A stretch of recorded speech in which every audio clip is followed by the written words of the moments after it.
make you physically tough and mentally tough. So that's why you guys have probably seen videos at basic training where you see drill sergeants yell at you. Yeah, they're going to yell at you a little bit because a lot of kids haven't been yelled at in their entire life, and that's going to show you a different way to thrive in that environment. Is, you know, when you're put into a stressful environment, being able to be like, okay, I now know how to handle this because I've never really had that situation appear in front of me before. You know, but it's never going to be pushed too far to too many limits. You know, we want to make sure that everyone just kind of understands it. You know, you're joining the Army. You're not, your mom and dad are really far away, thousands of miles in some cases. And we want you to be able to thrive on yourself. You know, the person you are when you leave for basic is not going to be the person you are when you graduate basic training. I got a thing in my office where we always take a photo of you before you leave, and we put it on my wall. And when you come back from basic and come to visit us, is we always hand you that photo, and you have to go into our bathroom and look in the mirror and see how much you've changed just in 3 to 4 months. Because you'd be surprised at what comes out of this training. And these are stronger mentally, physically, socially. They're put into these, you know, pressure-filled environments where you're gonna swim. You're not gonna sink. We're gonna make sure that you know how to thrive. Listen, do it. Gaming is going to be a big aspect for the next, 20, 30 years. Twitch has grown exponentially every year for people that are creating their own content. YouTube is also the same way. Whatever your hobby is, do it. Be excited with it, but also remember, you can always fall back on us, the Army. Get yourself some money, get yourself some skill training just in case. Life is long. Always make sure we always use the term, always have tools in your toolkit. If you want to play video games, do it. Play video games for the Army, but also learn HVAC. It's a good skill to have if something goes bad. If God forbid something happens to your wrist and you can't play, Call of Duty competitively anymore, guess what? You're gonna make 6 figures learning how to, fix air conditioning units, or whatever your desire is. 150 different jobs. All you got to do is come in, talk to us, see what you qualify for. The Army, we will literally let you decide what job you want to do with us. We're not going to force you to do anything. If you don't want to be a truck driver, guess what? You're not going to be a truck driver. But if you want to learn a skill, learn a trade, maybe go see the world and have some excitement, if that's your thing, we're here for you, and you can still video game. Living proof right here. Awesome. Thank you, Sergeant Burns. Appreciate it, sir. That's why we're here, right? This is why a lot of people are trying to figure out, how do we replicate what you guys are doing? How do we, how do they do what you guys are doing to a degree, or why are you guys doing what you're doing to a degree? But to kind of, I think, focus in then a little bit more, I want to talk about gameplay a little bit before we jump into business and all of the other stuff. Jensen, this one's for you, right? I want to talk a little bit about this because to someone like me who's traditionally a League of Legends fan and all that, I know that you've been a coach that's been, all over the world. You've worked with a lot of different professional teams and different regions. My question, I think a lot of people want to know, how did you end up at Maryville, and why a North American collegiate college? What was the draw, or what brought you here? How did you get to this point?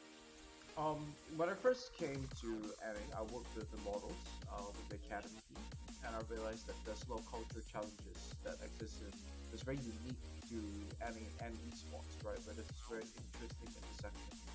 Because unlike traditional sports, in esports, players, they don't start training under a structure or a system or a coach from a very early age, which is what happens if you want to pick up any other sport, right? Like you start going to community events or whatsoever, and then you start developing your skills and your literacy of the game from the age of 6 or 7, and you're very used to working in a team environment, a coaching environment. But in esports and for League of Legends, a lot of times players, they go through they go up, they climb the ranks in solo queue where everything is basically self-taught, and then all of a sudden they need to be placed into a team environment. And I realized that this is something that the Asian teams got right, where they had these B teams. They have the B houses in Korea and Taiwan. You would spend almost close to a year just being a understudy or training partner for the team before you even join an academy team in this space. And in China, they have like these massive B-team systems with like lots of players in them. The moment you hit a certain rank on the ladder, they fly you in. You are then boot camping for a month there at the facility, and depending on how well you do, they then decide whether to engage you on as a training partner or as a trainee in whatever capacity, given how well you perform in those scenarios. So the West was very lacking in all of this, and culturally to do the same things and try to replicate the tea house environment of what they do in China or Taiwan would not be possible to do. But the West has a very successful model of developing sports and talent, especially in America, and that is in the collegiate space. So I looked at this, I saw the software that was available, and when then when Turkey pitched this vision to me, it's like, yeah, this is what I think should be the future for development in the NA ecosystem for esports. Right on. And I think maybe let's follow up on that a little bit then. Because Dan, okay, so Dan, you pick up Jensen, you've got this going. I think that's going to be my question then is, or to any other schools that want to be competitive like you guys on that level, is this something that we should be expecting to see in the future, right? Is this now, the standard that you guys, Jensen, you and Dan, do you guys feel that this, if every college across the nation starts doing this, if they start, recruiting coaches like Jensen and trying to build this atmosphere, is this going to be the next standard, or is this something that's very successful that obviously it's proven to work, but is it sustainable? Is it possible for everyone, or maybe not everyone, but right, the greater sense of the industry and the ecosystem? How do you guys feel about that? It's a dream of mine, obviously, to get to a point in the future where every university has an esports team that's taken seriously, and every day they report to practice. It's an improvement-driven mindset across the whole program.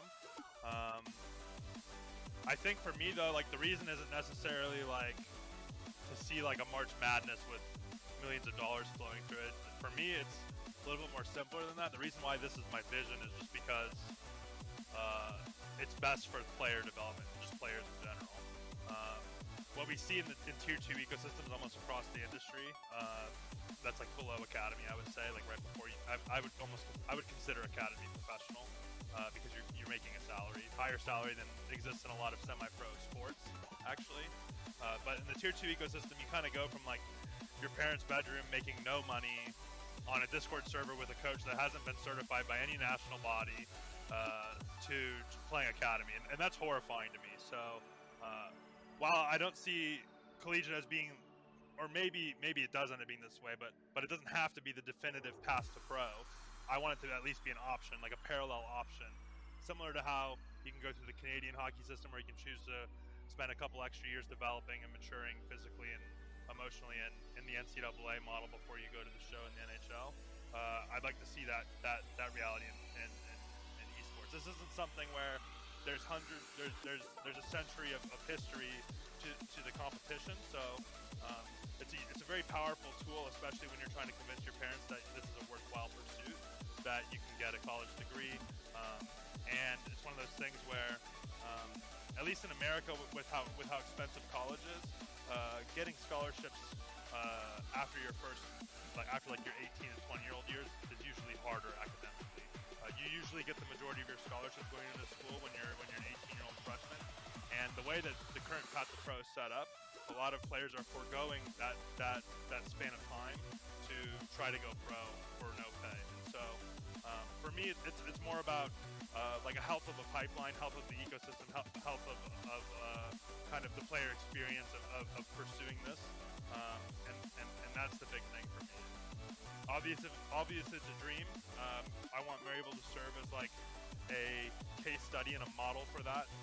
We want to show results. We want to eventually be competing to win proving grounds, to show that this can be a functional alternative to the traditional tier 2 within esports, and that's what we strive for every year.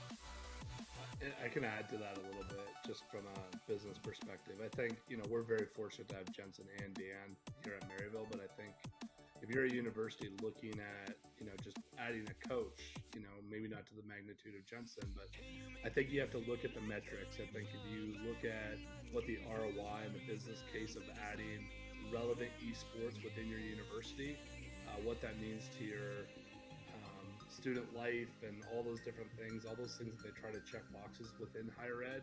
I think having a relevant esports program or a relevant system within esports, every university should be looking at it, because their baseball players, their basketball players, and football players are all playing gaming, and a lot of these esports, figureheads and coaches,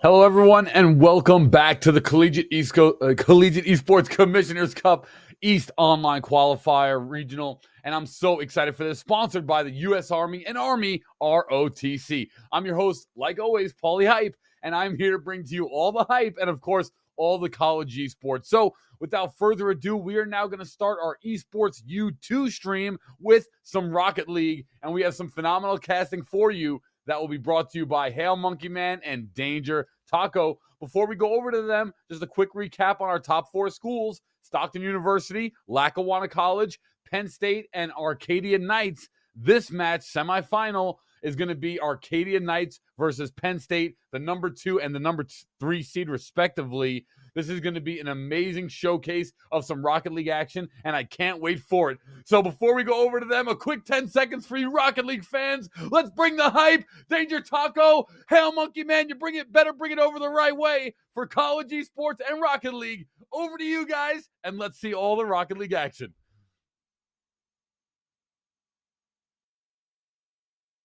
Welcome, everyone. Paulie, always able to bring the energy early in the midday, I guess, now for these Saturday, afternoon types of bids. But you know what? I too like a watch. But I'm Hail Monkey Man in the booth alongside Danger Taco. You are here for the CECC East Open Qualifier. We were able to go through the dredges of group stage play, and now we're into the late portion of bracket stage play. Danger Taco, I think we've been able to have our breakfast. It's getting towards lunch, and these guys are trying to eat each other up, maybe for an early dinner, but we have to get through this open qualifier, and today is just another step towards what could be a big regional event for all these students in the future. Absolutely, and then this is just another outlet that collegiate esports has been able to provide for these students, and ideally they're going to jump at the opportunity, and especially among all these teams that have gotten this far, because this is kicking into our final 8 for today, even now into our top 4 to see who can get that quality seeding going forward, because they've already been able to solidify their opportunity to go into the in-person events. However, at this point, this is just going to be helping us figure out who we should be putting where, in what groups, and that seeding can make such a massive difference. So the stakes are still very high for all these teams, and I'm sure they're excited and very willing to get into the game and show them what they got. Oh yeah, we're going to be getting there in just a moment. Of course, we want to remind you guys of our sponsors for this entire event. You have the Army and Army ROTC. It's much easier to say, I guess, whenever you are used to saying it. So get used to saying it, where you can go beyond your field of study. Get a world-class education in leadership. As an Army officer, you'll learn to be a decision maker and a mentor. It's an environment at any scale, and it's a challenging path, but the choice is simple. Decide to lead at goarmy.com/officer, and, just explore your options and see what kind of education you can be able to obtain. For this East Open Qualifier, we've seen a lot of good squads. We went through group stages where everything just kind of was, all right, mishmash. You got your 4 squads who can survive the double elimination portion, and everyone was able to do that because then ultimately they got seeded into this bracket, sussed out who these top 4 are, and pretty much the top 4, as they were seeded, survived all the way to this potential, position. So now we have a Penn State versus Arcadia Knights combination. That's going to be an interesting, matchup. We're going to be able to just kind of see these rosters. Penn State coming in with Cam Bam, Rye, and Ken. I think you had mentioned that this is one of maybe 2 squads for the school, right? Yeah, PSU is one of those universities that has a lot of depth. They just have a bunch of collection of talent where they're just throwing them all together and saying, okay, well, we don't really have an A and B team. This is just A1 and A2, because more or less this is what Penn State is really made of. Cam Bam, Ryan, Ken are all players that probably could be starting on any other university. They just happen to be among the wealth of talent. So even though these are not the names that you might see in CRL in the upcoming season, these are very much players who have played or are at that level. And of course, we are a little bit more familiar with the Arcadia Knights, as you got to see them on the esports U2 stream just the other day. In fact, I got to have a nice interview with us. And as we see the Knights coming up, it's going to be Space Beer, Void, and not Owl, but that one's actually a change up because I believe we had Knight with them, who may be coming in as well. This is a squad that they were making burgers yesterday. They were having a good time. They were able to really kind of just move their way through. This has been a run for the Knights that's been 3-0, 3-0, but they may be facing off against their greater opponent today. Shouldn't be a sweep, right? Going against the Penn State.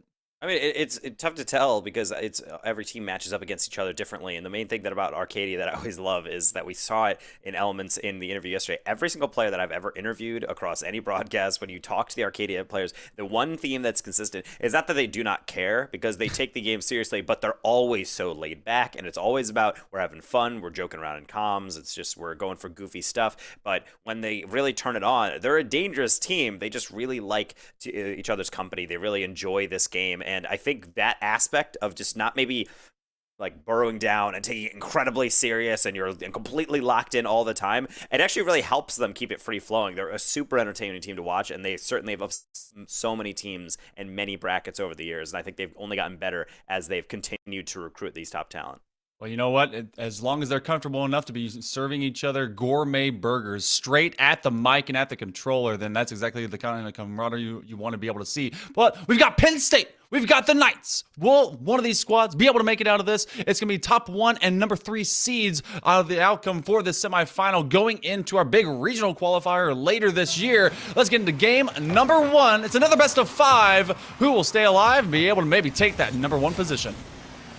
And this is going to be an interesting matchup because I think what we saw from Arcadia was running over an opponent that was really not up to their speed, but for the most part, they were able to still show the skill that they displayed and the amount of coordination. They were going for team pinches, they're going for all these clever touches, and they're going for these early goals. Knight, player that we did not see in the roster lineup, but is making an appearance, able to capitalize. Cam just taking way too much time on that near.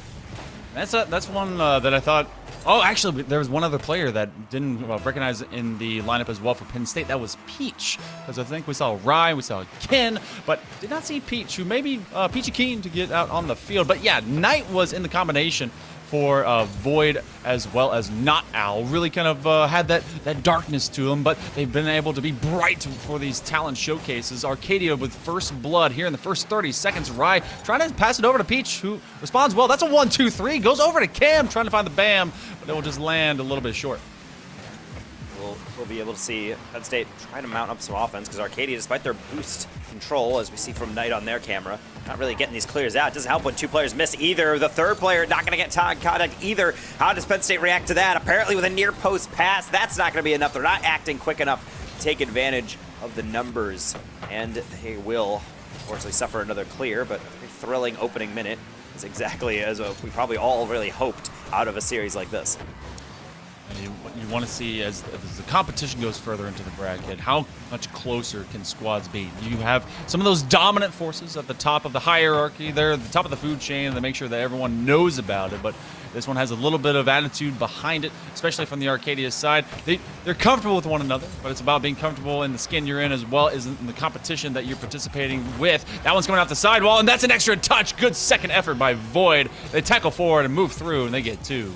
And I really like this from Void. He actually went into the goal, tried to bump Rye. Rye then goes into goal. And as they come out, Void says, "No, I'm not done yet." Comes right back in because they see that bounce is going to be so difficult to read. That gamble will pay off. 2-0 to Arcadia off of a lot of aggressive play, something that we really would have expected from what we saw out of them yesterday. And Arcadia, they said that we want Stockton. They may or may not be able to get that chance early. That one at least could have land potential later in the month of November, but for right now, taking on their current opponent with good gumption as well as velocity. Not Owl into the corner, rotating right around and just winning these challenges. Cam is trying to make that read, does well. Now this could be a breakaway, but Knight able to take a 1-on-2 sort of situation around the corner, and Raya is already just getting dunked on. That was a great approach to immediately just stifle any of that counterattack. It's a good job by Knight being able to get back, and that's the main thing from Arcadia that always impresses me. Same with Penn State. I've been talking Arcadia's praises, but I have to talk about Peach being able to put that on their car is one thing. Being able to carry it and then angle for the dunk is another. One-man army for that one, 1-2. Just forcing their way through. Nothing standing in their way, except the single car that is pointed towards their own net. Once you're in that position, basically you're going to lose any kind of challenge. Oh, and big misread. This one will be floating on, and Knight says, let's get that lead back. Let's establish it a little bit better. Over the midpoint of game number 1, the setups are great, and just forcing so many of these vertical reads where everyone's reacting from the side, can't quite jump into the zone to just take away the option, put it to safer waters, and they always have a secondary and tertiary follow-up from Arcadia. Speed is what's killing their opponent, and Penn State trying to find time to react. And some of the best defense that you're going to see in Rocket League are players who are able to compensate for each other's positionings and make sure they have options covered. Right now, it seems like Penn State has the middle of the field locked down, but they don't have the backboard. Arcadia's taking advantage of that, and Penn State's taking advantage of their individual skill. Rye, I think, looking to threaten a musty flick. It does just enough to fake out that last defender. That will just roll oh so painfully in for Arcadia, back to a 1-goal game. Just enough to make it find the tire. He just kind of flipped backwards and oh no, just put it to the side behind you. Goodbye, sir. And that one will put them now just within 1. It's a similar venture, and this has continuously been Arcadia just getting it back. Knight says no. 2 goals. Must be 2 goals ahead. Penn State just reeling off these kickoffs. And so tough, too, because you see Cam in the corner try to hit that to the sideline. They know Knight is there, but they're thinking, well, as long as I keep this somewhat low, somewhat close to the wall, it'll probably be fine. But the communication for Arcadia is on point. Knight saying, I'm just slapping this in the middle. Please, someone be on the end of it. And indeed, there are. In fact, they had their dealer's choice there. I think 2 different players from Arcadia getting there before Penn State. Kickoffs, not necessarily always just a reset. They are set pieces in their own right. You have to take them seriously and make sure everyone is being marked up. Although, it's not like Penn State is helpless during the mid-game. They're not scoring off the kickoff, but they are getting some decent looks through run of play. That one to be curtailed as they actually get a bump coming at them right off the sidewall. Right. Look at these demolitions. You get a trade as Peach takes away Not Al, who was actually in that cherry pick position, and Rye was able to get rid of one from the midfield. That's Peach trying to put a dagger in the slimmest gap between Knight and company as they rotate away. Peach is actually going to be coming back to the top of the box. Well read by Knight. A minute 20. So we're at that sub 80-second mark. Rye has been all over this pitch trying to enable his teammates and Cam and Peach to get up in it. We've seen Cam find good value in the middle of that pitch, and we've seen just overall individual antics. They've just been able to slow things down as soon as they get into the box and are making plays like that. That's when they're at their most lethal, and Arcadia is at their most vulnerable. We're seeing Arcadia continue to try to flex on and get these infield passes, and I like the idea on some of them, but again, this is something we had seen in the previous matchups yesterday, where sometimes these passes go into situations where ideally a player should be, but not where they are, and that's not going to amount to the cleanest of opportunities, especially when you're dunking your own teammate, actually not Howell, actually jumping in front, maybe going for a pinch or something, but either way, this is not a good offense make. 30 seconds, Penn State has to muster up something, maybe he can start the Cam solo play as they try to lob that one forward. Boyd still somehow is getting that read on it. Knight sends 2 to the graveyard as both Cam and Rye. You put them together, they're a Camry that basically just got into a wreck, and they will not be coming out and away from the dealership anytime soon. Another shot on target. This one should supplant this Game 1 win into the backyard of Arcadia. This goes to the wall. Everyone is stalled, and there's not enough time to bring that ball forward, and not enough points left to be gained in 0-second time. So Penn State, slow, methodical individualism will not win the day. Arcadia take game number 1. A lot of velocity behind them. And it's a good showing from them is that it wasn't just them slowly breaking down Penn State. They were just slapping the ball on the backboard and basically daring Penn State to challenge them, which they did not in time. So if I'm Penn State, I'm sitting back there and saying, okay, way too many balls going off our backboard. But more importantly, off the restart, we're also getting dominated on a lot of these challenges. So there's tiny adjustments. Everything here is fixable. I don't think this is a fundamental difference or gap in the skill. It's really just the play style clash from Arcadia, playing that fast pace, just constantly putting on pressure and making sure you are rating the goal is just a little bit too much for Penn State to adjust to. And we saw some great adjustments and adaptations. That was kind of the name of the game yesterday when it came, especially to group stage play. The bracket, obviously, we got to see Arcadia, and that was a bit lopsided. Now you're much more narrow focused upon these two in this microcosm of competition at the top 4. But it was about, all right, you came out fast, you came out strong, you came out being able to dominate in this early game, but that does not a BO5 make. It must go all the way either to that 3, get a sweep, or we go to the end of the series. I mean, you were used to seeing, literally yesterday, everything going to 7. We should see some adaptation going to game 2 here. Yeah, and this is where we are going to have to see Penn State find something to stop this Arcadia team. Like I said, off the backboard, nearly resulting in a double tap. Luckily for the Nittany Lions, that one is not going to go down, but maybe second follow-up will off corner. No dunk, though, as Knight's going to have to get all the way back, trust his teammate to get the clear. And Penn State, you can see how hungry they are. Every clear, they're starting to move upfield, but then the clear is going over their heads. So it might be nice just to be able to solidify that back position and build the foundation through which they can build up field. I do like that that one was able to find, I think it was Cam, that was already kind of an upfield position, be able to do more with it. Looking for a floor bounce and pinch. Not Owl, just playing with the ball. Ran out of boost a long time ago. Says, can anyone fill in for me? Please, anyone. Void will definitely do that with a chip shot nearest the box, but Rye in chase, not Owl on that challenge. And we've been able to find a couple of gaps, but look how quickly they fill, well, I guess the Void. Void now will be gone on the respawn. Actually is an advantageous event because they get to be on this defensive rotation, and Cam trying to knock it down. You see Peach just go full forehead to the back wall. Won't be able to find the ball, and this one comes right back. Arcadia on the press. Peach flying in there like a ripped fruit in a food fight, just going right at the wall, and unfortunately that's just not really going to work out for them. But I do like the aggression. I just make sure it isn't misplaced. How about a 2v1? And apparently that's going to be no challenge at all for Knight. They're just going to leap right over their encroaching fullback, ready to deliver the block. And it plays like that very much keep Arcadia in this. Penn State wouldn't necessarily say that they're fully improved on the offense, but at least they're adding in some variety and getting on these reads. You'd mentioned how quickly the gap closures have been for Penn State, and there's another example.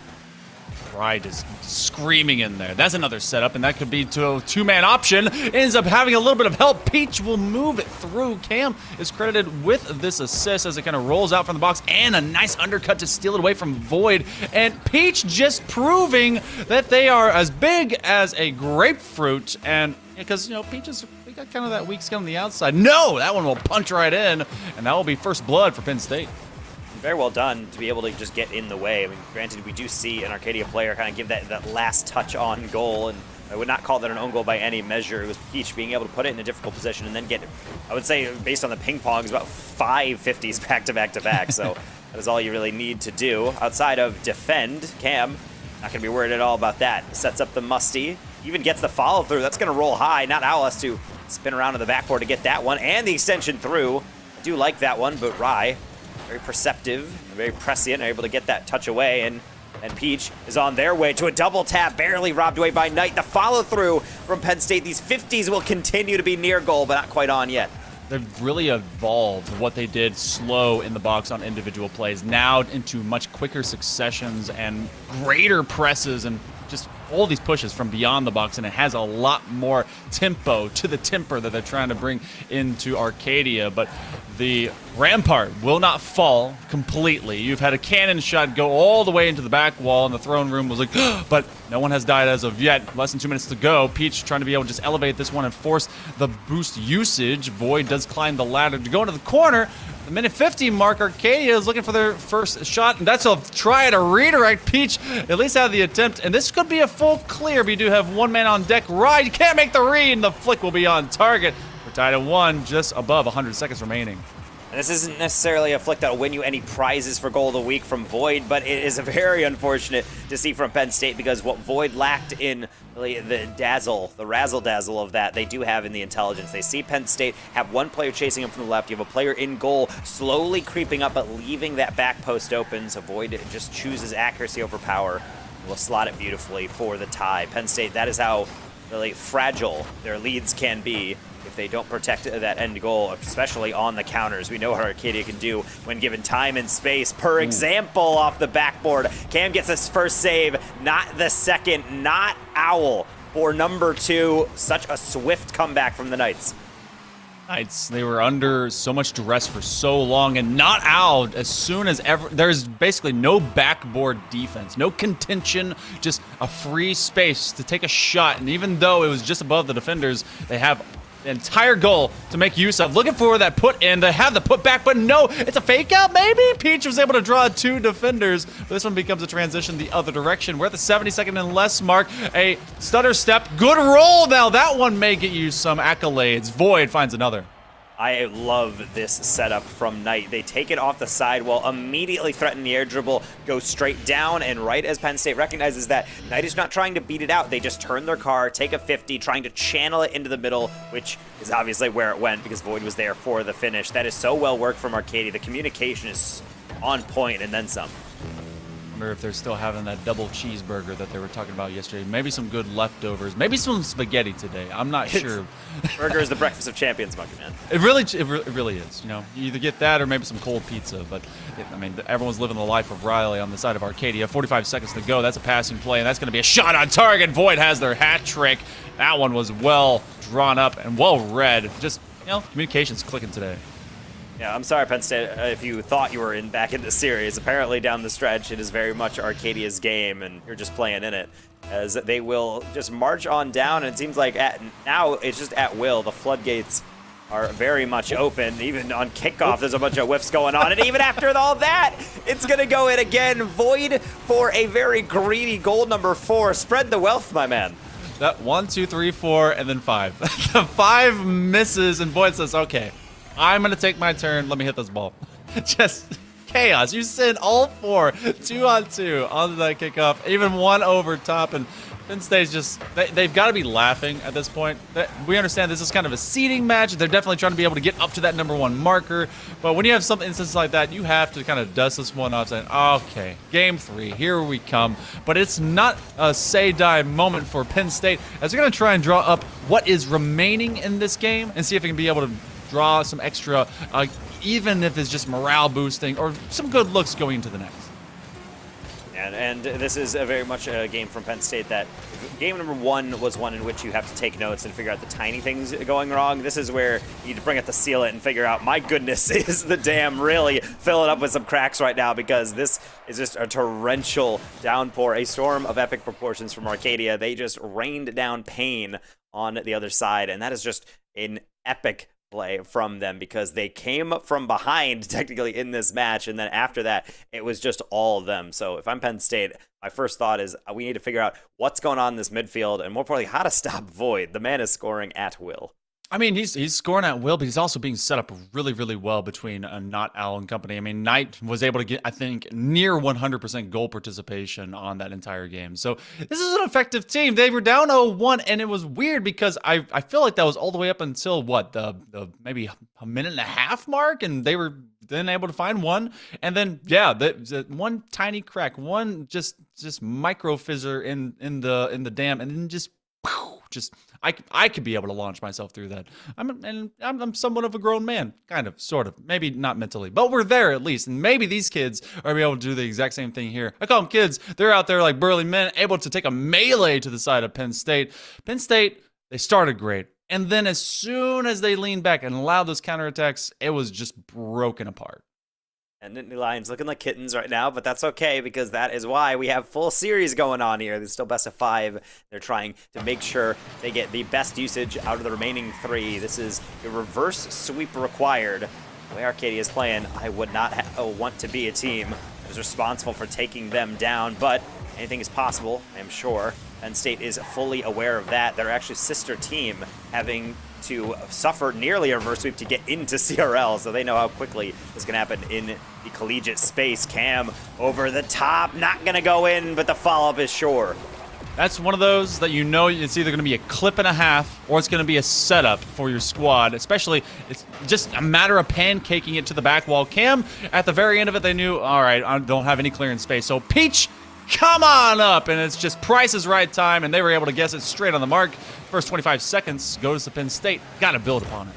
And it's a tough thing to do, actually, from Cam. It's one thing to actually set it up, but another thing to make sure you kill the ball directly down in front of net. So often, you see players trying to be the hero, saying, no, I can angle it, don't worry, and then they slap it to the corner instead, and you're basically getting the clear for your opponents. Not what you want to see, and really, if you're Penn State, what you do want to see is a little bit more effective defense. This is a eerily similar vibe from game number 2. You get the early goal, now let's see if you can hold on to it, or at least from their perspective, maybe build off of it. Peach off the sidewall. A sweet contact will put them up by 2 within the first minute.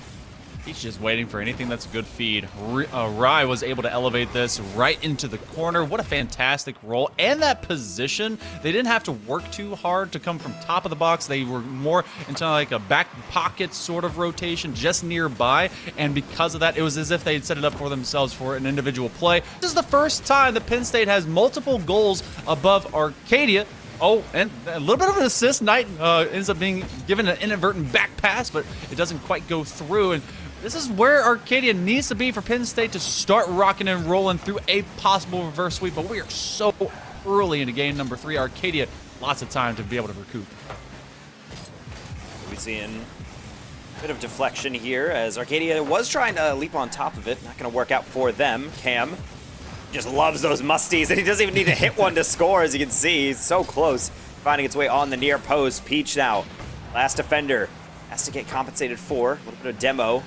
Cam onto Void, and we've talked about that a lot in the previous matches on our yesterday stream, but the demos coming through can be great offensive weapons, but also defensively slowing down the counterattacks. Something that Arcadia has thrived off of can be oh so important. There's one such attack, but Knight is not going to be able to do it all themselves. Yeah, no, this is a missing component. Arcadia doesn't have the second man, at least for right now. They've expended everything to just get upfield, which Penn State is doing a good job forcing them to burn through everything in their boost tanks. This one's going to come right back up. They're playing the vertical ball, which if you cannot elevate, then you cannot be adaptable. But finally, over the 1-2, but it is Rye who's been able to step up to the plate, go over the midfield crosshair of this pitch. That is a miss. Peach just waiting on anyone, but they're not giving up too much for Penn State. This could eventually begin to play against them, because something that was such a great variable of worth to them was forcing Arcadia to be trapped. That one waits, as Cam does on the interior post, sees the whites of the eyes of that shot, but beyond the midway mark, it is still the Nittany Lions up 2, but for how long? Ooh, not all had to backflip. It actually gets a flawless touch into their own corner because they can set up potentially an air dribble out. That contact will go very far, at least as Rye. No extension on. Demos continue to rain down from Penn State. Peach nearly, I think they were about to put that one into their own net. Got to watch on that near post rotation. Not harming them though. Under 2 minutes, Arcadia has seemingly been figured out here. They just do not have the same edge to their attacks. Penn State stealing boost at will, getting shots off, and beating players out to a ball. There's another such occasion. Cam's going to take a 50 to the midfield, and the attack will continue. This feels like RLCS randoms. They come out just firing, and then you all of a sudden can just stop them because you just take away their easy advances. Giving up the field space was just, one of the big factors that took it away. That's a nice touch. Void trying to be able to pinch it through, but it's Peach who has been able to get 2 goals off of great passes, but also a big save to keep that one just as cool, calm, and kosher. This one is a double commit, and it's going to go over to Rye, and they're going to be able to take advantage as the bite up from the defender will give them a third. 65 seconds remaining, and Penn State in just dominant control. That's a tough one from Knight as they try to turn forward, but then they issued a fake challenge. The problem is with that there's really no disincentive, I would say, for Penn State to not take the shot there. So I would like to say it's somewhat of a mistake from Knight, but I can't really blame the initial instinct. The problem is that this is a place where you're doing damage control. You have been somewhat solved from the puzzle in games 1 and 2. Penn State is roaring back, and right now it looks like they're only going to add to it. Rye is getting a musty of their own. They're not putting that one in. A deflection to Cam to the back post, just going to increase the shot count, but not the score. For right now, it's just all about clock management, leading this clock down so they can at least get a foothold into this series. Go from the Infinity Puzzle and being a dual master on the side of Arcadia now to the Hellraiser Puzzle and suffering through that torture, and that is continuous through the remainder of game number 3. Penn State locking them in. Peach has been so keen into this game, really coming alive. They were in previous instances, but now Penn State really giving a spark of hope, life, and a dream to fight for in the remaining 2. 10 seconds will chime off the clock. Void, I believe they were going for a double flip reset into even more earlier, and now they're just limited to being on the ground. No boost to be had. PSU, that's Penn State University. They will be able to at least get their first step into this reverse sweep. And this is a really important step also just for the morale. It's not just them scoring a 7-6 victory and saying, okay, there's game 1. Like, no, they really actually consolidated every single issue they had. They broke it down, and it seemed like Game 3 started and they were a completely different team. The defense was more solid, and more importantly, the transitions were clean. They were able to get offense and sustain that offense, which is not easy, especially when Arcadia is playing so quick and so confident, going 1-to-1 on all these challenges. So a really all-around improvement from Penn State. I just really hope for their sakes it's not a blip on the radar, and rather the start of a trend so that we can get a little bit of a closer and more contested series. Yeah, that's kind of how some of these go. It's either the beginning of something great or just simply, oh, that was awesome, and then just forgetting how you did that in the first place. You have Arcadia. They're reeling a little bit, and they have the leniency to do that because they got themselves into a 2-0, I guess, advantage. But now it's up to them as well to be mentally resilient and win their challenges. They were able to contain Penn State in game number 1 so effectively, really just put them under a barrage. Game number 2, they had that comeback kid style. So a little bit of attitude and a little bit of extra speed, but that was all depleted. Maybe they just had to go back to the gas station, refill their tanks, and find something more. Well, already, not Al, guess going under the consideration of Void's touches, but you had called this out before. A little bit of physicality goes a long way, but not Al turns right back in. First strike, first blood, 15 seconds in. And Void is almost being man-marked there from Penn State. He did enough damage earlier. They go for the demo. The problem is they got to make sure someone's minding the shop. Not Owl. It's just noticing the door ajar, saying, don't mind if I do, and he makes off the whole cash register. 1-0, 15 seconds in, and Penn State, all that momentum can so easily go away, but it can also be restored, but not if you're Knight. Goal line save on the pre-flip. Beautiful. That was just amazing. I thought that one was dead to rights. I thought, oh, hey, cool, we have a tied game. But no! Able to restore my faith in them as we get Arcadia really coming alive early on. They recognize, all right, Monkey Man, we're gonna get faster. Thank you. We're gonna go hyperbolic time chamber. We're gonna go as quick as we can. But these demos are forcing the reset on Arcadia. 1, 2, and Peach still floating around the top of the box, seeing if that one would be missed, trying to bank onto some punishment on would-be error. That one falls into the midpoint of the pitch, and Knight has to become as effective as Void was before. Not Owl putting on that one-on-one. And Void, you got to think maybe he's a little bit scared and trying to go through the mid portion of the pitch. That's where he's gotten demoed the most, so he's going to hang around the perimeter. Ooh, potentially a dish. Knight's not going to have it. In fact, his follow-up teammate isn't either. State can just somewhat calm down and get a gentle touch to the sideline as there's a little bit of deflection. That was almost a crazy back pass. Not going to work out. On the counter attack, Penn State trying to put one on target. So it looked like Void had everything covered here. Penn State still very much in the search for their goal. Arcadia, I would not say all their problems are solved, but at least they're playing in a lead, something that really have not been used to in the beginning of the game since game 1. Yeah, no, they've really had to fight their way back, but playing from a place of advantage. They have that kind of that confidence, that comfort zone, going for a direct line shot, but Cam is able to read it. This is about how quickly Indian Lions will be able to just take on these Knights in individual fights and not let them own the zone. A quick challenge, and now they're looking to make that into a cherry pick position, but Knight has to fill in the gap as that one is won by Penn State. In the midpoint of the field, Peach, they were able to find some great scoring opportunities, but it was because they were effectively taking what Rye and Cam were setting up for them. Rye can't get anything to the wall, and they're going to be looking for that corner boost so they can get right back to it. It's a 2v2. Rye looking for the doink. They do set it up. It'll go to the corner, but that does force Arcadia to lean back just a little bit.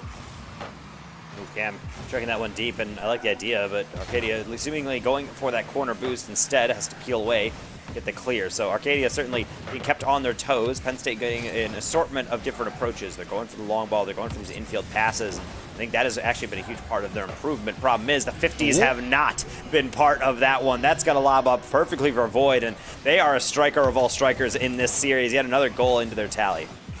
That was Not Owl and Knight in a crazy combination of bumper cars on top of each other, all of a moment's notice, and just throwing caution to the wind at the gap behind them. That will be Void filling the what was a rather consistent Void on the scoreboard with a second goal, and Arcadia looking more and more comfortable as time goes on. Only 2 minutes remaining in Penn State. They took a good first step, and Cam continuously setting up these pre-flight musties. Why not? That's where they apparently have their best point of attack. Peach can't quite get there in time. And Arcadia, they know at this point with 2 goals, that is something that they can certainly coast to the rest of this game. And the rest of the game is about 100 seconds. The rest of the series is about 100 seconds. Penn State needs to pull it back, needs to make sure they can get something going. And right now, Arcadia just dancing in the midfield. Look at the work to suspend the play, which then sets up Not Owl to get a sequence of 50s. And that alone doing a lot of time to just bleed the seconds off the clock. Penn State was going for home run swings when they should have been trying for doubles and triples at best, just to be able to get themselves advanced all the way up this field. A minute 10, nice individual carry. Rye can't quite get on target and on line to make a tap. Knight takes away Peach as that third man. So again, good clearance. Physicality will be used against Penn State. Cam with another catch. Do we see another musty attempt? No, because Not Owl will slap it aside. That one has to be caught by Peach. At the sub 1 minute mark here, Danger Taco and Arcadia. I mean, that seemed to have just been a big but brief blip on the radar for them to have to deal with. That's a tough thing to see. Sometimes it's just sheer momentum. You get a goal, and then the other team has to really start panicking, and maybe they do that prematurely because then you're able to march through again and again. Right now, it seems like Arcadia are the ones doing the marching. The Knights going medieval on the Nittany Lions, just scoring at will, much like they did earlier in the season. A great use of space by Not Owl, baiting in the challenge, and then putting it right over the top. Going from sword and board to straight two-handers. They've brought out big man with the double-sided axe. Arcadia, they're going full execution style. Penn State was able to keep up with them, maybe begin and start getting through to game number 5. But no, game 4 will be punishing as a reminder to them. Arcadia had brought the fight early in these flights. Not Owl trying for one more setup, and it's found by Cam, but that dig pretty much supplants them here on this back line. The latter third will be where this ends. Penn State, good job in game 3, but Arcadia will go to 3 against the 1, and that will be this one done. Semifinal goes for Arcadia. The Knights will be your number 1 seed through this CECC Rocket League Open Qualifier. You know what? Consolation prize over to Rye. Yeah, it's always about stats anyway. It's just to be able to say when, you know, you're maybe arguing through at the end of the night and saying, hey, who's getting the dinner? It's like, well, I did score more goals than you guys. And I'm like, well, you only did that because it's 0 seconds. I'm like, but it still counts. So that's at the very least the true consolation, getting your teammates to pay for dinner. But either way, they'll have plenty of dinners to have in preparation for later on. Penn State, that's not the last we will see of them, and certainly I hope it's not the last we see of Arcadia. They look stellar throughout this entire bracket. You know what? They came in with a good attitude yesterday. We had seen them in the first round of 16, and then when they get to this upper 4, proving that they're kind of ready. Big lands, big regionals, big qualifiers, and you know they're ready to kind of go up into that echelon of play. They have that big banner, just like everyone's saying, we want Bama. Well, they said we want Stockton. Will they be able to get them? Maybe down the line, but for right now, they've showcased that they can take on some of those more legacy schools that have become a little bit more perennial in this competition, just like Penn State.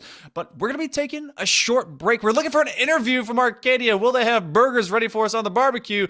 We get to find out in just a moment. Stick around. They're comfortable with one another, but it's about being comfortable in the skin you're in as well as in the competition that you're participating with. That one's going out the sidewall, and that's an extra touch. Good second effort by Void. Counterattack. A good job by Knight being able to get back, and that's the main thing from Arcadia that always impresses me. Same with Penn State. I've been talking. Once you're in that position, basically you're going to lose any kind of challenge. Oh, and big misread. This one will be floating on, and Knight says, let's get that lead back. Let's establish it a little bit better. Sure they have options covered. Right now it seems like Penn State has the middle of the field locked down, but they don't have the backboard. Arcadia's taking advantage of that, and Penn State's taking advantage of their individual skills. Bye, sir. And that one will put them now just within 1. It's a similar venture, and this has continuously been Arcadia just getting it back. Knight says, no. Example. Right, is screaming in there. That's another setup, and that could be to a 2-man option. Ends up having a little bit of help. Peach will move it through. Cam, first shot, and that's a try to redirect. Peach at least have the attempt, and this could be a full clear, but you do have 1 man on deck. Ride can't make the read, and the flick will be on target. It can be. they don't protect that end goal, especially on the counters. We know what Arcadia can do when given time and space. Per example, off the backboard, Cam gets his first save, not the second, not Owl. Defenders, this one becomes a transition the other direction. We're at the 72nd and less mark. A stutter step, good roll. Now that one may get you some accolades. Void finds another. You either get that or maybe some cold pizza, but I mean, everyone's living the life of Riley on the side of Arcadia. 45 seconds to go. That's a passing play, and that's going to be a shot on target. Void has their hat trick. Floodgates are very much open. Even on kickoff, there's a bunch of whiffs going on. And even after all that, it's going to go in again. Void for a very greedy goal. Nearly a reverse sweep to get into CRL, so they know how quickly this can happen in the collegiate space. Cam over the top, not going to go in, but the follow-up is sure. Vibe from game number 2. You get the early goal. Now let's see if you can hold on to it, or at least from their perspective, maybe build off of it. Peach off the sidewall. But also a big save to keep that one just as cool, calm, and kosher. This one is a double commit, and it's going to go over to Ryan. They're going to be able to take advantage as the bite up from the defender will fill their tanks and find something more. Well, already not Owl, just going under the consideration of Void's touches, but you had called this out before. A little bit of physicality goes a long way, but not Owl turns right back in. The clear. So Arcadia certainly being kept on their toes. Penn State getting an assortment of different approaches. They're going for the long ball. They're going for these infield passes. I think that has actually been a huge part of their improvement. Problem is the 50s have not been part of that one. That momentum, you get a goal, and then the other team has to really start panicking, and maybe they do that prematurely because then you're able to march through again and again. Right now, it seems like Arcadia are the ones doing the marching. That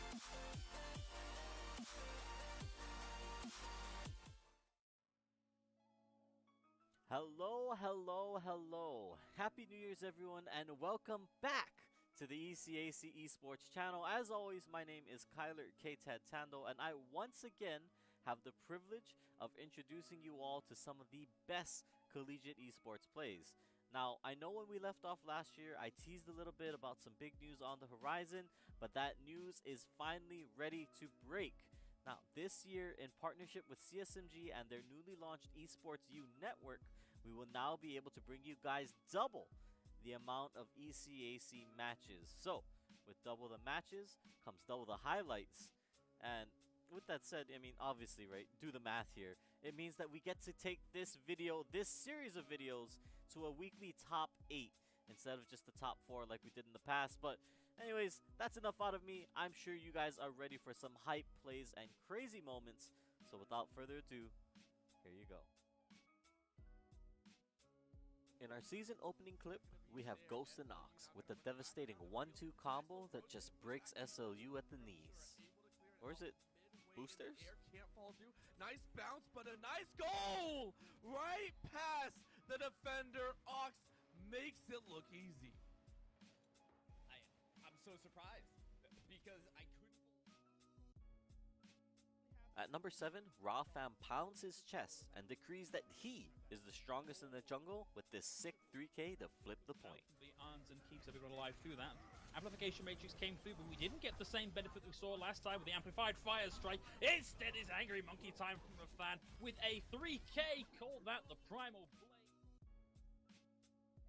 As our first Smash play of the year, it's the clean 9 stock from Hydra to lock down New Jersey City's 2-0 win against Husson. As they go for that kill confirm again, it's not going to connect this time, but there it is, just waiting on the platform for the spike, and JCU cleaning up in their signature style. Hydra leading the charge all the way home.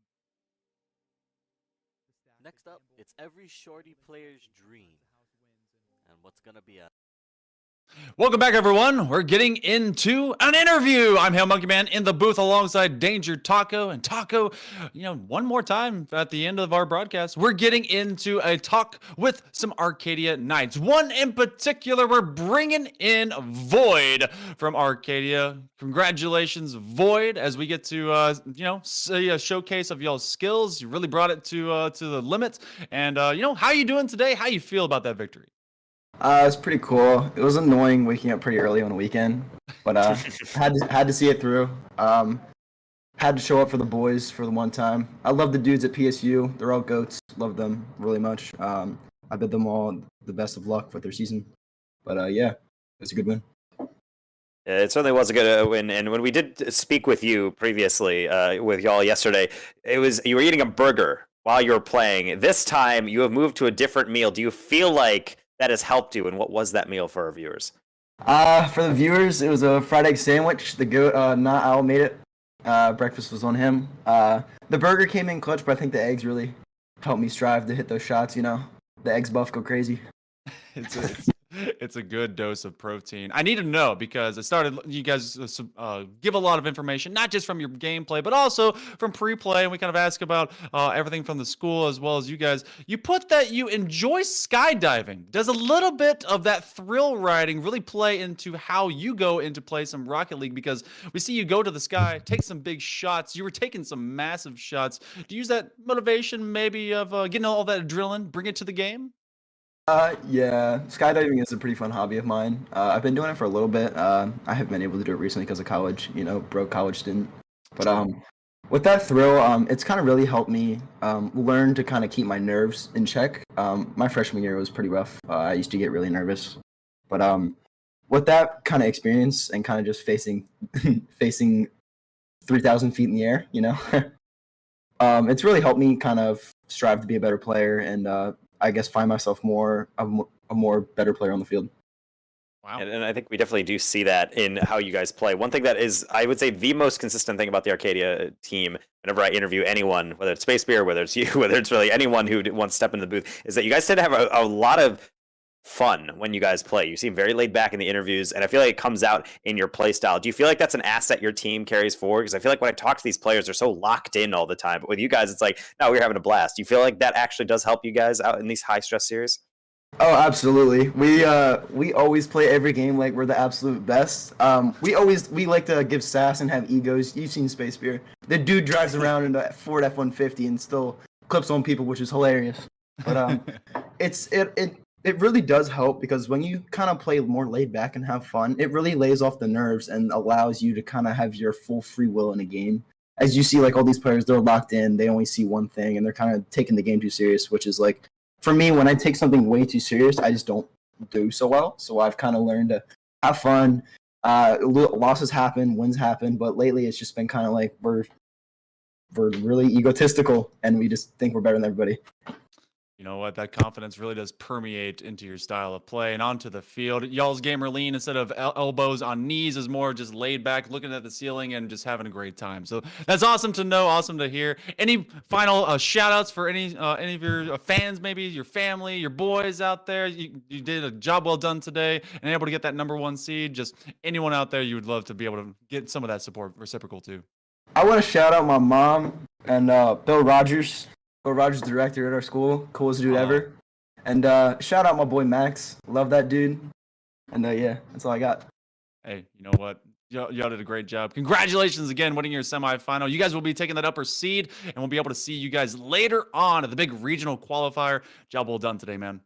Thank you, sir. Of course. Danger Taco, we get to see the Arcadia Knights. We got to see a great fight to this one, a semifinal. Does come to a close, which actually does close our broadcast out. We got to see a lot of potential that'll be going into later months. All these teams really kind of brought it to the table during these past 2 days. And I think it's really a reflection of how far college has come. We're getting almost seemingly just a regional assortment and saying, okay, we have one in this generic kind of East region. I mean, who can we really get? Apparently, insanely good teams. We have a lot of CRL contenders. We have a lot of teams that got within the top 8 of all their qualifying pools within that CRL qualifiers. And then, of course, within the CECC ecosystem in general, these teams have been making a name for themselves for a while, and we're even seeing even more teams start to creep up. We saw that with Alvernia yesterday. That is a team I actually 100% want to keep an eye on, as they looked so impressive. But to be honest, that is just what I love about collegiate play. It's what I love about the CECC, and I love it for this platform. It's giving both these players and us to be able to sit back and ogle all the skill that these young guys possess. Yeah, whether it be burgers, making just food, having a great time, skydiving in, building that adrenaline, or being able to have a great team and a great construct behind it. We get to see all that and more. But for right now, Rocket League is going to come to a close here on Esports U2. Later on, 2 p.m. EDT, because Daylight Savings Time is still happening until November. You'll be seeing some Super Smash Brothers, so make sure that you come back to check that out. For right now, I'm Hell Monkey Man. That's Danger Taco. You have always been super cute and pretty awesome, and we'll see you next time.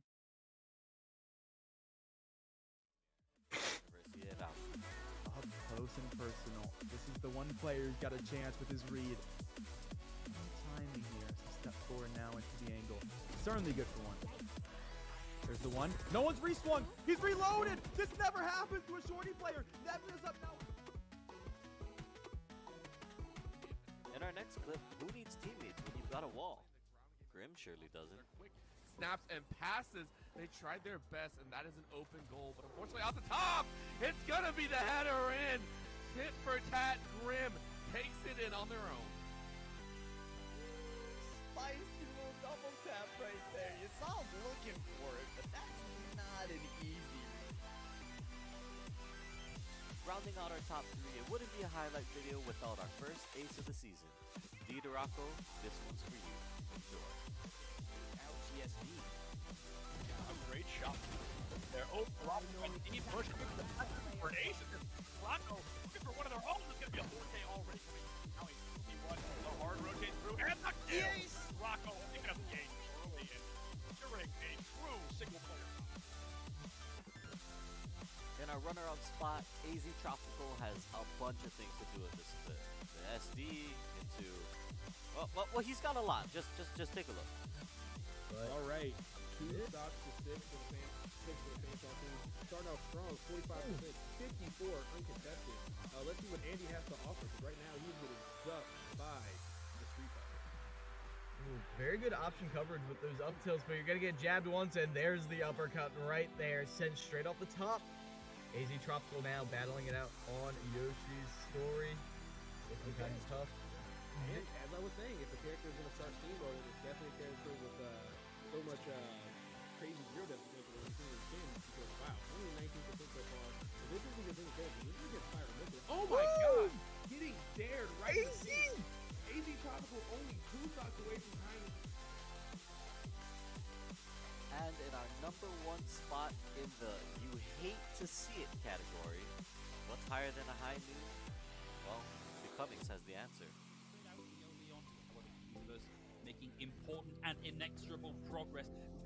Rafam taking a lot of damage and is becoming finding 3 on the way down. Down goes Doc, and this is looking like an absolute rout for Keene University. Muskingum University just found lacking. Can you dig it? Man, after seeing all of that, doesn't that just make you want to say, wow? I mean, for me, I'm definitely speechless and so excited to continue bringing you guys these plays and all of this collegiate esports content. Now, if you want to check out more of the buzz on social media, definitely give us a follow on Twitter at ECAC_esports. Or, if you just want to check out the action live, be sure to tune in on our Twitch channel at ECAC_esports. With that said, I do want to give out a shout out to our partners at Esports U for not only helping to us expand our content, but really also to help bring up all of you guys more of this great collegiate esports action. Now, thank you all so much for watching, and feel free to let me know, what types of matchups and moments you'd like to see next. As always, I've been KTAD, and I'll see you all later. Have a good one.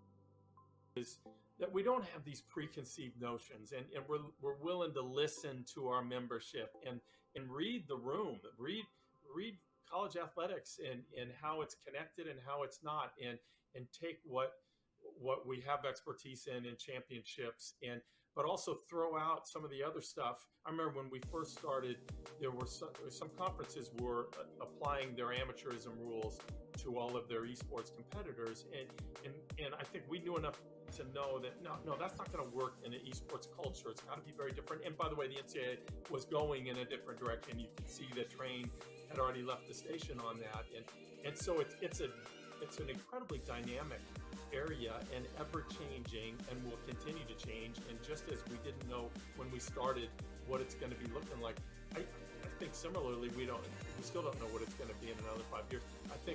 I know enough to know that all of us are still going to have a thriving esports program that's doing a real good service for our members and for our competitors. But we still don't know necessarily what some of that is going to look like, and that's pretty cool about it all. Let me ask you this, because you all are used to dealing with your athletic directors, and each of them are dealing with what's in front of them in their athletic departments.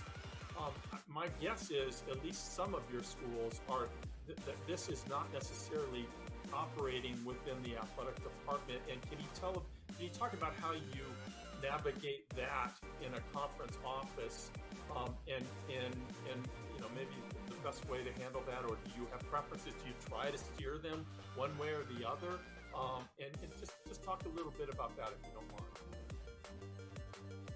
Sure. The majority of our schools are not under the athletics umbrella. We have one institution that perhaps by next year will be under the auspices of athletics, but most of them are in other departments across campus. One of the things that has helped us is that we have support from the president's office.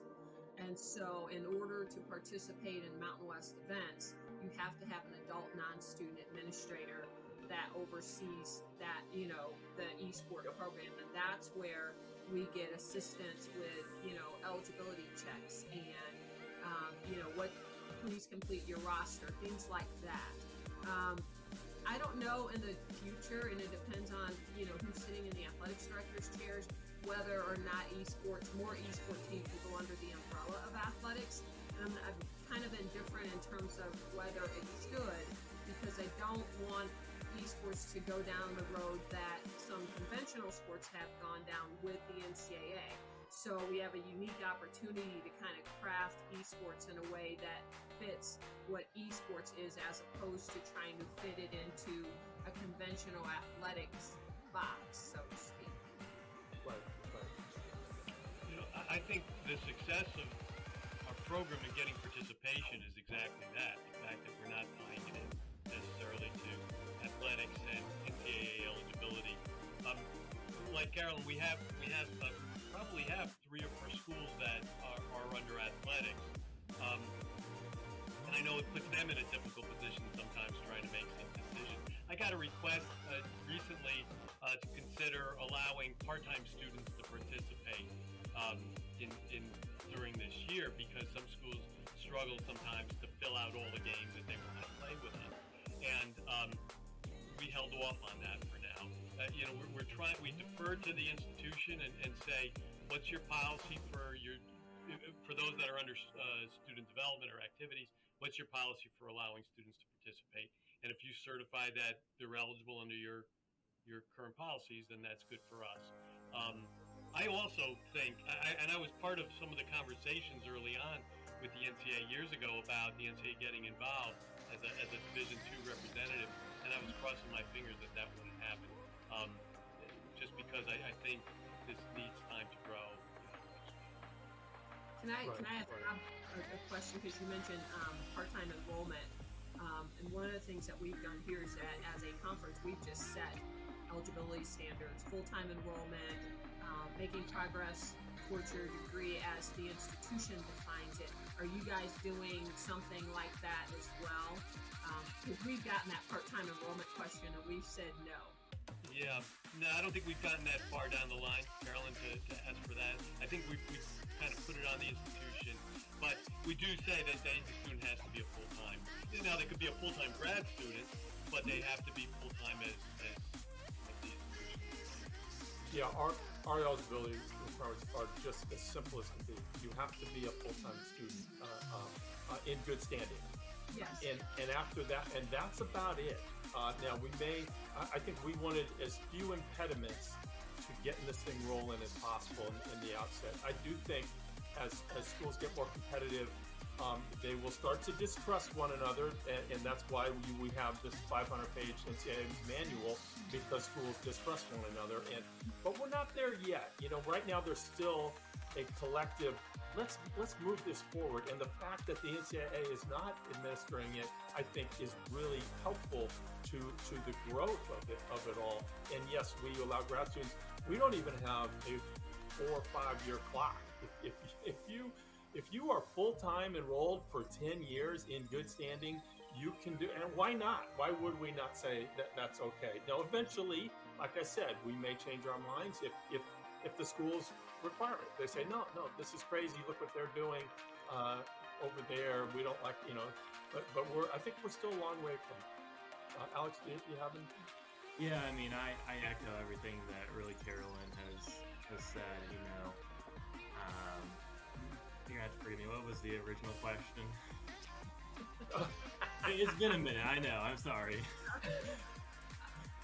Well, just kind of what you set out to do, and then what maybe the realities of it. Hey guys, KTAD here, and just like that, another season of ECAC Esports regular season play has come to a close. Over the last 8 weeks, we saw a crazy amount of hype competition from some of the best collegiate esports has to offer, and as usual, you guys have me one last time to break it all down and to show you guys what we thought were some of the top plays this week. And honestly guys, I don't have much more to say. Just check it out because I think we've got some really incredible clips here. Let's take a look. In our opening clip, it's Professor Dementium with a straight boot off the stage to kick things off for Bloomfield. Got himself one, kicks back off stage though. There Dunce is going to be that Bowser. He'll do it again, and he'll also bring himself that down smash so he gets quickly back before that Falcon's able to take any sort of advantage, but well, you're gone. The spikes come through. It's a clean kick to wrap things up, and well, he's got one. He's got one stock for his troubles. Up next, the duel of Donkers and Robeast have some things to say with this beautiful 1-2 combo to close the door on Albany. The intersection goes straight up in the air for Robeast, who's going to work Central Missouri into the offense. Flip reset's a good one. The pass down to Donkers, and he finds the net. A 3-goal deficit in Game 3. I gotta say, Curtis, it seems like after these two teams came out of Game 2, right? Again. In our next play, who needs to be able to see your enemy when you can just take a educated guess? 1-for-1 over towards Catwalk. The Stonewall where that came from. Iranium is next up. He will take a couple too many fights. Solsta, as well, is going to be able to take a couple of fights, winning them both. It's a 1v3, and Novacorium won't be able to do anything. Johnson, Wales. At number 5, it's Saltonics with this huge flank onto Cole College to secure Temple of Anubis for his team. It's got to be just destroying it straight up. Maybe with the Coalescence, maybe the Supercharger, but that Retire could just immediately rip through. Here's that Riptire. It does move Joker, but it could have been a catastrophic play. Now Nightbolt is pulled all the way off the point, and that's an easy one. Tonic's coming in with a triple off of that crucial Rocket Barrage, and that is all of them off the point. Now it's down to Joker just to get the touch onto the point. Tracer. Coming back to the Bloomfield versus Kane matchup, it was a clutch finish from Zenipu as he finishes off Brandon without dropping a single stock. One more lease on life. Lease on life indeed for Brandon. Looking to hold the ledge, but a recovery from Zenipu. He says second time's the charm. He'll send him to the moon, and once again, Zenipu will knock off a stock. Last packing our way into the number 2 spot though, it's a 4K from Butter to cement the lead for Providence College. Back roads around the high ground to try and avoid that as much as possible. Oh my absolute days! Here was me looking for that Transcendence to counteract the grab, and no, it was just a big fat go button. In comes the pulse bomb, down goes SUNY Poly Wildcats. Phil, I can't remember the last time I've seen. Last packing our way into the number 2 spot though, it's a 4K from Butter to cement the lead for Providence College. Not much more. That tap can go a long way in the latter half, right? Now Retina bringing out that Stimmy, trying to get the opportunity to move the team in forward. Okay, there's that showstopper I was thinking about. It looks like D-Nuns is going to have that showstop. Sal, not particularly far behind, a 4v2, but really starting to wake up here on the race. Yeah, wow, so impressive. And 4K there, just going straight through the entire team like a bulldozer. Will not stop until all are taken down. And in our top play from the last week of regular season play, it is a nail-biter last-second goal that will keep you guessing until the very end. Your own open, a little bit of high pass, you angle it in, but it's just off the top of the goalpost. Goalpost coming in deep. Matrix able to find something here. The demolition comes through. 7 seconds left for a true game win, but in overtime, feeling incredibly likely. But tied out of a wide open goal. No! Orbital, the waffle iron has been flipped, and Farmingdale finds themselves up 4-3. 2 seconds left on the clock. The only hope for Louisville to win this out is with a kickoff goal. They cannot make a single mistake. And with that, I mean, what more do you guys want me to say? It was a crazy week to wrap things up, but it's really just been a crazy season overall with the addition of Division A and what I personally think is some of the most competitive action here in collegiate esports. I mean, what a season, and there's only much more to come. With the playoffs starting on April 4th, you guys can expect to see a lot more action that will continue all throughout the month, and that will wrap up on the week of April 25th. Now, if you guys want to stay up to date on all of that, make sure you follow us on Twitter at ECAC_esports, or follow us on Twitch at twitch.tv/ECAC_esports. Mondays and Tuesdays, matches will be lighting off at 8 p.m. Eastern.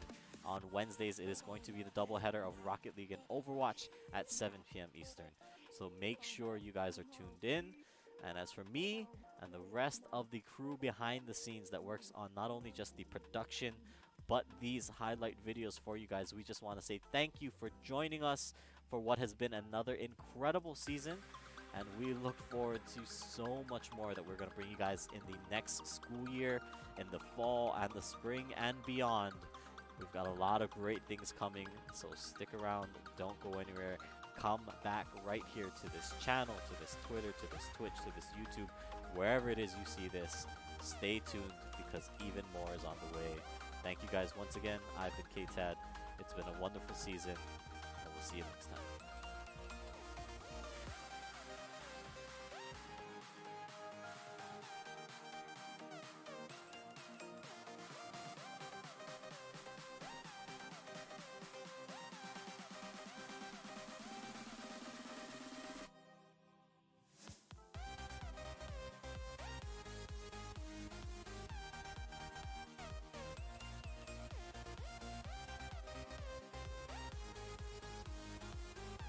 Hey guys, K-Tad here, and as spring break is upon us, we too need a break every once in a while. But with that said, you know we've still got some great collegiate esports action for you, and playoffs is around the corner, so you know that these teams are doing everything they can to make the cut.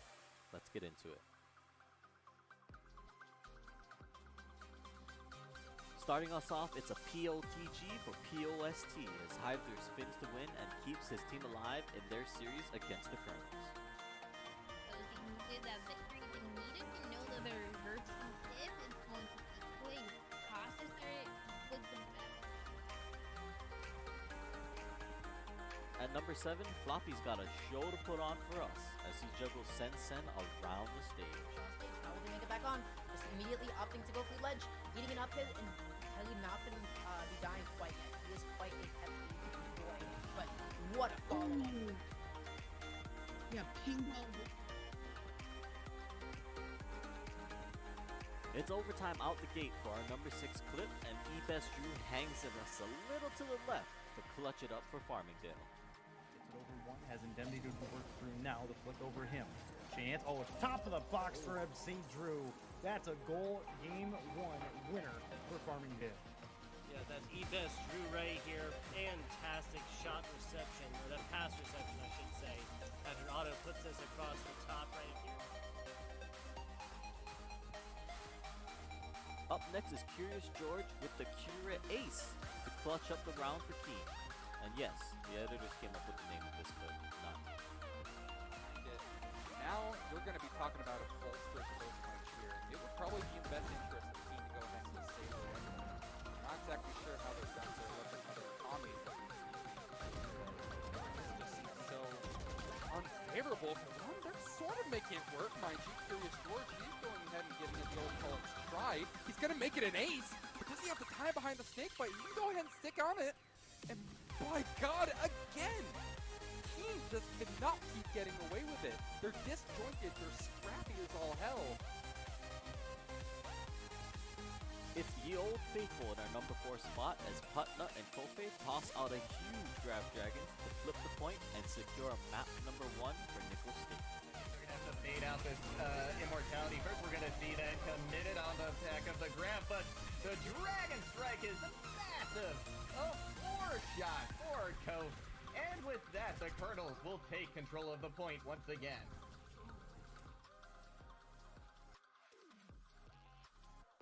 Now this might only be our number 3 clip of this week, but you guys have to check out this play from Not Leopard as he pulls off these ridiculous moves to juggle the ball right past the defenders of Central Missouri and into the net. It's possible. Setting up a counter-attack potential, but Fan Shui here and Not Leopard. What? Oh, Not Leopard! They have families! Stop it! They beat all 3 defenders! I finally figured out why it's not Leopard. It's not Leopard because it's Messi. Messi with the dime, the dish, the left. At number 2, this is probably one of the smartest plays we've seen in a while. Now UNM's Wicked Pro, after finding the spike on A, decides to ult and immediately rotate out after getting the info that the rest of the attackers are mid.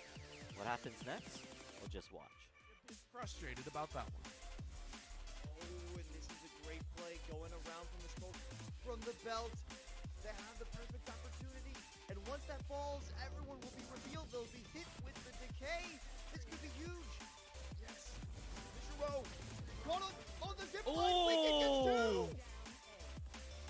2. Another 4K for Wicked, who is playing out of their mind. The 500 IQ play.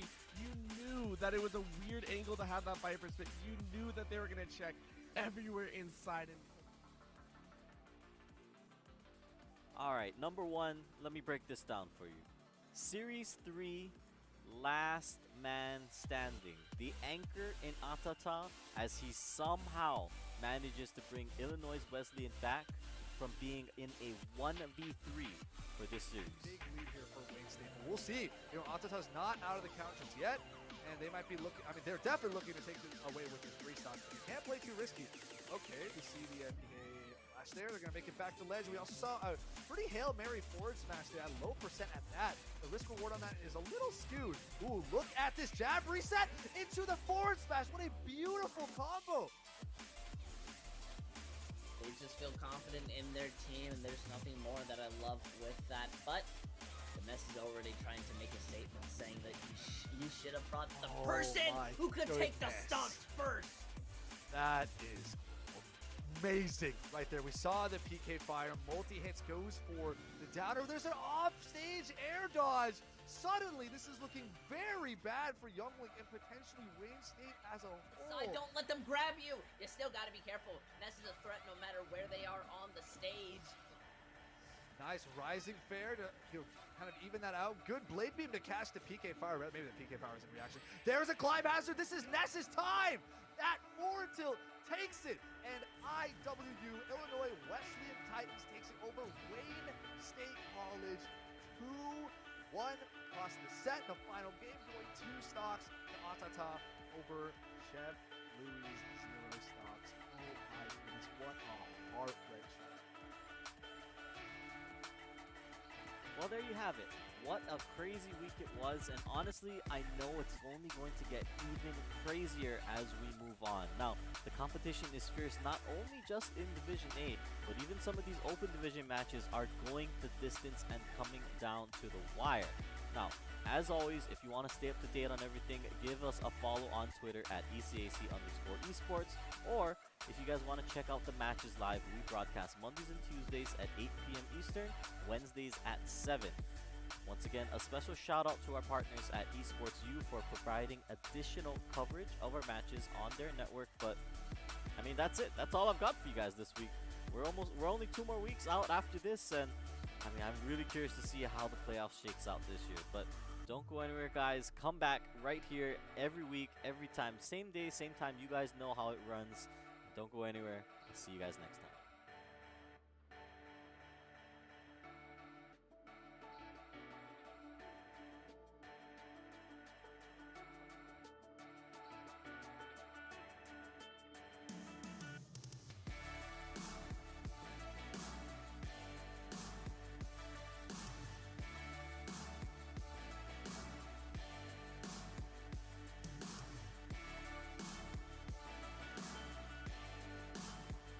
Hey, what's up? It's Honix back at it again to bring you the sickest bits from ECAC. But listen guys, here's the thing. Overwatch 2 still isn't out, and it's been so long that I understand what's happening in the Valorant clips now. I don't know how I could have let this happen. Anyways, let's check out the action from week 2 of ECAC. First up, we've got Nico Baca, who's got a need for speed. They have to be careful here. That people not quite in their favor. Patrick has to be quick too. And Nico Baca, he's just soaring through his sky with way too much pace. Yeah, you knew this was coming. When this one lingered up in the air for a bit too long from Janio's touch, Patrick tried to go up for this one, but Nico, like we said, he's been the fastest player in this lobby. Just a friendly reminder that fireworks always add pizzazz to your point. This series. Good read there about John. Because if he didn't place on that block, that would have been a really early stop. He would have gone in. Absolutely sniped out of midair. Everyone is in flux when Mount St. Mary's is on the point. That is the both of your healing if you're Emery and Henry. Now you're coming in with both DPS and the Shattered, but again, a massive gravity flux comes out from Mount St. Mary, stops them in their tracks before they can even get started. Yeah, the tech visor gonna deal the final blows to several members of Emery and Henry. Eve has got beef with CSB and wants everyone to know.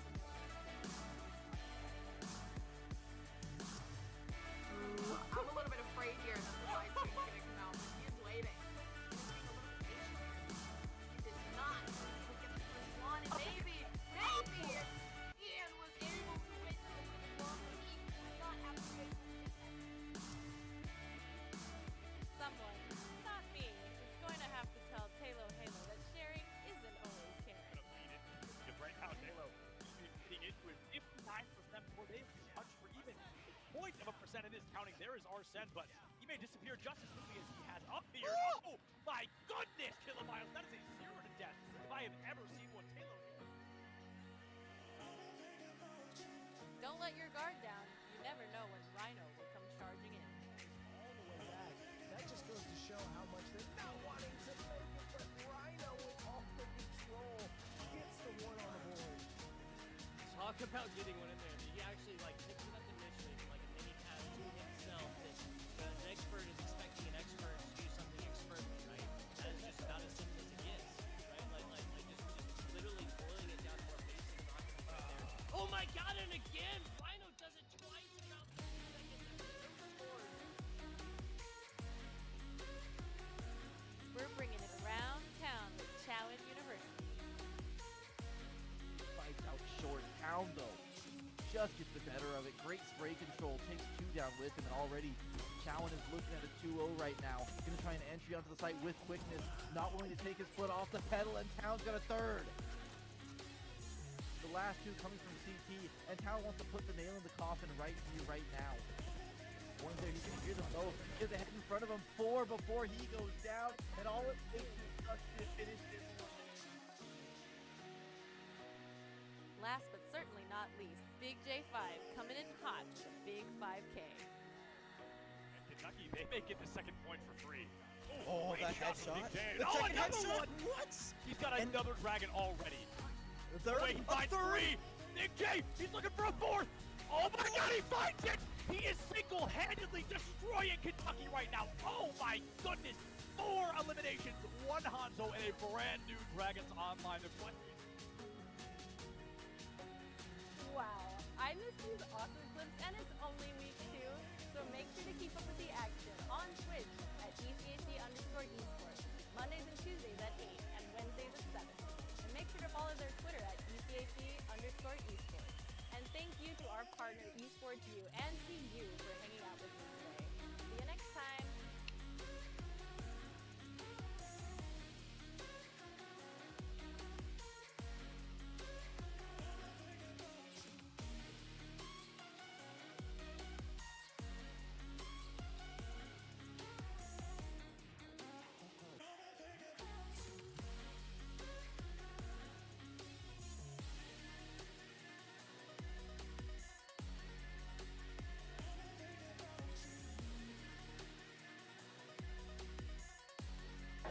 Hello, everybody, and welcome to the Collegiate Esport Commissioners Cup 2022. Once again, I'm still Sepulence, but this time I am joined by the CEO of New Street, Eric, who's going to get to tell us about NFTs, which I'm really excited because I told you this before the interview. I know nothing. I'm like a newborn baby about this. Yeah. So I would love to hear kind of about what you do, and then we can talk a little bit more about the esports side of things. Yeah, so absolutely. We'll get into the NFT side in a second. But just to quickly explain what I do, Yeah, of course. Eric Witchen, thank you for the intro. CEO of New Street. And New Street is a media and analytics platform for collectors. So you can think about it as like the world of collectibles has grown significantly over the last 5 to 10 years. And what's happened is we've had a lot of marketplaces evolve. So places that are going to sell you things. Like if I want to buy a pair of sneakers, I have to go to no less than 10 to 12 websites in order to figure out the best price. So, the value proposition for us starts with, as a collector, where can I buy these things on the internet and where can I get the best deal possible? And then furthermore, we add media and insights, sort of like a financial technology company would do, but around things that I personally care about a lot more than stocks. Right. So that's us. Absolutely. So looking at it, NFTs being one thing, esports being the other. Yeah. Where's the link? Yeah. Where's the connection there? So first off, let's demystify NFTs a little bit. Oh yes, please. So first of all, an NFT is the first time in human history that we've been able to prove that something digital is scarce. Yeah. You need to take that in for a second. So basically, we've been creating things on the internet and with digital art and otherwise for many, many years. We're buying in-game items, we're doing a bunch of things, and we've been taught that because you can copy and paste those things, they have no value, right? Enter the blockchain, and the blockchain allows us to be able to prove that something digital is truly owned by one particular person. Sure. So you can copy and paste that thing as many times as you want, Is it but like you a don't own it. certificate then? It's absolutely like a certificate of authenticity, certificate of ownership that could represent a digital asset or a physical asset just as equally. Right. There are people playing with this in real estate markets. I mean, so collectibles, is just one of the areas that this thing is interesting in. But in terms of esports, I think it connects very much to. When you think about all the work that you do as a gamer in these ecosystems, what happens if one day this ecosystem, this company that controls this ecosystem no longer exists? All your in-game assets and all the things that you've worked so hard no longer exist too. And so, of course, the primary use case of these assets in ecosystem are going to be within the ecosystem, maybe forever. But it'd be really nice to be able to pull them out of the ecosystem, own them separately. And so if those companies are foregone, go by the wayside someday, you still have these things to say, hey, I used to play this game. Right. It was a lot of fun. And so that's really where I think the value comes in. Okay, so that Preservation of value, so to speak. Yeah, so that's a great kind of segue into the other part. You've got all these positives, so people that are looking at it, they're kind of shaking their head a little bit. They're like, oh, this is going to be damaging, this can be harmful. Of course. What is kind of the counterpoint to that? Of course. The counterpoint is that I think the misperception is these NFT games are coming to take gaming away from gamers, or the fun out of games. And the fact of the matter is that like a lot of the current NFT gaming is more of a replacement for casino gambling than it is for anything else. Sure. I mean, these are not meant to be competitive with the games that you guys are playing here, and shouldn't be seen as such. So it's almost like two completely different industries. Okay. The graphic engines and all the things that are behind the scenes on these things, they're just not there yet. I mean, if you look at it looks like some of these look like Minecraft 10 years ago. Right. But that being said, really, it's the connectivity to economics, to the rest of the web and whatnot that makes a lot of these things really more interesting. Sure. And those things haven't even happened. Sure, yeah, absolutely. So it's to kind of pull us away from the esport back to the NFT kind of topic. And you and I did discuss this a little bit before the interview, is people are often talking about how NFTs can be damaging or harmful to kind of the real world, literal environment, the environment definitely, itself. So what is kind of, for somebody, compared to me who knows nothing, someone who actually knows what's up with NFTs, what's the stance on that? Yeah, so absolutely. So it's one of the most strongest negatives about NFTs right now is the carbon footprint that these blockchains leave. And just to get not too technical, but just to talk really quickly through it, there's these things that essentially are used to confirm transactions. It's called a consensus mechanism. Okay. Essentially, it's how do you prove that the ledger is accurate? That it happened, right? And so Bitcoin and Ethereum currently use this thing called proof of work. Okay. And that uses a lot of energy, tons of energy. I mean, energy of small countries. So I do agree that on a per user basis, the electricity that's being used right now by the network is absolutely higher than it should be. That being said, Ethereum in particular is going through a change this year that's going to reduce the emissions by something like 99.5%. Wow. So it's really like, it's kind of like one of those things that is a current problem, but that problem gets solved really quickly. Right. And I sometimes question the areas that these narratives come from. Because when you think about it, right, like negative narratives tend to come from industries that don't want something to succeed. And you look at the things like crypto industries or whatnot. There's a lot of industries that stand to lose if crypto wins. So I'll just leave it at that. But there's a lot of false narratives being perpetuated, especially around the environment. And the fact of the matter is whereas they are currently concerns, they very quickly become non-concerns. Sure. And a lot of actually the current blockchains that are being used actually already use this consensus mechanism. Okay. So really take very, very, very little power. Yeah, so I guess the question is, are you afraid that even after they fix this, the 99% goes on, sure. Are you afraid that's going to damage the longevity of this idea, of this concept? I think that it has the potential to, right? Sure. Because we're still in the early adoption phase. Right. And so anytime you get a narrative as strong, especially environmental ones, which I am very attuned with, environmental concerns, it alienates a large group of people. So there are groups of people, that like lobbyists for all intents and purposes that are taking the counterpoint and are essentially lobbying for the crypto industry. So lobbyists everywhere, basically. Yeah. And I guess, so we've covered the NFT portion, we've covered a little bit of the gamer portion, but a gamer watching this, somebody gaming. Absolutely. Where's the benefit for them? What's the benefit of kind of the gaming NFT? Absolutely. So I would say right now, very little. I'll be honest with you. Sure. But it's coming. And where it's coming is in the ability to own these in-game items and digital objects that you work so hard to collect, that commemorate things that you've done, things that you've won. It connects to a lot of different things, particular in esports, but also just in everyday life. Yeah. Ticketing for events is there's a lot of ticketing vendors that are moving to this as some way to keep these tickets immortalized in your wallet forever. Once in a while I'll find a little piece of paper that reminds me that I went to a concert in 1987. But generally speaking, that I don't find those that often. Yeah, absolutely. So there's a lot of really cool things, and I think that a lot of people get sort of any nascent industry is going to have cash grabs and scams. Right. The internet had that in '99 and 2000 as well, but here we are. So, that's kind of how I think about things. Yeah, absolutely. Well, hey, thank you so much for your time. Absolutely. I know that I have learned a lot. I hope people watching have learned a lot as well, but I really appreciate all that. Thank you so much. Appreciate it.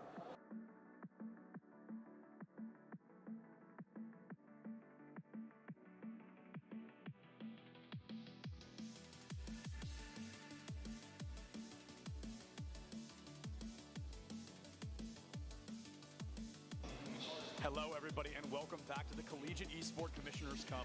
I am Seth Dillons, and I get a really neat opportunity here. We get to interview Burns from E United. Burns, how you doing? I'm doing well. How about yourself? I'm doing great. We're on day 2 of the event. It's been a fantastic one. I ran into you yesterday, but we were running around like chickens with our heads off, and it has been, how has your time been here? What has this event kind of been like? Yeah, it's great. I just love being in the passion pit, seeing all the college kids go at it. Reminds me of like an old school MLG event almost, but being like in the epicenter of the passion pit, seeing Rocket League, Valorant, Overwatch, and Smash, it's it's amazing to see all of these schools compete against each other and get a shot to play on this main stage. Yeah, no doubt about it. And tell us a little bit about kind of what is E United, right? Because we know that you're here, we know you're here to represent them, but for the people that don't know, what is E United? Yeah, E United was founded in 2016. We're a professional esports organization. We've been in League of Legends, Overwatch, all the way to Battle Right, I think it was called back in the day. Right now in 2022, we are in Gears of War, Halo, Rocket League, PUBG, and announcing a new title tomorrow. I know, get the small intel here. So it's a lot of fun. I went pro in Call of Duty when I was younger. I ended up playing my last event under E United, switched in 2016, and I've been the GM ever since. So it's a true blessing to be able to stay with an organization for as long as I have, and we love giving back to the collegiate community. I actually graduated from Full Sail in 2013. I was a little confused about the jersey. Yeah, so the Full Sail boys are out of the tournament, unfortunately, but I decided I would rep them today in their honor. Yeah, it's just great. I love working with younger individuals who are trying to find their path in esports, and these college kids are really showing what they're all about. Yeah, so to be kind of an ex-pro player, where a collegiate scene at the time didn't exist, especially not to the scale right now, what is it like to see such high levels of success, such high levels of support for something that you weren't able to kind of get as much support in at the time, something that was looked down on a lot more? Yeah, I'm extremely jealous. That's all I can say. Full Sail started their program in 2017. When I was there in 2011 and 12, it was just a bunch of nerds running around, just creating their own clubs. I was still striving to go pro, but now you have these opportunities to play on main stage, play in front of thousands of people. We just had locals back in the day. You would show up and play for like $200, $100. It was like lunch money. Right. Now these kids are playing for scholarships. They're playing for fame. They could pop off here and end up getting a sponsor for $10,000 or $20,000 from somebody. Right. So the opportunities are just endless at the moment, and I think it's just great that you basically can prove yourself and make anything happen right now. It's instead of kind of what you had gone through, being in college and also trying to go pro, these kids can try to go pro while being in college. It's hand in hand instead of those two kind of battling kind of matchups. So if somebody's trying to go pro, right, they're like, Burns, I want to be you one day. I want to be the GM of the United one day. What is that first step to really take it from a hobby to a passion, to a job? Yeah, I think I've told this story a lot, but it's really, I thought about going pro every night before I went to bed. Right. Like, I lived and breathed Call of Duty for years. It was my life. I had to skip dinner sometimes. I had to skip family functions, and my family didn't really understand, but it was what I wanted to do, and it all worked out. But at the end of the day, you always need to kind of be organized. You have to have the ability to not put all of your eggs in one basket. So even though it worked out for me, there are so many opportunities in esports. There's being a caster or interviewing people. There's working in production. There's helping people get waters. Like, literally, there are so many opportunities. So, this crowd's awesome. They're going crazy, dude. They stayed on their last life right now. Off subject, Smash, regardless if it's middle school, high school, college, it pops off all the time. I love it. Well, Burns, thank you so much, man. I really appreciate it. Yeah, no worries. Thank you, guys.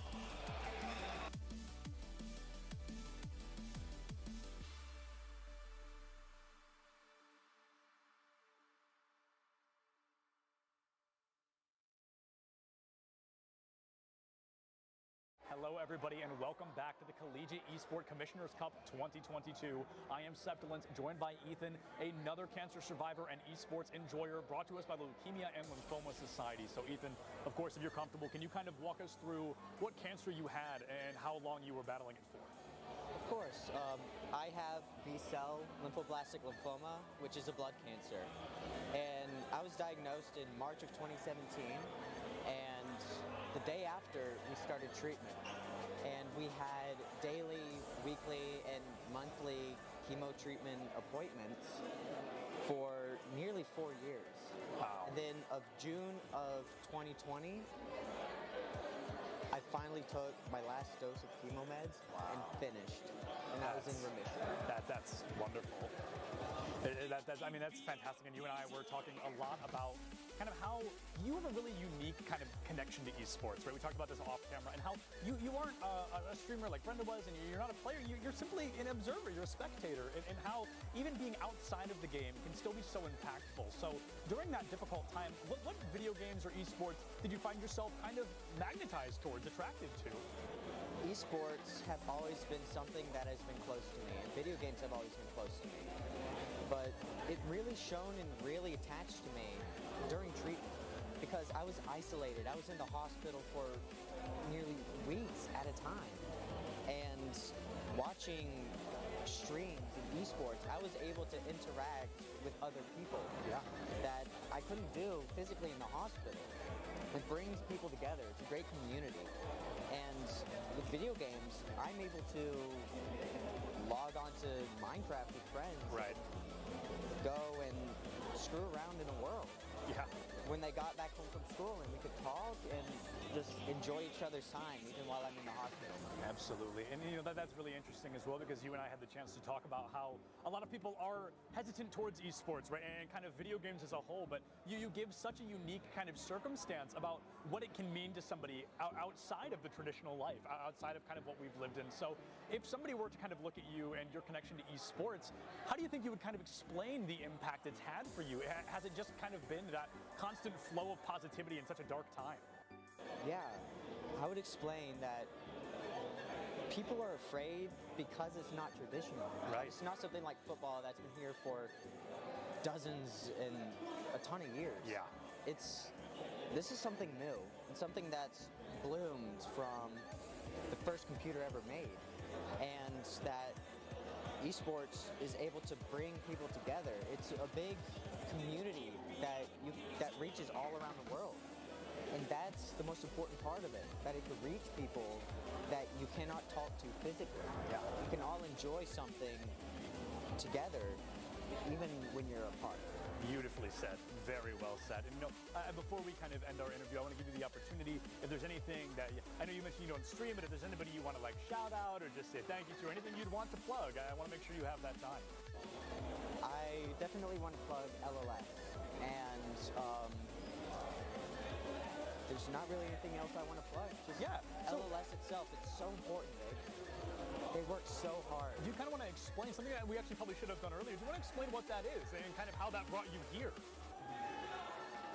LLS works really hard to fund top researchers and to find amazing things for blood cancer to help prolong kids and adults with blood cancer's life. And they're really important. Absolutely. Well, Ethan, thank you so much for joining us, and thank you for sharing your story. Yeah, thank you for having me.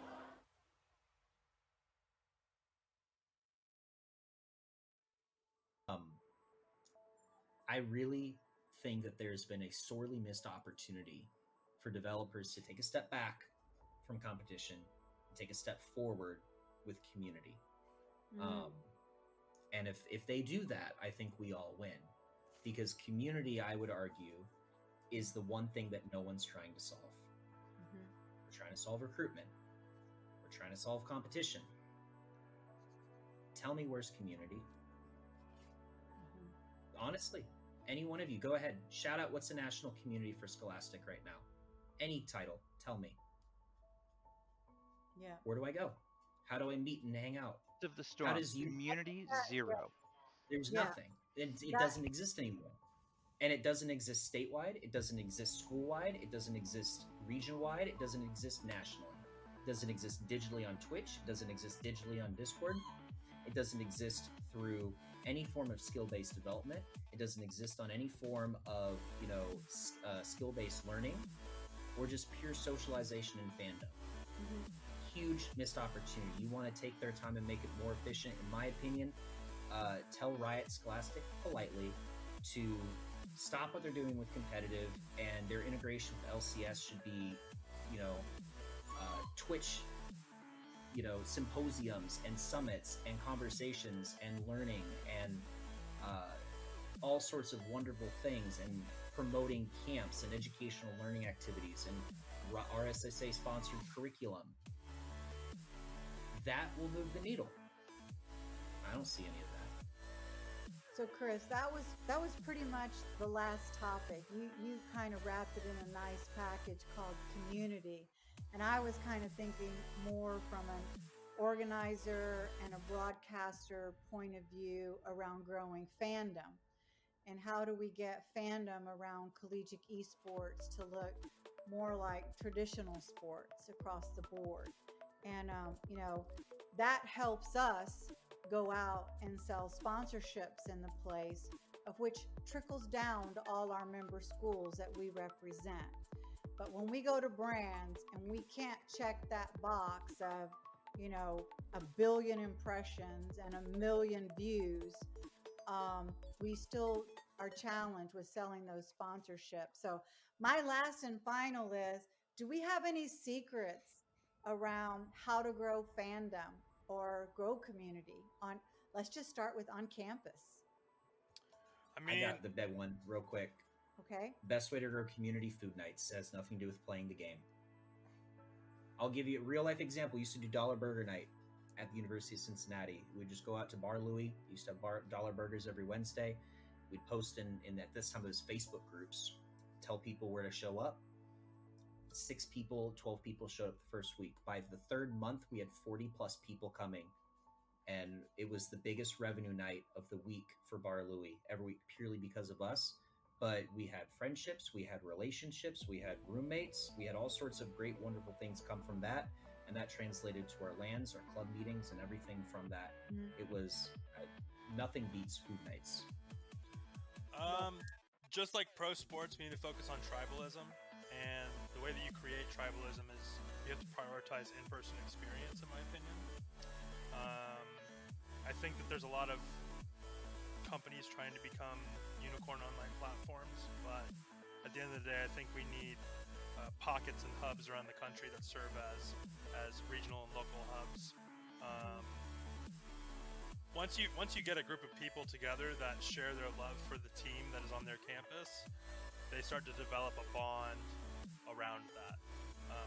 You can do that online, but it won't be nearly as effective. Professional esports is having this tribalism problem because the majority of it's online. It's resulted in fans following players more so than the teams. I mean, that's a pretty broad topic, though. Like, we're starting to see those trends in traditional sports as well start to occur. People will follow LeBron and specific players on different teams to wherever they are.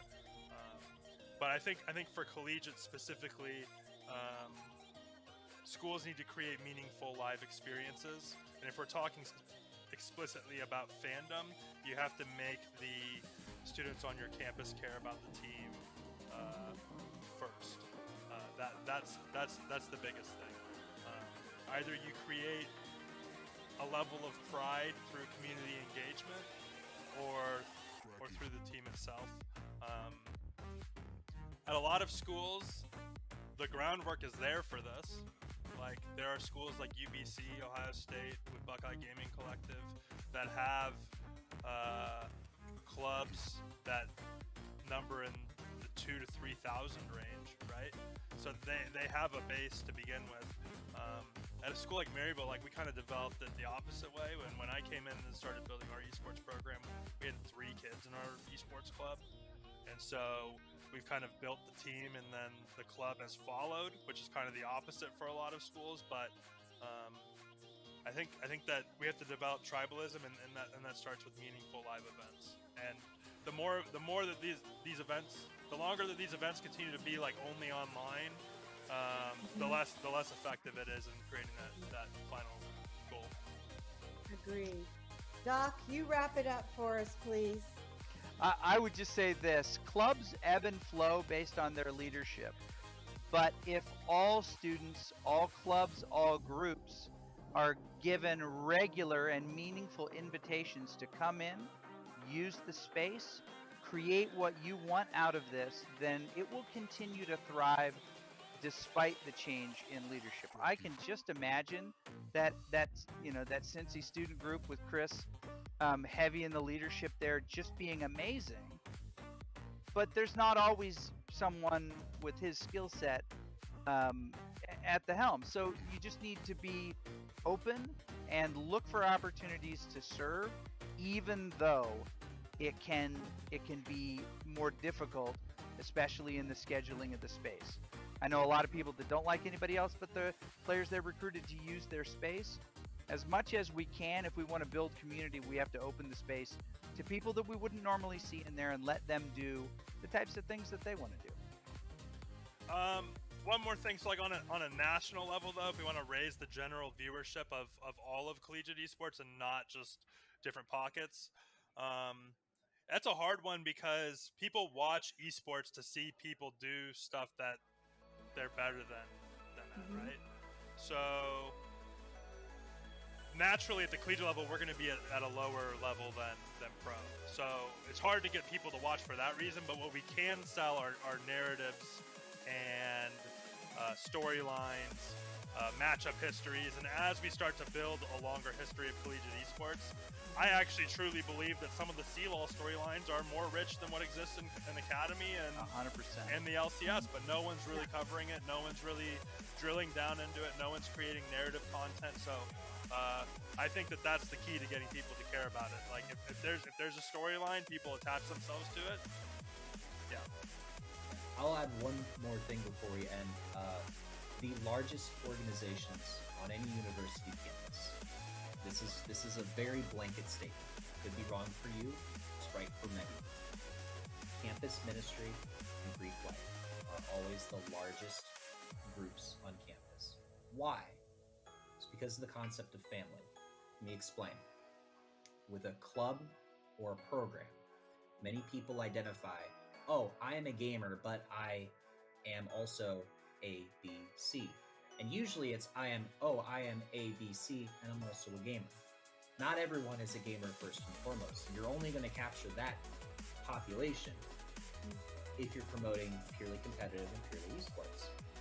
And so I said food nights and social activities. I'm really stealing from campus ministry and Greek life, because what you want to do to build community at your school is to make it so that the thing that you're doing is the number one thing in the students' lives. Now that's a very selfish thing to say, but it's a true statement. For you to grow the largest community, your community needs to feel that the thing that they're a part of is the most important part of their social campus experience. That's why Greek life is so successful. That's why campus ministry is so successful. And when you treat esports as a program of just competition, practice, and development,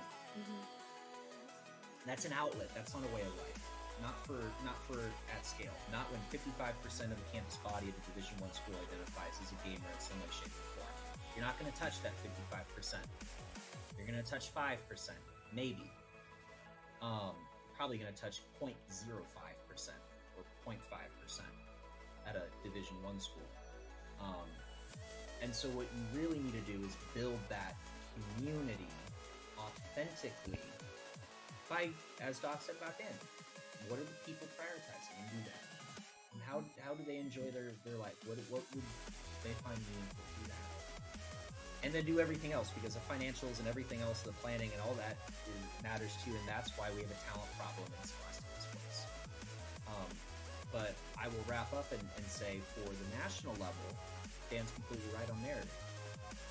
But I'm not worried about that, because the only thing we need to build community nationwide is just time.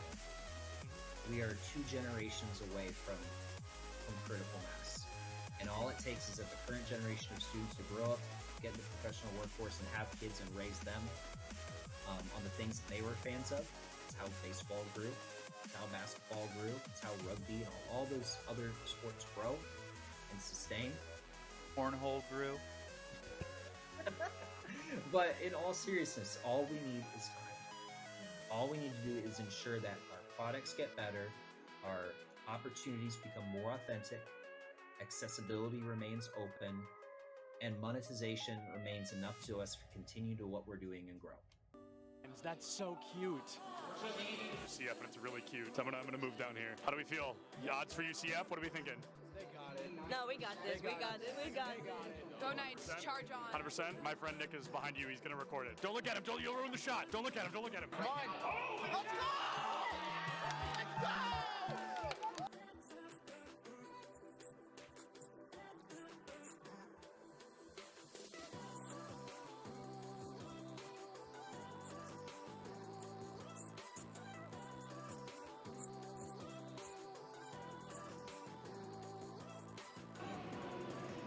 My smile's probably really creepy. I was just being weird. Oh, I love being in the shadows, though. Big shout out to the shadows. We could interview Dilly just because I think he's handsome. You weren't supposed to hear. Here's the thing about the event.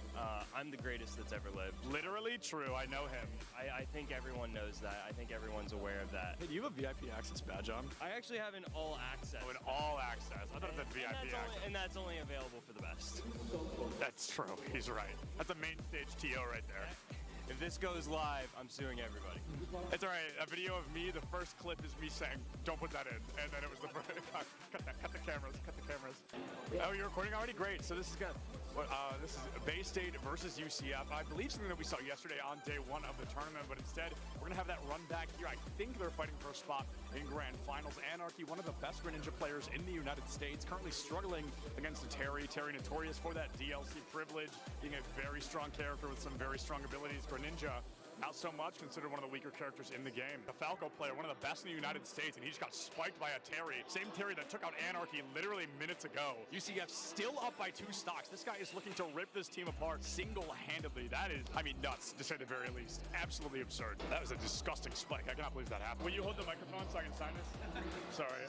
For context, he's got a fan. He's actually signing something. He's so excited.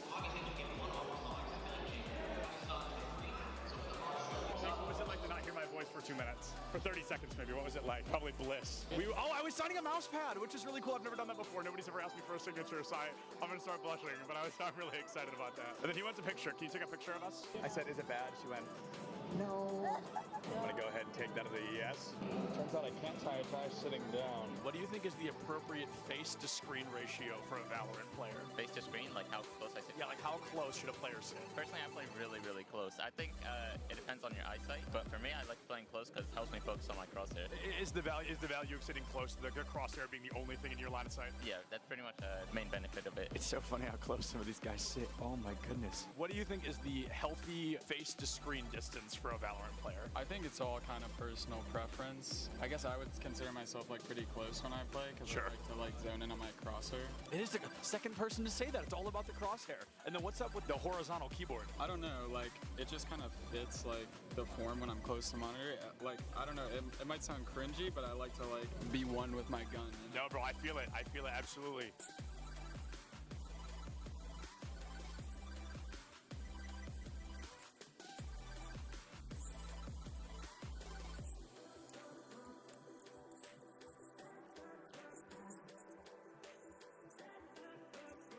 What is going on, everybody? I am here with some UCF fans. How are we feeling about UCF? Let's go! Let's go! We've got a bunch of UCF fans in the crowd right now. UCF, they're up by a single game. They're looking to find their third and possibly final, secure a spot moving forward. Things looking great for them against Northwood here today. This guy's playing Minecraft right now. He keeps double building instead of placing the dirt. Pressure's on, man. Everybody's watching. Just kidding. Just me. Cameraman's not over here. Just kidding. He's behind you. There's actually always cameras on you if I'm around. Do you double build all of those? No excuses, bro. Your college esports Minecraft team absolutely rolled. L after L here. Let's hope UCF has a little better luck on stage, huh? What is going on, everybody? I am Septilins, and I have the honor of welcoming you to the Collegiate Esport Commissioners Cup here in Atlanta, Georgia. All right, that was good. That was good. Good content, good content.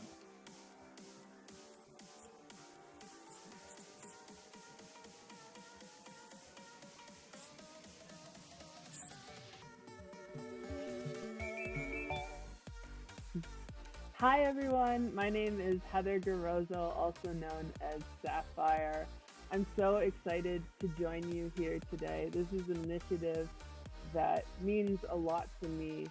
I've been involved in esports now for a little more than I want to admit, but about 20 years in many different facets. And when I started, I was often the only woman in the room. There were no women competitions. There were no other women on co-ed teams or women's teams. And that obviously has changed drastically over the most recent couple of years. Initiatives like this are so meaningful to getting more women involved and giving them a stepping stone to join those Tier 1 leagues, to join co-ed teams, mixed teams, and hopefully become the best in the world. So I came to join today to just tell you a little bit about my journey, hopefully inspire you, whether you want to go down the path of being a professional gamer or a content creator, or you want to work in the industry. There's so many different options, and I wanted to share a little bit about my story with you. So first off, I'm actually at Valorant Champions in Istanbul right now. The match is happening like just behind the door from me, so you might even hear some of the crowd noise going hype. The crowd is obviously cheering for Fnatic. Actually, I just heard a loud cheer right now because something epic might have just happened. But so apologies if you hear that background noise, but it's all part of the vibe. It's all part of just being in esports, living and breathing esports. My journey actually started just as a player. I was a multi-sport varsity athlete in high school. For my MCL, was out on an injury, and then I found esports. My brother would have his friends over, and I didn't want my brother to be better than me than anything, and I just started playing. And this was actually Counter-Strike. Valorant wasn't out at the time, of course. And turns out that I was pretty decent at it, and so started playing more and more and more. Found some teammates, traveled down to the CPL, which is like the top tournament at the time. Thought after winning a bunch of tournaments in the Milwaukee area that we would come in and do really well. Turns out we were terrible, and we finished dead last. Lost to a Finnish team that was one of the best in the world. But it only motivated me to be a better player. So I kept competing. Eventually I made it on to some of the top teams.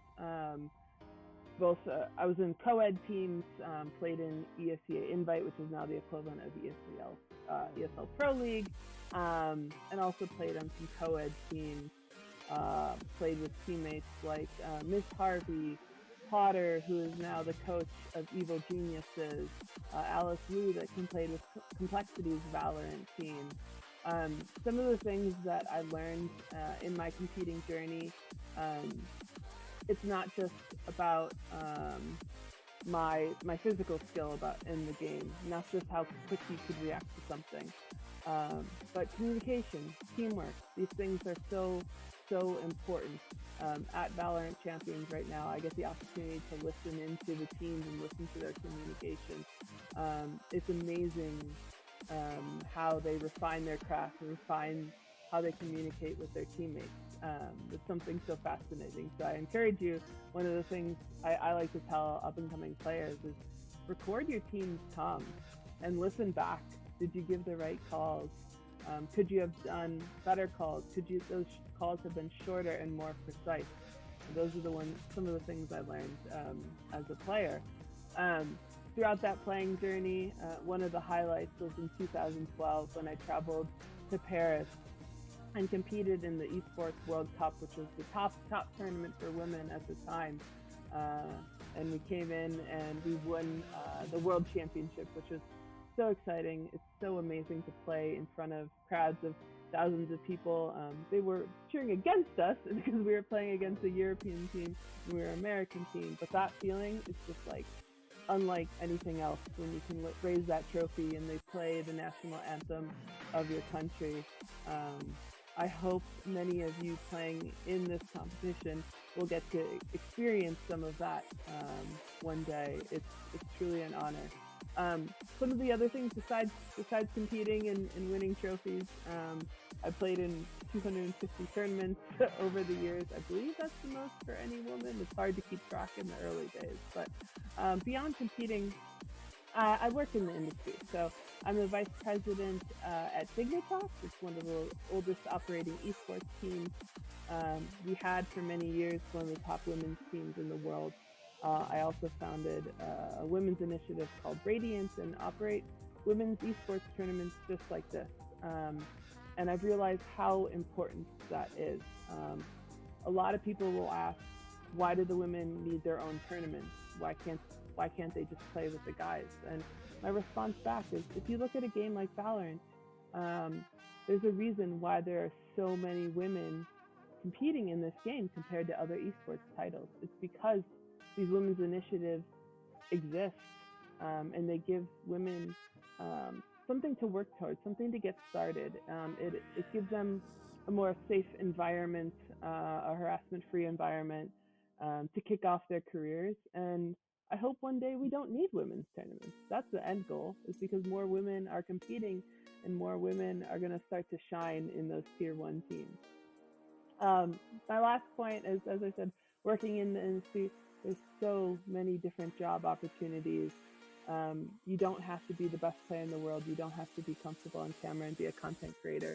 You can work in business side, marketing, advertising. You can work in PR. You can work even in the sciences. There's sports psychology jobs. There's team chefs. There's nutritionists. One of my positions is being an observer. Like I said, I'm at Valorant Champions right now. And, if you're dual monitoring and you're watching both this event and Valorant Champions at the same time, after this, I'm about to hop in and be the observer for XSET versus Fnatic, essentially an in-game director. There's a million different production jobs as well. But I just wanted to use this as an opportunity to hopefully inspire you to continue to pursue esports and gaming if that's something you love. And then my final comment is just a reminder that, you're going to be in games sometimes and people are going to say terrible things. I hope that ends someday, but just know that no matter what they say, you belong here. You deserve this. You deserve to play this game. You deserve to be in this competition. And I wish you all the best of luck. Thank you so much for having me. I can't wait. I know there's going to be some superstars. I hope I see you one day at Valorant Champions kicking ass. Thank you so much for having me.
Darren Wheeler. I'm a junior at Cornell College, and I play for the Overwatch and Smash Ultimate team there. I also play football, and I enjoy playing Ultimate Team as well. Wow, how do you have time for all that? I have no idea. Just gotta prioritize, right? Yeah. So how long have you been playing Overwatch and Smash, you said? Overwatch, I started playing the summer before I came to Cornell, which was in 2019. Since then, I've gone from bronze to master's ranking just by being on the team. And Smash, I started when the game first came out, but I haven't played the game competitively until around the end of last year. And what made you want to start competing? At the time, our esports coach, we just started getting into like big tournaments and stuff. And so we went to a tournament where one of the PGR, one of the top 50 players in the world, was appearing, and we played him, and it was not pretty. It was, we got stomped into the dirt. And so, I didn't like that. So I said, you know what, I'm gonna get better. I'm gonna play better, and I'm gonna figure out how to beat someone like that. So that was not fun. And what have you done to get better at the game? Like, what kind of strategies do you use? We have weekly practices. We have Monday, Thursday, and Friday. We practice. I play by myself, of course. I go to tournaments. And from these tournaments against good players, I take the film that I get and I VOD review it, learn what I could have done better, and figure out things like positioning, usage of abilities, that type of thing. So, what do you think about your team? How does it feel to be a part of an esports team? And do you guys all get along? Are you guys friends? Oh yeah, it's fantastic. If we're all in the room together, we're just joking around. Which sometimes makes it hard to practice because it's very hard. It's hard to get serious when it's really goofy like that. But I love being on the team. This was like one of the reasons I stayed on the esports team, because we had a director change. Despite the director change, was because I just love the team. That's really good. You guys support each other and all that. That's awesome. You said you've gone to competitions and stuff. Well, how often do you think you game a week? How many hours do you think you play a week? Maybe over 24, maybe 30 hours. It's a lot of time. You play Smash and Overwatch. Which one do you like better and why? I like Smash better. Fighting games have always been my thing before shooters, so that's part of it. And I'm much better at Smash than I am at Overwatch. Overwatch is more of a team-based game, so your individual performance matters a lot less. But Smash, everything that you do, it's all on you, so you can always improve on that. And I know you've been to competitions and stuff before, but do you still get nervous when you're about to compete, or are you pretty confident?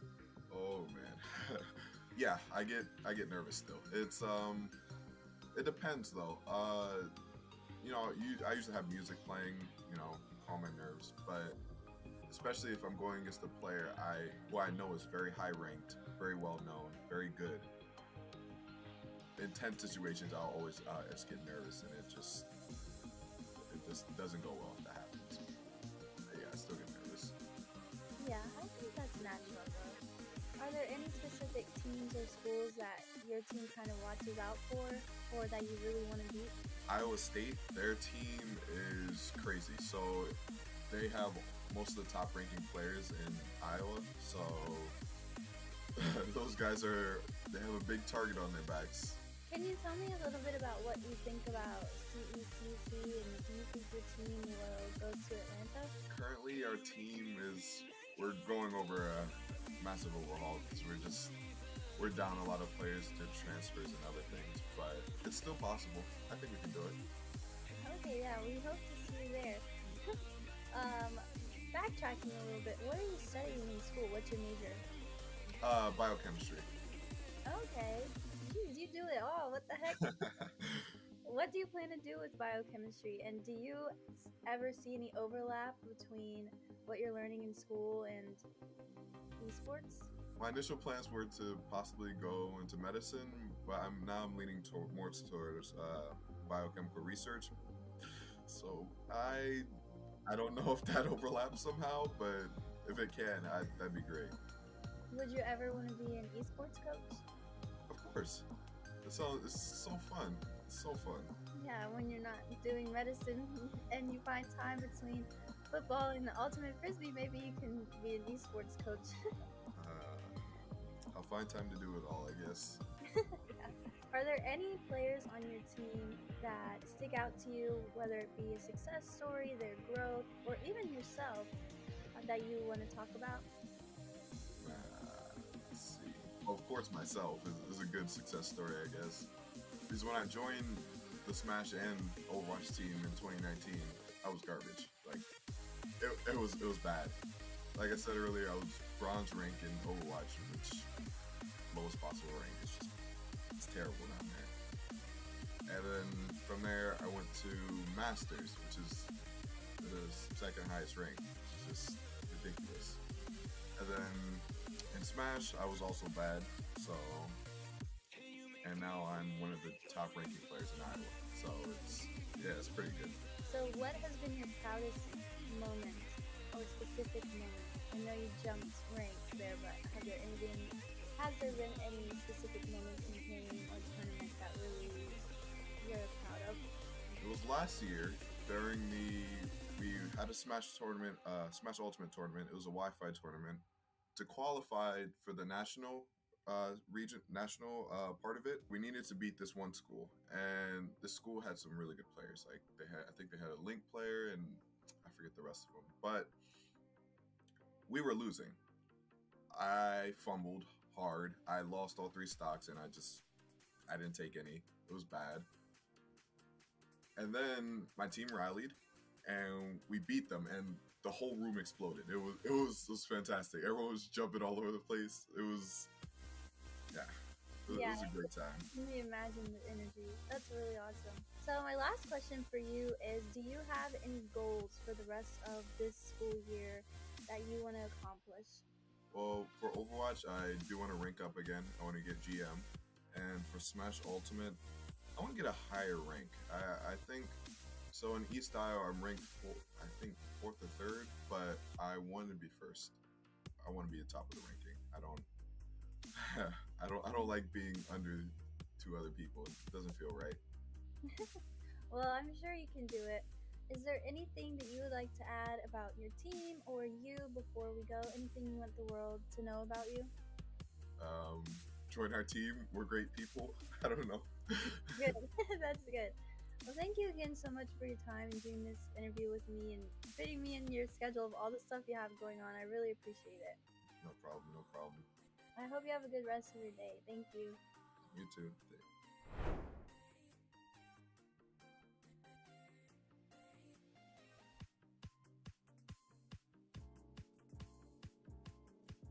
Hey guys, K-Tad here, and welcome back to the ECAC Top Plays of the Week video. We're in week number 7, and trust me when I tell you, things have only been heating up.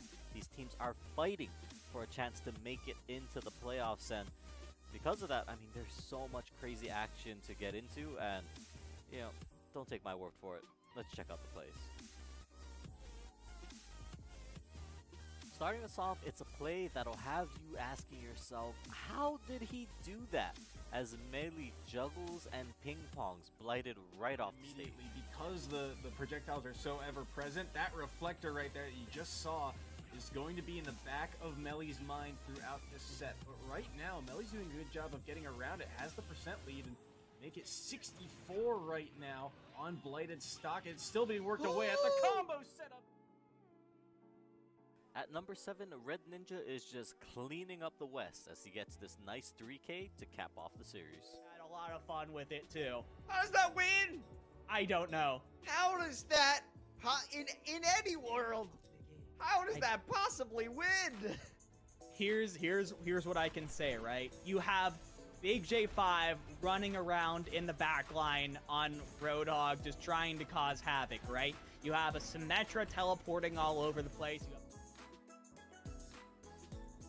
Up next, there might just be a 4th member on the squad of RPI as the corner comes in clutch to take them to game number 5. It's about as good as you're going to see for a team play off the corner wall, and RPI takes a 3-goal lead. And with that, we have the fastest goal in this matchup so far. We started off with the quickest goal, the least amount of time. Okay, spoiler for your intro this time. Someone gets a 4K clutch in this round. You just have to guess who. A-side now to Wukian with an immediate elimination onto the relay, making it a 5-4. Might be able to, no, will find the elimination. Onto Louis tying things back up, not for long. Wukian with that operator takes out his body. A real powerhouse player has to kiss this round goodbye. UK, they're 3 rounds away, winning their 3rd round and almost tying us back up. What a shot from Wukian there. It is going to be the blade storm taken offline by that player blade. Without that blade storm, they may be able to win this one. Brown Baller with the 3. Can he find the 4? Jag? No, it's the right click that puts him in. Wukian with a 4K of his own. In our top half, it's Sonics in his attempt to 9-stock NJCU that gives us this next play and this beautiful edge guard. Things will go swimmingly for themselves as of right now. See Hydra playing at a massive disadvantage, already at 109, but 92 on Sonics. This was where we saw them actually take that stock against them. It was just a small little upbeat. No way. One hit is all it takes. No, Rabbit! Way. Rabbit! Oh my! Sonics is too clean with it! For number 3, Shrusi's got some things to say as he just pops off for Kings. So much to bear, and, well, too much to bear. Shrusi, why take on one defenders when you can take on 2, maybe even all of them? Why get a hat trick when you can get 5 goals instead? 30 seconds to go. Literally every goal of this game has been from Strucy, and you would go to think, you know, oh, obviously he's got a million shots. That's why he's just been putting on the pressure. Not really. He's 5 for 7. He's really accurate with what he's doing here. Not wasting his time because shots like this, they don't come every day. But for Strucy, it's another walk in the park. Give him the time in the air and he will do things like this. Somebody call it. Somebody call it. This is unfair. And in second place this week, it's the perfectly timed EMP into self-destruct combo that completely wipes out Wichita State in the opening map against Johnson and Wynn. Self-destruct is there. Gentalian and Rogue combining for a massive fight win right there. 95%. And in our number 1 spot, it's a tour de force that some would say is almost excessive from Nagwin as he shuts the door onto Delaware. On the right side of the kill feed. Nagwen playing C-Long and doing a great job at it. Oh my goodness, even better! Trying to turn 2 into 3, not able to line it up yet, but there it is. That tour de force is a tour de force to be reckoned with. Nagwen taking out 4 to win the 7th round. Alright, and that is it. Now, I mean, what did I tell you guys? Things are only getting crazier and crazier, and with this wrapping up, that means there's only 1 more of these videos left to make. That means there's only 4 more weeks of playoffs left on the table that's going to be starting up in just a little bit. And I mean, what a crazy season it's been, and what a crazy season it's shaping up to be.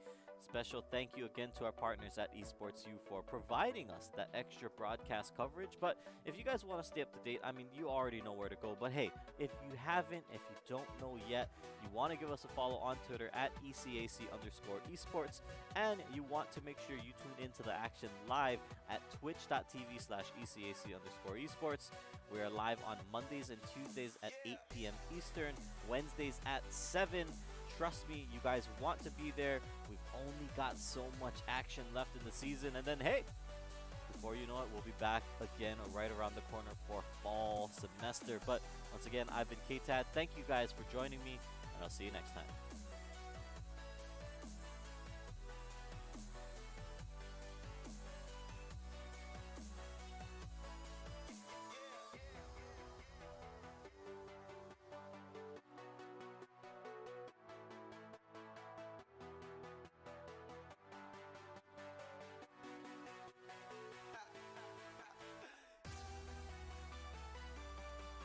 Hello, everybody, and welcome to the Collegiate Esport Commissioners Cup 2022. I am Septilence, joined by Brenda, who is not only a Twitch streamer, but a cancer survivor brought to us by the Leukemia and Lymphoma Society. So, Brenda, of course, if you're comfortable, can you please kind of walk us through what cancer you had and kind of how you battled that over time? Yes, of course. So I was diagnosed with acute myeloid leukemia, AML. It's a very rare cancer. Thankfully, treatment for it is pretty good. So 97% chance of it never coming back. I've been cancer-free for 4 years now. Because of this, I am not able to donate blood, which is something I always wanted to do. So I found different ways to help out, and doing charity streams, charity events has helped out a lot. Great, and what a perfect segue. I was going to ask, I feel like there's a very unique bond between cancer and video games. That's not something people would often kind of put hand in hand, but somehow you've gone above and beyond to create this connection between the two. And even off the interview, we talked about those charity streams that you've done. So can you walk us through kind of how you use your Twitch channel and your streams to bring awareness and raise money for these foundations? Yeah, so I use the site Posify. From there, you can choose any foundation, any society to donate money through. You make a campaign, and I like to share it. I like to raise awareness and funds, if possible, for the Leukemia and Lymphoma Society. They have helped my family. They have helped many people in the past, and in the future, they will be. So that's just how I work around it. Yeah, so how do you kind of encourage your viewers to donate money? Is it just kind of setting it up and, hey, it's for a good cause, or do you have incentives or kind of fun little activities that encourage people to spend that money? Yeah, so I do a lot of incentives. I work at a pottery shop, so you know I do ceramics kind of thing. You know, I'll pay you something. They can choose what kind of games they want me to play, things for me to sing. You know, all kinds of things. Yeah, so, you know, we talked a little bit off the interview about kind of being trapped inside, right? And having video games as that outlet and utilization of kind of feeling a little bit less stuck. And were there any games you found yourself kind of really attracted to, or games you found yourself just playing more and more often as time went on? At first, it was a lot of Gary's Mod, Prop Hunt. That was the thing back in the day, you know. And then I also play a lot of multiplayer games, League of Legends, party games, all kinds of things. Yeah, absolutely. So if somebody kind of looked at your situation from an outside perspective and they thought, oh, you know, how could somebody ever utilize video games to address something as serious as cancer, how do you feel you've been able to successfully utilize this unique platform? It's amazing, you know, you get through Twitch especially and other streaming apps, you get access to meet people all over the world. Yeah. People globally. So you get to raise awareness globally. You get to teach people about blood cancers, about what they can do to help people. So it's just an amazing way to spread the cause. Absolutely. Well, Brenda, just one more quick question. Well, less of a question, but more of an opportunity for you to kind of let us know where can we find you when you're raising all of this money and doing great things on stream? Of course. You guys can find me over at twitch.tv/balloonsbunny. I am a VTuber, so I don't show my face often. It's mostly my model. This is an exclusive. Brenda's face. Yes. Well, Brenda, thank you so much for sharing your story, and thank you so much for joining us. Thank you for having me.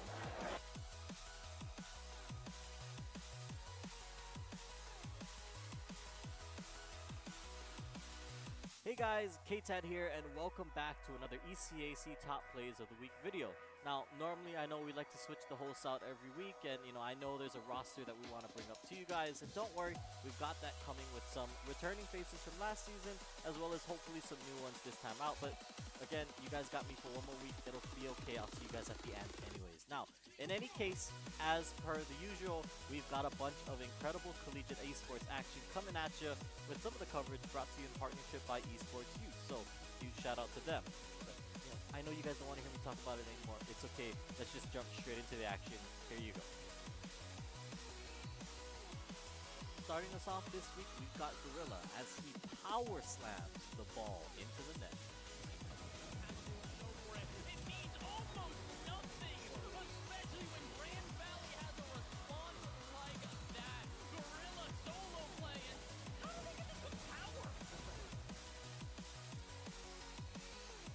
Number 7, it's a play of the game from Shiz that has him jumping fearlessly into the enemy team to secure the second map for Savannah College. Rare these, especially in a map like this one, where there's a lot of potential opportunities, but that means willing to make a complete change if necessary, and we didn't really see that for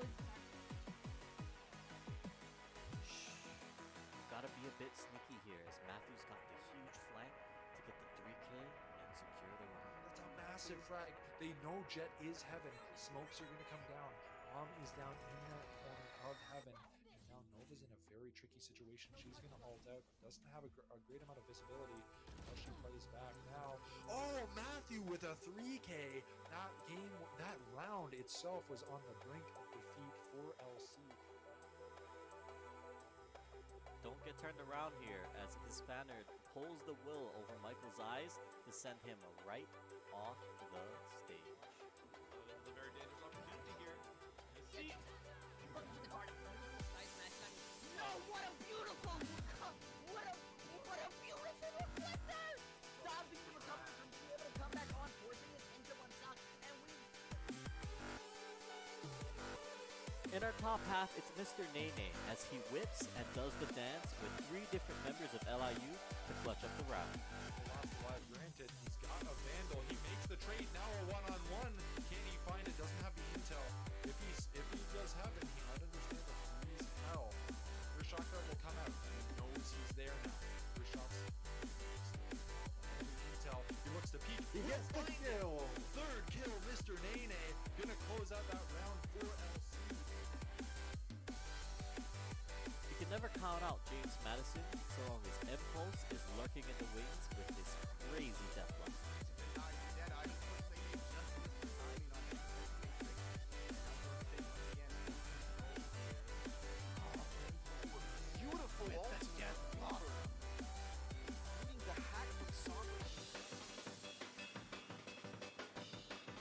In our runner-up, Bryce, in a disadvantage, finds a way to just dunk on pace to take St. Joseph's to the final series. What a play there. Great usage of that photo. He's so effective thus far. Bryce really wants to take this to game number 3. Goal. Oh, great usage. You know, I can't even believe that we were not believing in this BBB. Yeah, oh my god. Yeah, I take it all back. This is exactly the pick they needed. Oh man, huge. Oh my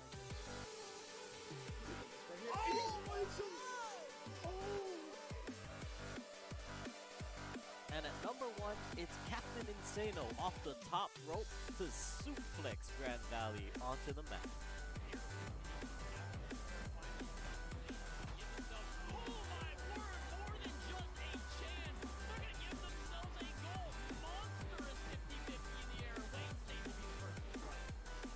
I lost track from that time. All right, and that is it. I mean, I don't know about you guys, but the action this season is really heating up, and it has me super excited to see how these teams shape up come playoffs. Now, if you guys want to catch all of the action live, make sure to follow us on Twitch at ECAC_esports. We stream Monday through Wednesday, either on 8 p.m. or 7 p.m. Eastern. Or if you want to stay up to date with everything that's going on with collegiate esports, give us a follow on Twitter as well at ECAC_esports. Trust me, guys, we've been posting a lot more this season as to when we go live, what the matchup is, how we're looking, and all of that. You don't want to miss it. But if you also want to give our partner a shout out, if you want to show them some love, make sure to follow them on Twitch at twitch.tv/esportsu. As always, it's been a blast, but I'm sure we'll have even more to talk about next week with a new set of plays, a new host, and all of that that comes with these videos. But as I said, guys, I've been KTAD. Thanks for joining me, and we'll see you next time.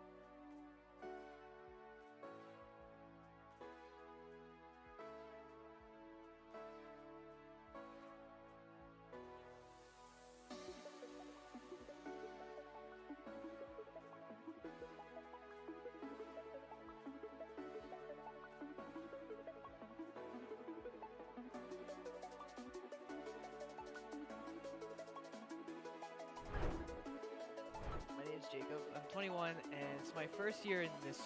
I already been to community college for the last 2 years, but I transferred here. It's a whole new program.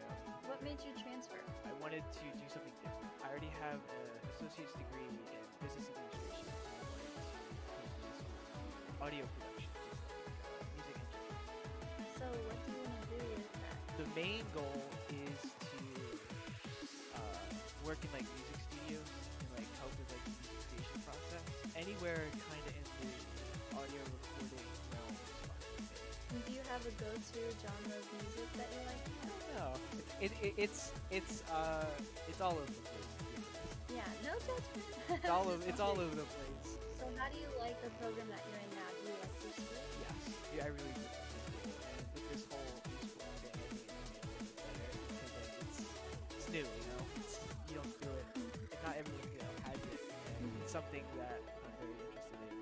Have been interested in for a while. You didn't have esports at your old school? I want to say there was a club, but I didn't know anything of it. This is your first time being part of a collegiate esports team then? Yes. And how do you like it? Like how do you feel about it? I love it, to be honest. Growing up, I played baseball. Through senior year of my high school. I wasn't like doing anything traditional sport-wise in college. It wasn't until this year that I was like, oh, because like I saw it like I saw like a poster hanging up. I was like, oh, esports. Let's just go do it. I really like it though. It's something cool, something new. My friends like it, so like cool. What are your games that you play? I played Valorant for the school. On like the side, I've been playing Fortnite recently, and I play Osu sometimes. So how does it feel being a part of the team? Do you like your team? Yes, I do. I pretty much made friends with all of them. Obviously, I have met them. Since a lot of things have been remote recently, I still have met them, and they're very nice kids. Our arena is being built at the moment. The Valorant team should be getting in there first, so I'm very excited to play in there. What do you do to improve yourself in games? And do you take that strategy into your everyday life as well? For in-game, I try and play every day. that's kind of like the one thing I try to do. Even if I have like a little burnout from it, maybe from like the previous day, I still try to get on and do something. Of course, you watch YouTube. There's a million of things that you can watch on YouTube. I like to watch different content creators in that niche, just to like inspire me to play a little bit more. You know, do I carry it into my everyday life? I do. I'm very into like music production. There's a lot of things you can do like the same thing. You do it every day.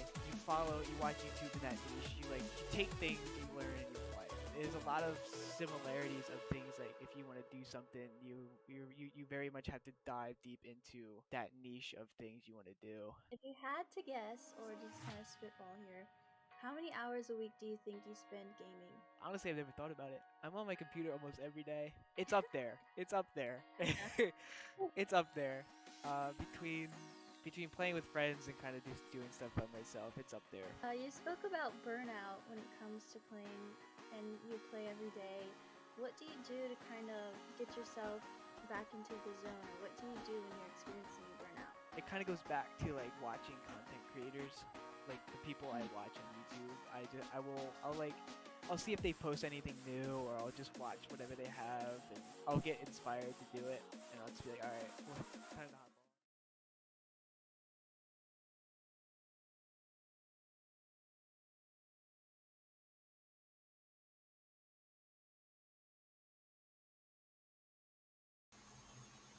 Hello, everyone, and welcome back to the Collegiate Esports Commissioners Cup East Online Regional Qualifier, sponsored by U.S. Army and Army ROTC. I'm your host, like always, Paulie Hype, and it's my pleasure to introduce the segue here from Rocket League now over to Super Smash Bros. Ultimate. We have the amazing caster return of Darumgar and Killa Miles from yesterday, two of my favorites here in the SSBU scene. But without further ado, let's continue some of our amazing collegiate esports action right here in the CECC. Over to Darumgar, and Killa Miles. Over to the both of you. Thank you very much, Paulie. My name is Keel Miles, on the mic with Darum, like you said, and we are getting ready to get into the top 4. We saw all of these teams fighting hard to get here yesterday. I'm excited to see how it all pans out. How you doing, Dara? I'm doing pretty good. I'm chilling. I'm hanging out. And we're starting to get into that really upper echelon of competitors. So I feel like the bracket has gone pretty much as we started to project and talked a little bit about yesterday. We have Fisher College, we have Quinnipiac University, we have St. John's, and we have NJCU. So it is actually, I think, just as expected. Everybody sort of performed accordingly. Fisher College, of course, going to be like a beast. They have a beast of a team, truly. Quinnipiac as well as St. John's, NJCU, you just see them all over the collegiate leagues doing what they do best, which is win. So this is where we actually start getting some of those really exciting matches where it's like, oh wow, yesterday we saw a lot of 3-0 stomps. We're not going to be seeing those kinds of things today, you know? So I'm just curious to see how today's going to end up panning out. Yeah, if you were watching yesterday, you saw Quinnipiac, or more accurately, you saw Grit, get a 12 stock. You might be sitting here thinking, well, Fisher College is going to be free, or at least it's going to be pretty even. Fisher College, to my knowledge, never dropped a game ever. And that is insane. And let's see exactly how they do that. Sonics, Tony Pajamas, Jerry, and Extreme. If you're familiar with the higher echelon of Smash Brothers, those names are ringing bells. Oh, and are we getting Paulie? Is Paulie still talking to us? I'm sorry, I got tripped up for a second. A little bit of Paulie in our really ears. stacked team. You got, of course, fantastic matchup distribution. I'm not as familiar with Jerry, but of course, Sonics is Sonics. Tony Pajamas, of course, like Ness, and also saw a bit of Falcon before the G Extreme, Pikachu. They have quite a stacked roster. You know, they're all fantastic competitors. Yeah, I've seen Jerry before rocking an Ike that is nothing to scoff at. And that's the thing about all of these top teams. Any one of their players would be a carry player on another team. Yeah. And yet you bring them all together and you have this solid core that can adapt to almost anything. And what they're adapting to is each other. So this is where we get to see the highest peaks of collegiate competition. They have Sonics on the team. They have one of the best players in the world. You know, I feel like that arguable says a lot top about 10. Fisher College. Everybody here in the Go-To-Guide is just really good at this game. Yeah, a lot of a lot of titles under their belt, but their competitors also have a lot of titles.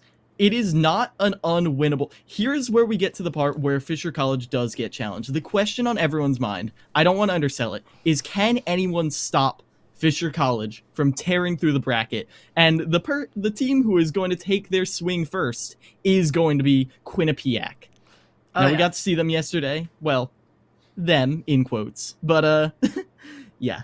Yeah, That's a them in roster quotes, if I've as ever in seen it was one. just grit. It was just that Bowser Jr. that was able to take out a whole school of competitors. Glitz, Bowser Jr. is impeccable. Bako, we didn't get a chance to see yesterday, but that's Shulk, fantastic as ever. Moat and his Tilly, and as well as Donnie, who I'm actually not as familiar with, but plays Cloud. So we'll just have to see how it goes down this time around. I don't think it's going to be, another time of just grit winning the whole thing. This is a much different beast in front of them. So we're just waiting for everybody to jump on in, for them to get ready. This is going to be an exciting one. Yes, it is. And I gotta say, if Grit would 12-stock Fisher College, then Grit needs to go to more majors. That's all I'm saying. Because it is, frankly, going to be a very uphill battle right here. I don't want to undersell it. The fact that Fisher College has these top 50, top 10 players on their roster, even though they have traded out some players as they made the move over from a different roster, they still are arguably, there's no evidence that they're not still the best collegiate team in the world. Yeah. And I do need to set the stakes correctly. Fisher College is the top. Yeah. And with that being said, it seems like we're just going to be jumping on into this game. Jelly going up against Dupa Lupa, actually, representing Quinnipiac. Interesting stuff. A little bit of a Fire Emblem battle here, starting off on Town and City. Now, I've got to say, on paper, Roy loves this stage. But Jelly going in, able to get all those extensions already, 48%. Yeah, this is looking very hot right now. Jerry is immediately answered back by Derpalurpa, but Derpalurpa is able to call out that aggressive option. Ike wants to land on top of you, but great upbeat spacing right there. Yeah. Derpalurpa is not able to get the counter, and now you've got to get off the ledge against Jerry. Can you do it? A long drift in back air is another answer, and a counter to finish it off. Great stuff from Jerry. And the real beauty is that Ike can actually go off stage with his counter a little bit, well, thanks to the extra verticality on his up B, as opposed to Goy, he might sink down a little bit too far. And I love the fact that Jerry backed off there, didn't apply the pressure. Neutral B not going to be able to kill quite yet. Side B auto cancel onto the stage, beautiful stuff. And now Jerry just going to be looking for this next opening of attack. Little up tilt, good weight. Just excellent stuff, catching that up B. Dupa getting a little bit too confident. Yeah, but Derpalurpa is finding ways to answer back, but time and time again, it feels like Derpalurpa is getting a little committal on these attempts to punish the auto-cancel side B, and yes, while you can get a huge punish there, it leaves you open to extensions like this. The counter, that's going to be punished hard. 3 stocks to 1 right now, Jerry in the lead. Yeah, you cannot get away with whiffing that against Ike. That dash attack is such a lethal weapon, especially on Town and City. Hence why he lost that stock so early. Trying to go through this dash grab. 1, 2, 3 dash grabs. Nobody gets it. And, oh my god, absolutely almost killing. Yeah, that is shocking, and that just is a testament to how survivable Jerry is. There's an opportunity right there, but both of them went for up Bs, and that means none of them get punished. What a weight! But doesn't get the neutral into the back here, but I love the idea from Jerry. Right now, on the verge of getting a 3 stock, but a little bit too late on the neutral B. Quite difficult to time, especially on Wi-Fi. Yes, it is. Coming up with that dash attack. Can't quite get the counter. That might have killed 202%, and yet finally, the up B out of shield will do it. Jerry does not escape unscathed. Never mind. Wow. I was about to say, that plot on him for a second was about to just be, like, insane. If you could have lived, dodged, like, that counter and still come out with the 3 stock, oh my gosh. What a way to open off. And I gotta say, even though this was, like, a 2 stock, like a JV2, JV3, excuse me, I don't actually think that it was like all like that much of a sweep. It felt like Jelly is just really good at capitalizing on just like a couple of bad whiffs. It was just a couple of small mistakes. Like we saw like that whiff counter, you lost the stock at like 80. You know, you have one bad recovery, counter, you know, just like able to clean up the stocks a little bit sooner. And there ended up being a lot of those like you could see a little bit of desperation. It felt like Derpa tried a different option every single time Jerry was recovering, and Jerry was always just one step ahead. Tried to turn around the forward smash, tried to go for neutral B, tried to run off stage with the forward air, and every single time, Jerry was ahead in the mental game, always going, well, exactly where we saw Derpa sword wasn't. I also gotta say, I love the parts of Jerry's gameplay where it's like, okay, this is clearly like an intentional wait. There's like a very specific moment where it's just like, oh, I'm gonna throw you, and then I'm going to sit in shield, and then you landed, and I'm gonna keep on sitting in shield, and then we saw like that mashed up B coming out from Derpa.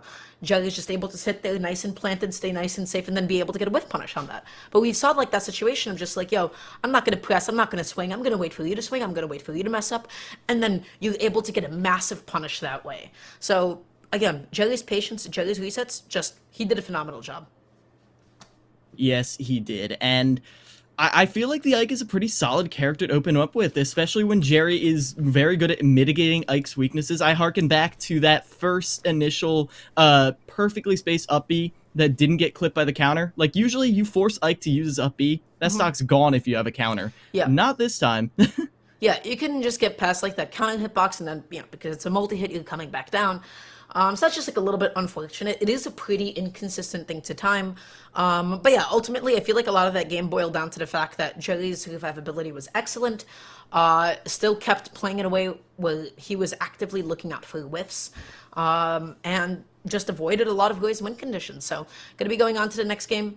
It's going to be Bako that's coming on in representing Quinnipiac University. And I believe Shulk going up against the previous Ike. Yeah, I mean, in terms of kit, they may look fairly similar in terms of the structure of their moves, but the way Shulk maneuvers around the battlefield is a lot different thanks to the Minato arts. I feel like Shulk definitely has a lot more of a horizontal game than Ike ever has. A lot more of a bull rush at times, but if Jerry is able to juke out from under that, avoid getting clipped, and just fall down on top of them with an air of his own, might not be quite as strong as we've seen Bako be in the past. Oh, yeah. So, here it is, 3 stocks to 2. Jerry, you know, still a bit of a lethal opponent here. Trying to come in with that neutral, sitting in shield a little bit too long. Bako was looking for an immediate out-of-shield option from Jerry, but, oh my god, already going to be off stage looking for this downer. How are we at 63%? What happened?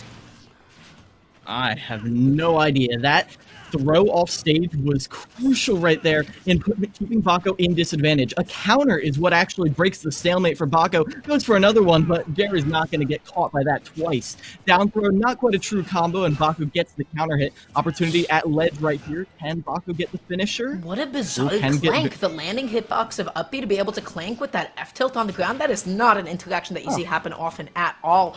Right now, dashing shielding, looking for this opening. Jump neutrally, the classic, but excellent shield on it, keeping Bako nice and alive. Yeah, able to weather the storm through that up B, and now Bako tries to get the shield punish, but not to be. As soon as the shield wears off, the Nair up air will clean out the stock, and now you can see speed online. But, oh, Jerry, just a roadblock. Bako can't get any momentum right now. Oh my gosh, and almost catching that jump out of shield as well. Not going to be able to find it in time, though. Tries to side B back on. Quick little up B. Just dealing so much damage. And has the combos on shield on it as well. Oh, this is preparation right here. This is an opener if I've ever seen one. And Jerry right now is holding onto this stock stingy as can be. Back air. Calls out the jump from lead. Bako needs to get aggressive. We've seen Bako make some crazy clutch plays before. It's what he's known for, but it's forced really low, barely able to get back up. A very interesting edge guard right there. Oh, yeah. Okay, neutral into the forward up air. Second up air, perfectly spaced and timed as well. 70%, stuck at the ledge yet again. And wow, Jerry is looking for that win condition. Good patience, not immediately using up a double jump. F smash gonna connect, and Jerry only losing a single stock, able to take out 3 of Bako's. Yeah, undershot that back air by far too much, unfortunately. I mean, you would have hoped that they would have been able to connect it, but the landing hitbox just wasn't enough. The forward smash, just the slow wind up, and when you're caught in that end lag, watching your move not connect, you're like, well, that's online for you, baby. Yep. Can't quite get that spacing on lock. I feel like this entire game just kind of boiled down to like a difference between consistency and damage output. Generally, every single time we saw a neutral, every single time that we saw an up, every single time that we saw a jump, it was super intentional. And always led into something else. Bako tried to go for like neutral or F tilt, especially with buster rates, and then mistimed or misspaced because Jerry is consistently getting out of those. Also, additionally, I'd like to point out the fact that Jerry was calling out a lot of Bako's disadvantage options and like shield options. Specifically, we started to see a lot of grabs in the beginning, calling out shield, and then we started to see more jabs towards the end to be able to call out those spot dodges. Jerry just did not let Bako get away with anything. And it seemed like these defensive options sort of worked against Bako. So now, 2 opponents down, 2 more to go, and Jerry's not showing any signs of like slowing down anytime soon. Yeah, the way Jerry continues his combos, like you said, through those defensive options, I feel like that is a testament to how he's not really playing flowchart right now. The way he is not, I feel like Jerry isn't even anticipating, oh, he's going to shield right now. He's going to use shield art right now. Instead, he is just very carefully picking, like, these aren't buffered combos. That's what I'm trying to get at right now. This is not just bread and butter flowchart. Jerry is consciously adapting, consciously staying one step ahead, and that's a very mentally intensive play style, but that is what you have to do, both at the highest level and as a strong opener.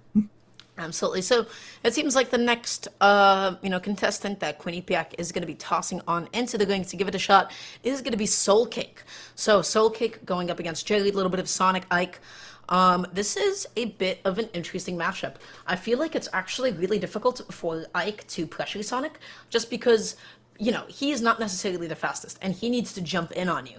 Sonic, by the time that you're actually jumping in on him, he's like, oh, buddy, you know how I'm over here? You see, and he's all the way on the opposite side. And, he anti-airs pretty decently. He has like a pretty decent like up smash. He can up air. I think ultimately it is going to be difficult to get close to Sonic if Soul Cake plays nice, evasively, patiently. Yeah, and I do feel like the Sonic is the play. I do know Soul Cake has been switching over to Joker lately, but the Sonic, yeah. I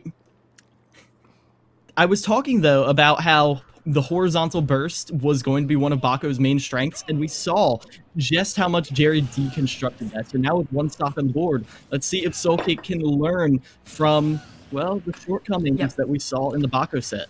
All right, 4-2. Jerry's still going to be the first opponent representing Fisher College here, so you have a lot to make up for. And already Soul Cake getting in 17%, nice and clean, calling out that jump, and that's exactly what you want to be doing against Ike. If you call out those jumps, you're stopping a fish from swimming.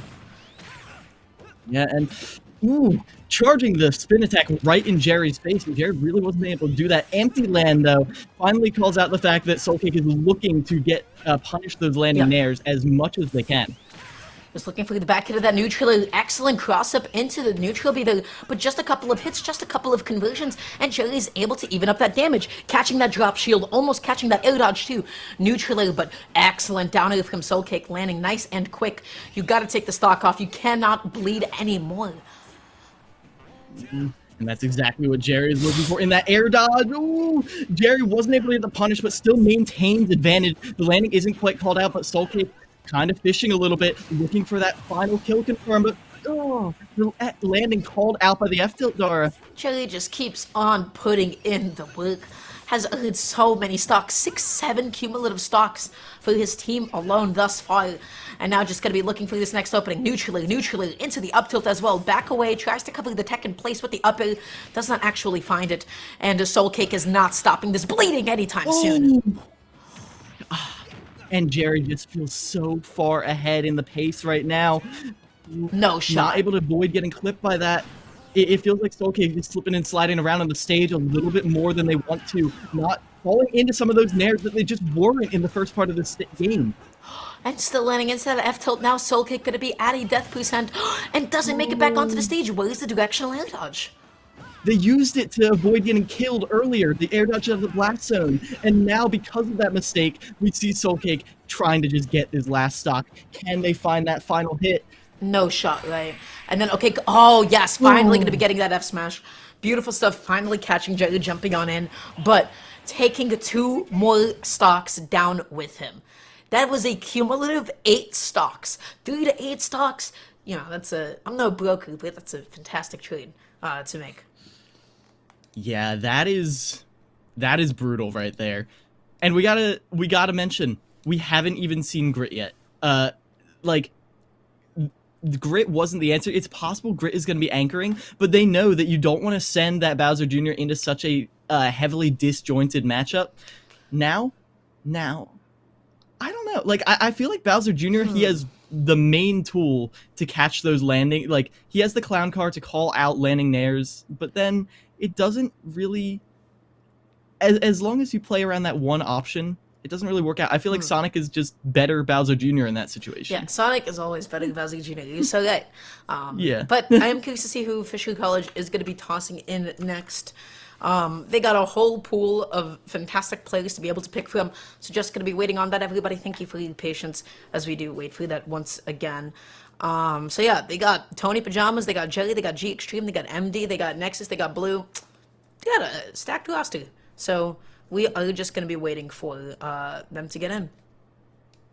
Yeah, against the Sonic, well, it's the cliche, but they definitely have Sonic experience. It's not as though they are not practiced against this character. It's not as though they do not have the resolve to wait out any of Soul Cake holding back, any of Soul Cake trying to juke them.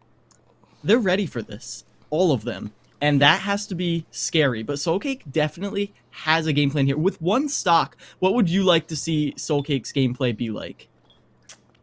Running away. I feel like, especially in a crew battle setting, you have no reason not to continue running away. I feel like I say that about Sonic, but you can't really do that if you have such a stock deficit like that, so... I don't know. The answer is I don't know. It's really going to be dependent on who Fisher College plays or sends out, because the way that Sonic has to pace things is super different.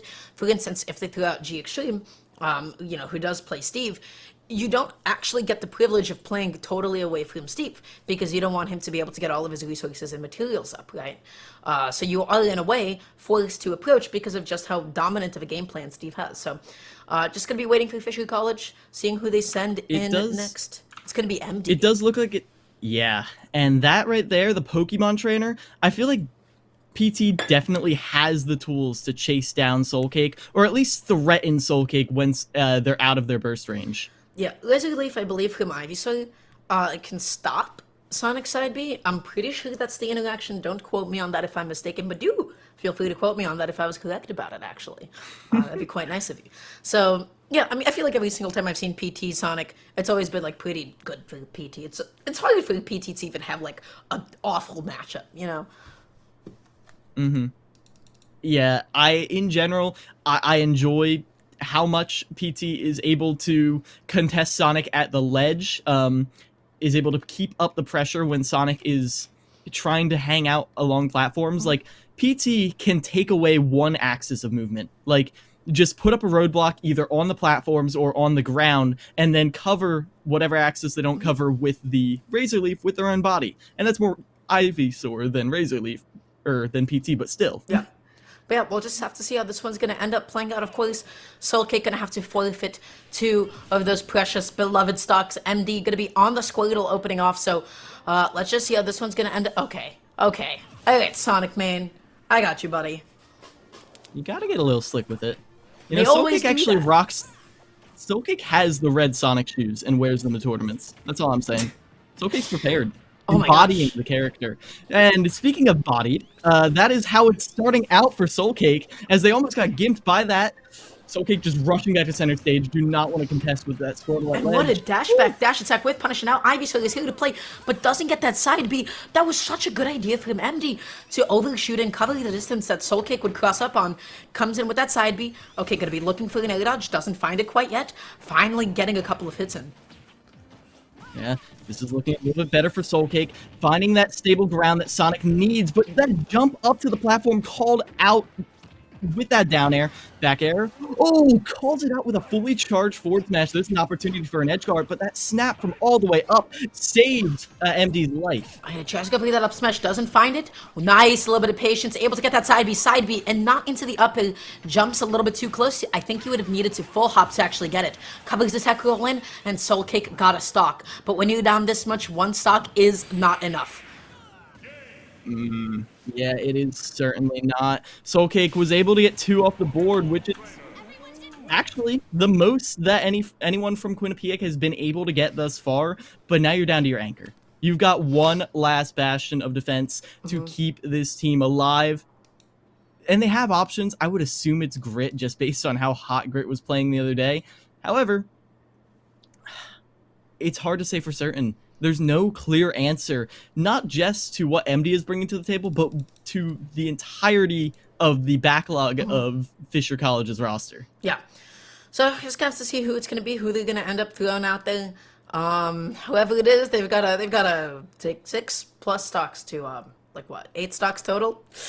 That's a little bit tough. So definitely unlikely.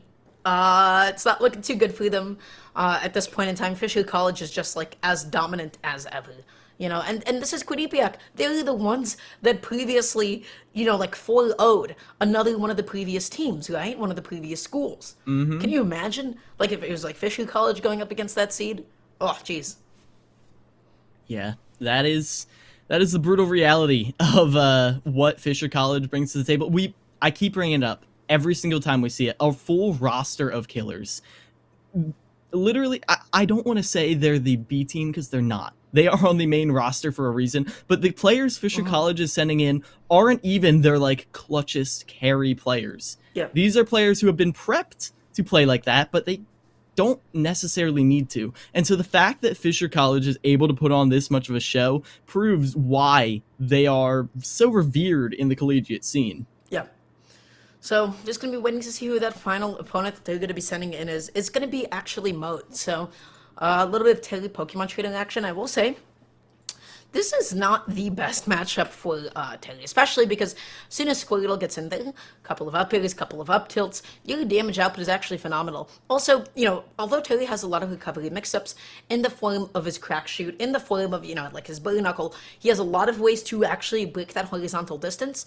An issue is all of that means nothing compared to Ivysaur side B and to Ivysaur down. Additionally, Squirtle Water Gun, fantastic at covering his recoveries. He likes to go for high recoveries, and it just so happens that win boxes like Squirtle Neutral B, like Mario Neutral B, are pretty good at covering that kind of space. So I can see it being a challenge to get back onto the stage. I can see it being a challenge to get out of this advantage. Absolutely. Yeah, and that's going to be pretty tough. However, when Moat is on stage, very consistent in much the same way we saw Jerry previously. Like you said, consistent damage output every single time they get one of their openings. Sure, Moat, the openings may be few and far between, especially how elusive Pokemon Trainer can be when you want to. However, once you get within scrapping range, if Moat connects one jab, you're going to be seeing 50 or 70 or just death. I don't usually see 0 to deaths from Moat, but 3 interactions maximum is all Moat usually needs to take a stock. So if you're able to find a way to get those 3 interactions, then Moat has a serious chance in bringing this farther into Fisher's roster. Yeah, so we'll just have to see how this ends up playing out. Everybody, potentially the final game for Quinnipiac here in winner's side to be able to get into the grand finals of this bracket. They're going to be starting off on Pokemon Stadium 2. MD going to have to forfeit one of those stocks. Let's see how it goes. Yep. Going onto the Squirtle to start out. Good choice, I feel. I mean, obviously, smaller character. Harder to get caught by those jabs. But Moat going to be trying his best to control this center stage, but immediate down tilt, here we go. No, Moat escapes disadvantage. Yeah. Tries to go for falling neutral and then gets out of there nice and safe. Paludunk acting as a bit of an anti-air.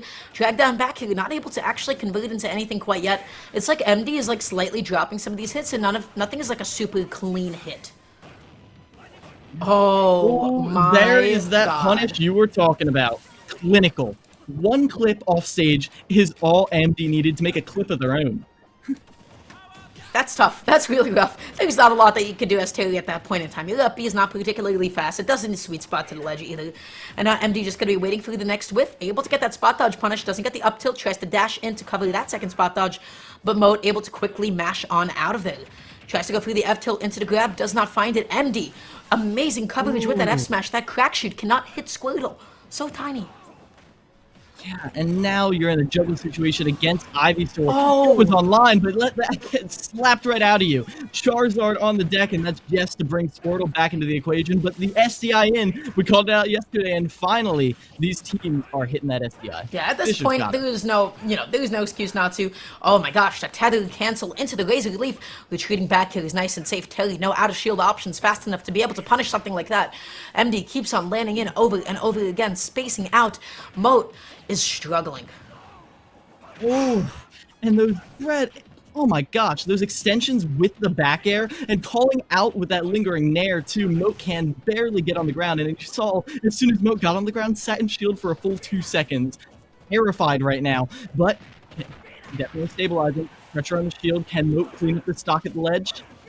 Oh, but again, the tether cancel Razor Leafs just forcing Moat to play on back, looking for this down air into the up air, back airs all over the place, MD exerting all of his pressure, and Moat not able to find any openings, any whiff punishes. How do you get in on this?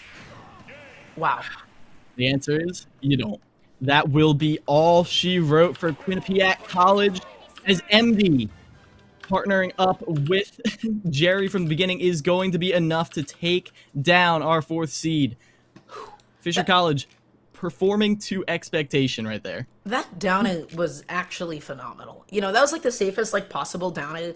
It was like, sure, it's -9 on shield, but then also consider Terry doesn't have anything like really like fast enough that he can like jump and catch that.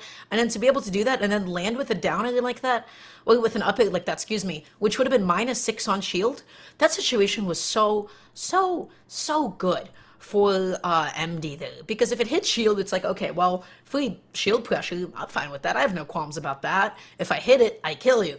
So Moat was in a bit of a nasty position, stuck between a platform and an Ivysaur. MD just going to be cleaning that up for Fisher College, only sending in 2 of the teammates to be able to take that set. Wow. Yeah. And that is just a taste. Now, St. John's, they called out Fisher College yesterday in their interview, saying that they feel not necessarily ready, but they feel excited for the chance to take them on once again. St. John's has frequently made their way to grand finals to face off against this Fisher roster, and they haven't ever been able to close it out. But now St. John's has to go through another team just for the chance to do that. This is going to be a much closer one. This is number 2 seed going up against number 3 seed. Comparatively, 1 versus 4 seed, we saw the aftermath. That was kind of brutal. So I am curious to see if it's going to be as big of a like stomp, if it's going to go according to seed, if it's going to go a little bit closer. St. John's going up against NJCU. It's going to be an excellent time. Let me just quickly see who is on each one's roster. Oh, that is going to be St. John's with the massive roster. We saw a lot of them yesterday. We didn't get to see NJCU yesterday. That's Hydra's hometown, alongside Rampage, Zamu, and a whole bunch of other people who may be hopping in for that 4th spot. I'm excited to see how it goes, but for now, we are going to go for the briefest breaks, as brief as we can. When we return, we will be having more Smash Bros. Action on the other side of the semifinals. It feels like Gerber Lerpa is getting a little committal on these attempts to punish the auto-cancel side B, and yes, while you can get a huge punish there, it leaves you open to extensions like this. You might get the counter that might have killed 202%, and yet, finally, the up B out of shield will do it. Jerry does not escape unscathed. You saw, never mind, preparation right here. This is an opener if I've ever seen one, and Jerry right now is holding onto this stock stingy as can be. Back air, calls out the jump from lead. Baco needs to get aggressive. We've seen Baco make some crazy clutch plays before. It's what he's known for, but it's timed as well. 70%, stuck at the ledge yet again, and wow, Jerry is looking for that win condition. Good patience, not immediately using up a double jump. F smash gonna connect. Jerry wasn't able to get the punish, but still maintains advantage. The landing isn't quite called out, but Soul Cape kind of fishing a little bit, looking for that final kill confirm, but into some of those nairs that they just weren't in the first part of this game. And still landing instead of F-tilt. Now Soul Cake gonna be adding Death Poo's hand and doesn't make it back onto the stage. What is it? Mistake. We see Soul Cake trying to just get his last stock, and they find that final hit. No shot, right? And then, okay, oh yes, finally gonna be getting that F smash. Amazing coverage with that F smash. That crack shoot cannot hit Squirtle. So tiny. And now you're in a juggle situation against Ivysaur. Oh, It was online, but I love the back ends all over the place. Envy exhibiting all of his crushing and moat, not able to find any openings, any whip punishes. How do you get in on this? Wow.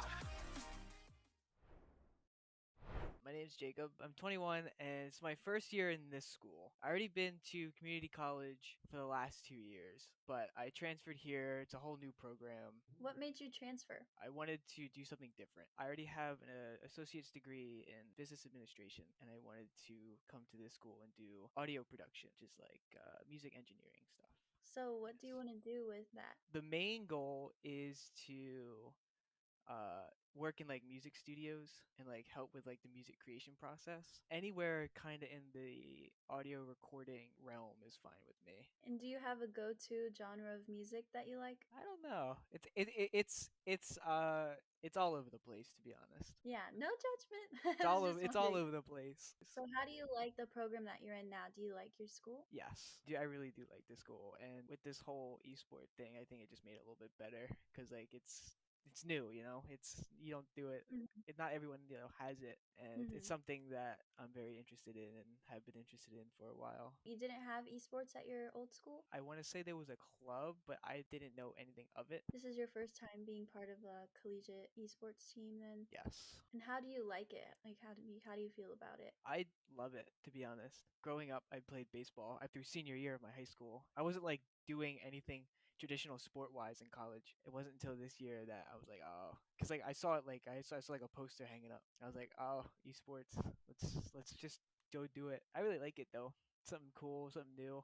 My friends like it, so I'm like, cool. What are your games that you play? I play Valorant for the school. On like the side, I've been playing Fortnite recently, and I play Osu sometimes. So how does it feel being a part of the team? Do you like your team? Yes, I do. I pretty much made friends with all of them. Obviously, I have met them. Since a lot of things have been remote recently, I still have met them, and they're very nice kids. Our arena is being built at the moment. The Valorant team should be getting in there first, so I'm very excited to play in there.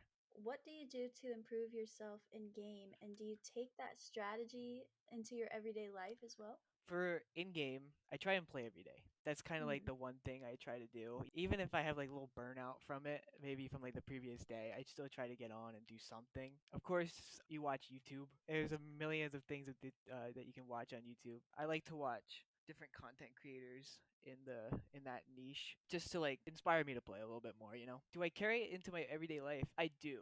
I'm very into like music production. There's a lot of things you can do like the same thing. You do it every day. You watch YouTube in that niche. You take things you learn and you apply it. There's a lot of similarities of things like if you want to do something, you very much have to dive deep into that niche of things you want to do. If you had to guess or just kind of spitball here, how many hours a week do you think you spend gaming? Honestly, I've never thought about it. I'm on my computer almost every day. It's up there. It's up there.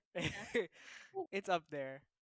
Between playing with friends and kind of just doing stuff by myself, it's up there. You spoke about burnout when it comes to playing, and you play every day. What do you do to kind of get yourself back into the zone, or what do you do when you're experiencing burnout? It kind of goes back to like watching content creators, like the people I watch on YouTube. I'll see if they post anything new, or I'll just watch whatever they have, and I'll get inspired to do it, and I'll just be like, all right, time to hop on. Even if I don't. Not feeling it, I'll try to do something. Would you say there's anyone on your team that really stands out to you or kind of motivates you to play? Yes. One kid on our team, his name's Alex. He is Diamond 2. Diamond 1 or Diamond 2 in Valorant. So he's up there. He only really plays with us. He plays on his own, but he plays with us during games and sometimes afterwards. Trying to be at his level, I think, would be very the goal. So it kind of like inspires you to kind of like keep going. Anyone really that's higher ranked than you kind of inspires you to like, all right, you want to push yourself to be where they are. And that's Right. kind of what I've been doing recently. There are Nice. people like that. For you, since this is your first time being on a collegiate team, do you have any advice to people who may be looking to join a team or aren't sure if they should or not? I say just go for it. When I saw the poster in the school, I was like, maybe they have like, Valorant team, whatever. At the time, I kind of doubted my ability, right? I kind of doubted my ability because like I was a low rank. I know I could hold my own in the game, but I didn't know how I would like compare. But I think you just have to go for it because if you don't, how would you know if you don't go for it? Would you say that the people on your team helped you out? Yeah, for sure. I think people who are higher ranked than you are like they teach you. You obviously learn on your own, but there's a lot of things that you can get taught from your teammates and just how they play. Well, thank you so much for taking the time to do this with me. I really appreciate it.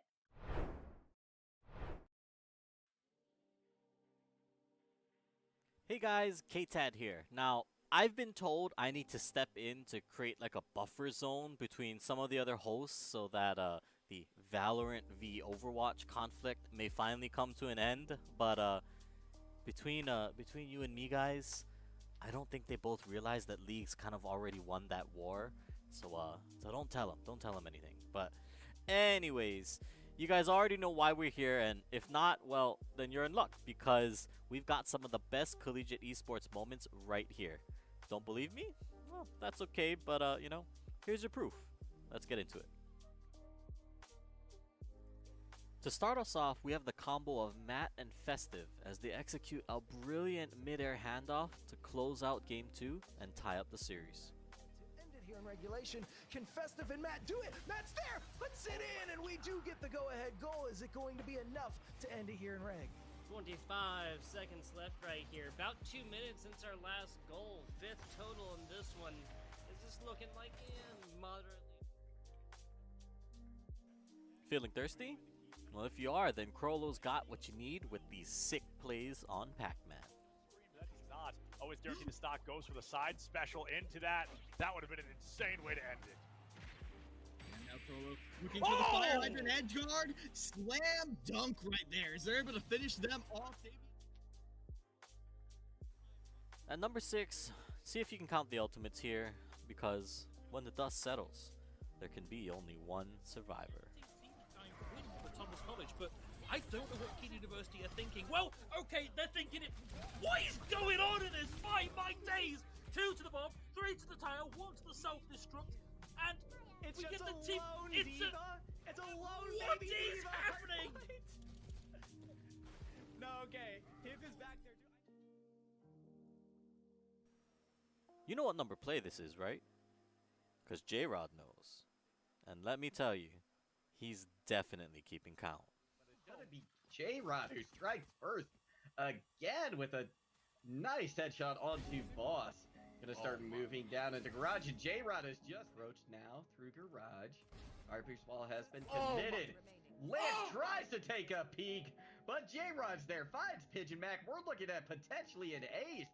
Boston gonna do their... Trying to scrape together some sort of consolation prize. He's blinded, and they're... Oh my god, Draw. What a teammate. He's giving a... Oh no, J-Rod around the corner looking for the ace. One shot on Austin, he finds the ace. Oh, good guy, beautiful. Draw. Gives it over. Love the team. A man down, the overtime clock counting, and the ball on their half of the pitch. Yet somehow, Stonehill manages to make it work in this crazy match against Buena Vista. Out and push right back out again. This is a game of inches. Who can aggress hers? And that's gonna be it. Joker from the long shot along the field. Look at this from the backboard straight to Joker's feet. The touch is so delicate. In what was surely a game-changing play here, Nichols State's Law pulls out a tire that can only be described as illegal. Welcome back, everybody, to the CECC East Open Qualifiers. We are here now in our other side of the semifinals. We have St. John's, the number 2 seed, taking on NJCU at number 3 in what's looking like it's going to be a close match. Yeah, this is going to be a really exciting one. This is, of course, the other side of semis, so it's going to be a little bit closer than that first side of semis. We saw Quinnipiac University going up against Fisher College, and it went as projected, very dominantly and very good for Fisher College. So there is that set. They're going to be, fighting for third against the loser of St. John's and NJCU. So we've got a couple of exciting matches ahead of us. NJCU, I think, is going to be opening off, if I am not mistaken. Who did you say they're going to open off with, actually? I remember you mentioned It's going to be Mr. L taking on Rampage. Now, Rampage is a very clutch Joker player. At times, Rampage has been a little inconsistent, but that was last season. And as I mentioned previously, last season was a little bit of a rebuilding season, as Hydra was the long-standing member bringing on Rampage, Zamu, and Game Boy. Now, they had some high peaks and some inconsistencies, some shakiness. I'm hoping now in this new season that they bring a little bit more of solid, consistent gameplay at that high skill level. Yeah, this is going to be exciting. I'm actually not too familiar with some of the NJCU casts. I know, of course, Hydra the most, and I am curious to see if Rampage is going to be just sort of like living up to like some of the improvements since last season. And then on behalf of St. John's, I do believe Mr. L is going to be opening off for them. Yesterday, we saw St. John's University go up against their opponents. And when I say St. John's, I do mean just Mr. L. And Mr. L was able to get a clean sweep of the enemy team, able to take it 4-0 for his school of St. John's. So definitely one of the most powerful contestants. They have quite the stack team. Yes, they do. We talked to Tika a little bit yesterday about what else is waiting behind the scenes, and while they lost Jay Grunt, their resident Greninja, they gained another one in Luca, very much hyped up by Titkal yesterday, and I'm excited to see who else is going to be debuting on the CECC stage today. Yeah, gonna be exciting stuff. Just gonna be waiting for everybody to jump on in into the game. Yeah, and before we get into it, I just want to give one more shout out to our sponsor, the Army. You can go beyond your field of study and get a world-class education in leadership. As an Army officer, you'll learn to be a decision maker and a mentor in any environment at any scale. It's a challenging path, but the choice is simple. Decide to lead at goarmy.com/officer. So thank you again to them, and I am excited to be getting into this game.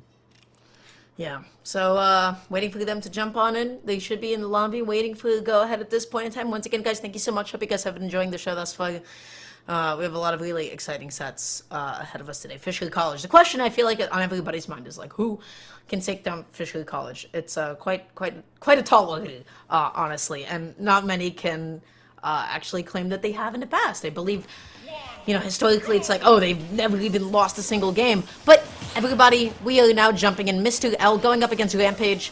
Let's see how this ends up playing out. Yeah, I mean, Pikachu can get some very good stuff against Joker, especially when you're able to chase Joker off stage, which not a lot of characters really can contest that tether recovery as strong as Pikachu can. Yeah, you can get so many low percent combos, especially on Joker. Trying to come in with that T-Jolt into the neutral air, doesn't get the back air. Joker, of course, not necessarily the best out-of-shield options, so he can't really punish that unless you read that Mr. L is going to, shield and go for, the next option. Good weight on the air dodge. Mr. L able to get an extra bit of juice out of it. Yeah, Mr. L holding strong right here. Neither of them really suiting to each other's defensive options. I feel like neither of one of them got to get flipped by a big combo, and so they're getting out of it. Ooh! Did the Arsene just save him from that forward smash? It might have. And then tries to go for the downer. He doesn't find the spike in time. Tries to land him with that T-Jolt. Not going to be able to get it. Mr. L needs to make it onto the ledge. Rampage tries to go for the ledge jump, but a little bit too late. Not going to be able to get the ledge jump into the drop down double jump back in. dead even right now between these two players as Rampage goes for the ledge trap. Can't really defend against the quick attack, but is able to regain control thanks to the down guns. Mr. L swinging right back, though, immediately. This back and forth pull between the two. If this is anything to say how the rest of this crew battle is going to go, I'm excited, Dar, as Mr. L finally gets the first stop. Yeah, able to clean it up with a foil to Mr. L right now. Pretty okay lead, 83%. But a Joker without Arsene can definitely struggle to kill. Ends up crossing up. Rampage just opts to roll away and reset that situation entirely. Yeah, and Rampage not even playing around with trying to get that Rebels guard when they know Mr. L has the ability to zoom right on in and get a punish. It's oftentimes just not worth the risk. Oh yeah, absolutely. And they're just going to be waiting a little bit, sitting in shield. Rampage going to be looking for the back heel, but Mr. L using that quick attack to quickly make it back onto center stage. Looking for this next big combo starter. You already see Mr. L fishing for that back heel and finds that back heel. But good down DI. Yeah. Rampage is able to escape that one there. Arsene is just about on the table. One more hit, and there we go. But is it too little too late? Because it got Arsene in the middle of the combo, and every single hit drains that meter a little bit more. These multi-hits, demolishing that meter before Rampage ends up the chance to try to move. He has tilt shielded. Rampage not getting the Yeah, baiting out that jump from Rampage.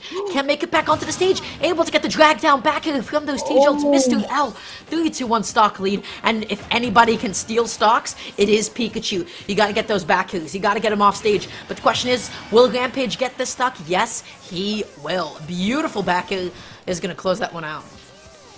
Safe, active. You sometimes forget about how powerful that back air is when you don't see it every single chord, but now, talk about a strong back air. Mr. L not able to get the full extension, Rampage DI's out, but still, dangerous situation. Yeah, and also Joku's hitbox shifting is, quite honestly, disgusting. It is too good for what it does. Gets the soccer hit of the up smash, though. Rampage trying to get something started. A-ha into the grab. Beautiful stuff, but nothing, like, too substantial.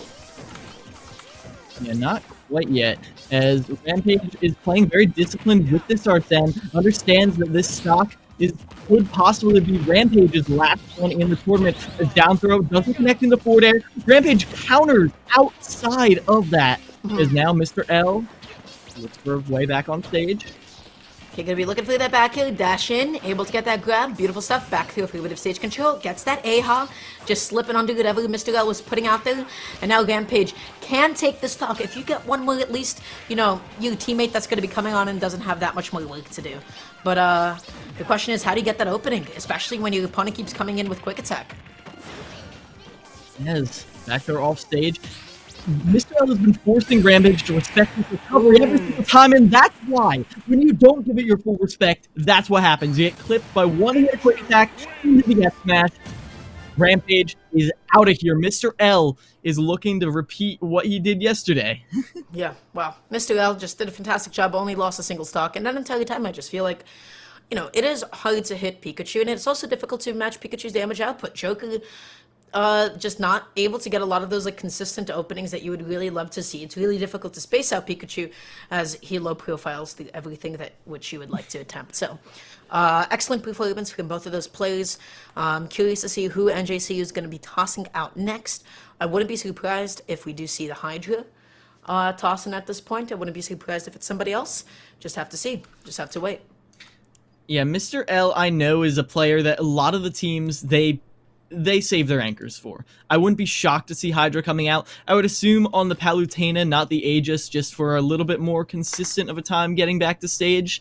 However, I wouldn't mind seeing Zamu come out on the Samus. Zamu has a lot of very tricky movement, and I feel like Zamu has the tools to punish Mr. L. Not necessarily the tools, but the knowledge to punish Mr. L on the recovery. Like, a lot of other characters might not be able to, a lot of players might not be able to. Zamu's ledge trapping is always on point. Yeah, but only time will be able to tell. So just gonna be waiting on for them to figure out their pick, waiting for that to actually transpire. Overall, Mr. L, I just feel like just truly like the king of option coverage, right? Just because he plays with T-Jolt so well. Sometimes you see him toss down a T-Jolt that you're like, okay, is this going to hit my shield and then am I going to get grabbed? Is this going to hit me and then am I going to get grabbed? Or should I start jumping over it? And then you really see him preemptively covering that jump. What he does is he throws out a T-Jolt that's full hop falling forward. that full hop falling forward catches jumps, it combos off of that T-jolt if you were to connect it, and it applies free shield pressure if you then like cross up with said forward. So it's like you have all of these options that are being covered at once. It's such a difficult situation to try and get out of, and Mr. L just puts his opponents into a prison over and over again. And then if you find the way through that first option, there's such low lag on all of Pikachu's moves that you immediately have to contend with the next option that's coming out. Even if Mr. L completely whiffs it, he still has enough time to either retreat or go in with another combo starter, or maybe go in with a kill move that might mix up into an edge guard situation. You have to always be on your toes against this character, because if you keep up the tempo as Pikachu, there's not really a lot your opponent can do at times. Like, there are legitimately times where you just have to respect the fact that Pikachu is going to be doing Pikachu things, and the best you can do is keep yourself safe until there's the tiniest crack. Yeah, so I don't actually know if we have any updates as to what is happening in regards to bans and strikes. Do you have any news, Igwe? We do have news that it is going to be Purple coming in. Purple, I do believe, is not someone who I knew was still on the roster, but is a Pac-Man player. I do know from previous years. Let me double check on that. Yep, Pac-Man player, goes to a lot of local tournaments in the area, so a lot of regular tournament experience. That is the good thing. All these players, they go to the locals together, they go to regionals together, they are constantly playing together, and I'm excited to see what Purple brings to the table. How do you feel about this yellow matchup right here? Pac-Man going up against Pikachu. I feel like this is a bit of an interesting one. I think Pikachu just genuinely approaches pretty okay. If like T-Jolt is actually an option for you, it gets you that Hydrant decently well as well. So you can definitely make it a little bit difficult for Pac-Man to get that time and to be able to set things up, especially because Pikachu off stage, you threw out a T-Jolt, you're able to get those drag down back healers. You can make it nightmarish for Pac-Man to try and get back onto the stage. So you can make that aspect of the gameplay really, really difficult. But then, of course, at the end of the day, Pac-Man's damage output, especially with Galaxian, is phenomenal. It is difficult to pin down an opponent, though. It is difficult to pin down Pikachu, especially. So it's just going to be a question of, is Mr. L going to be evasive enough? And also, Pikachu can avoid a lot of Pac-Man ledge trapping, just because, hey, this is where Pac-Man exceeds. This is one of his win conditions, and then quick attack over all of it. Damn, that's too bad. All that setup, useless. It means nothing to me.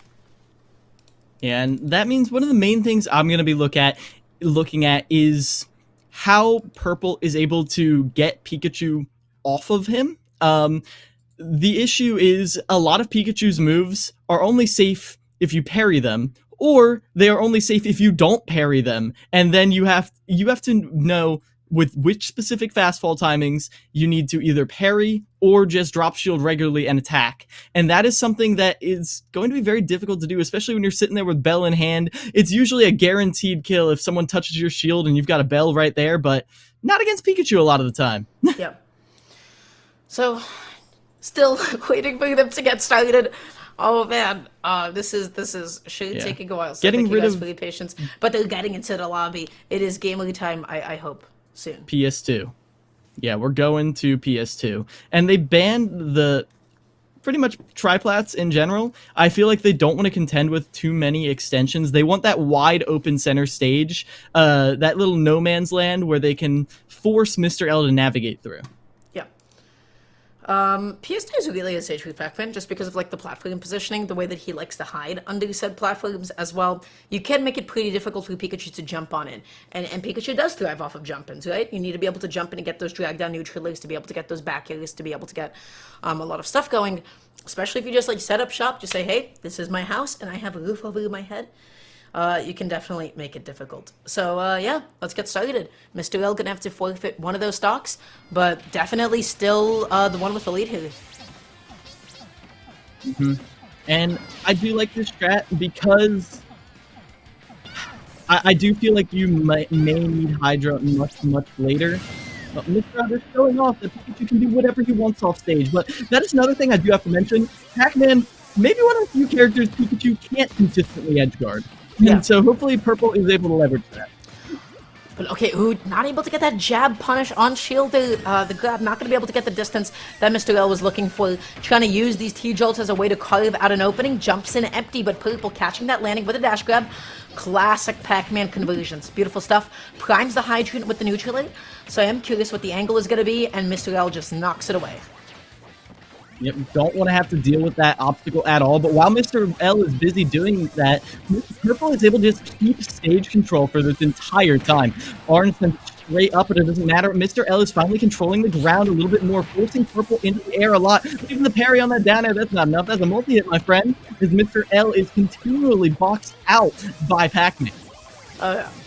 Just throwing on more than T-Jolts. Purple just trying to find a way to be able to get in here, but so is Mr. L. Purple is the one with the lead, playing back, playing nice and patient, setting up shop, gets that key. Wow. Yeah, it's always tough to tell what Purple is going to be going for. That little mix-up is now the upper bridge can't quite connect. Mr. L isn't able to get any huge extensions because even when they get the T-Jolt into the up tilt, the water just pushes them away. Purple always has the Hydrant holding their back. That's right.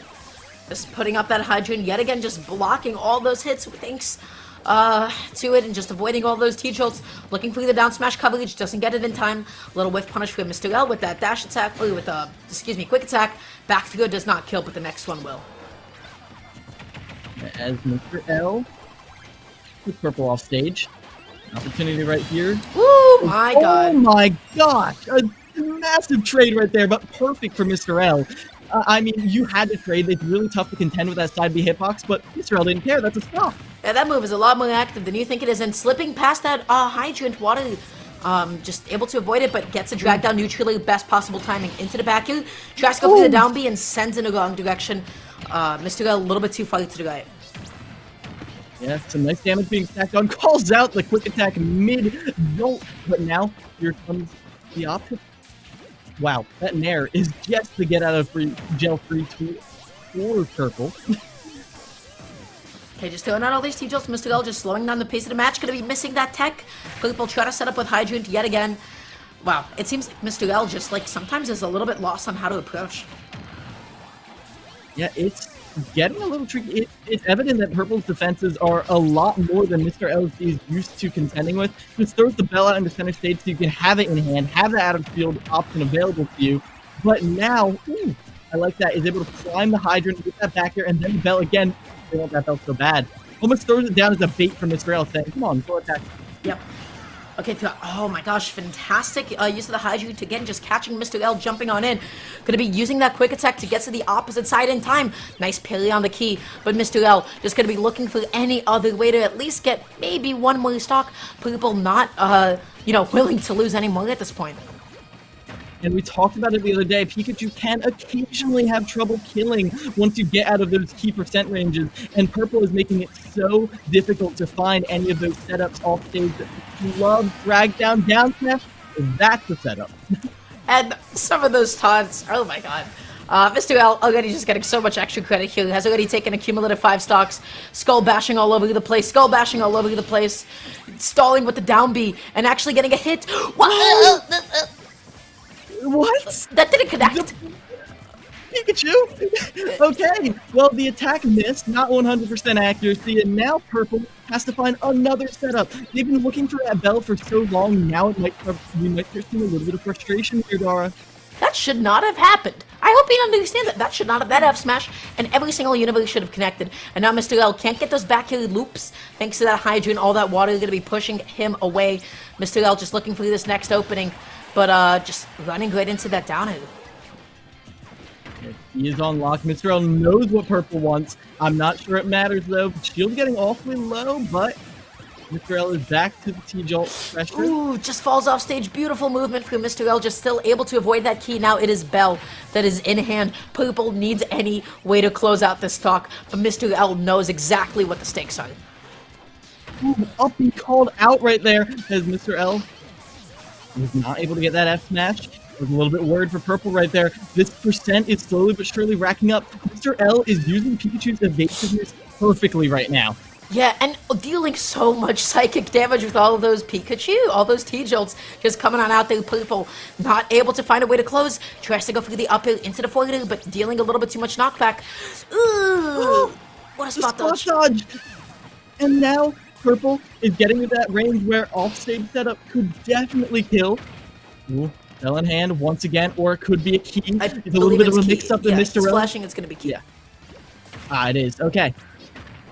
It's being patient, not With tossing that it out online. too soon or anything. Quick attacking, crossing up here, throwing out one T-Jolt. Both of them being so patient here. Purple needs any way to close. That key is going to be able to do it. Finally punishing the quick attack. But Mr. L. Oh my god. Purple was sweating during that one.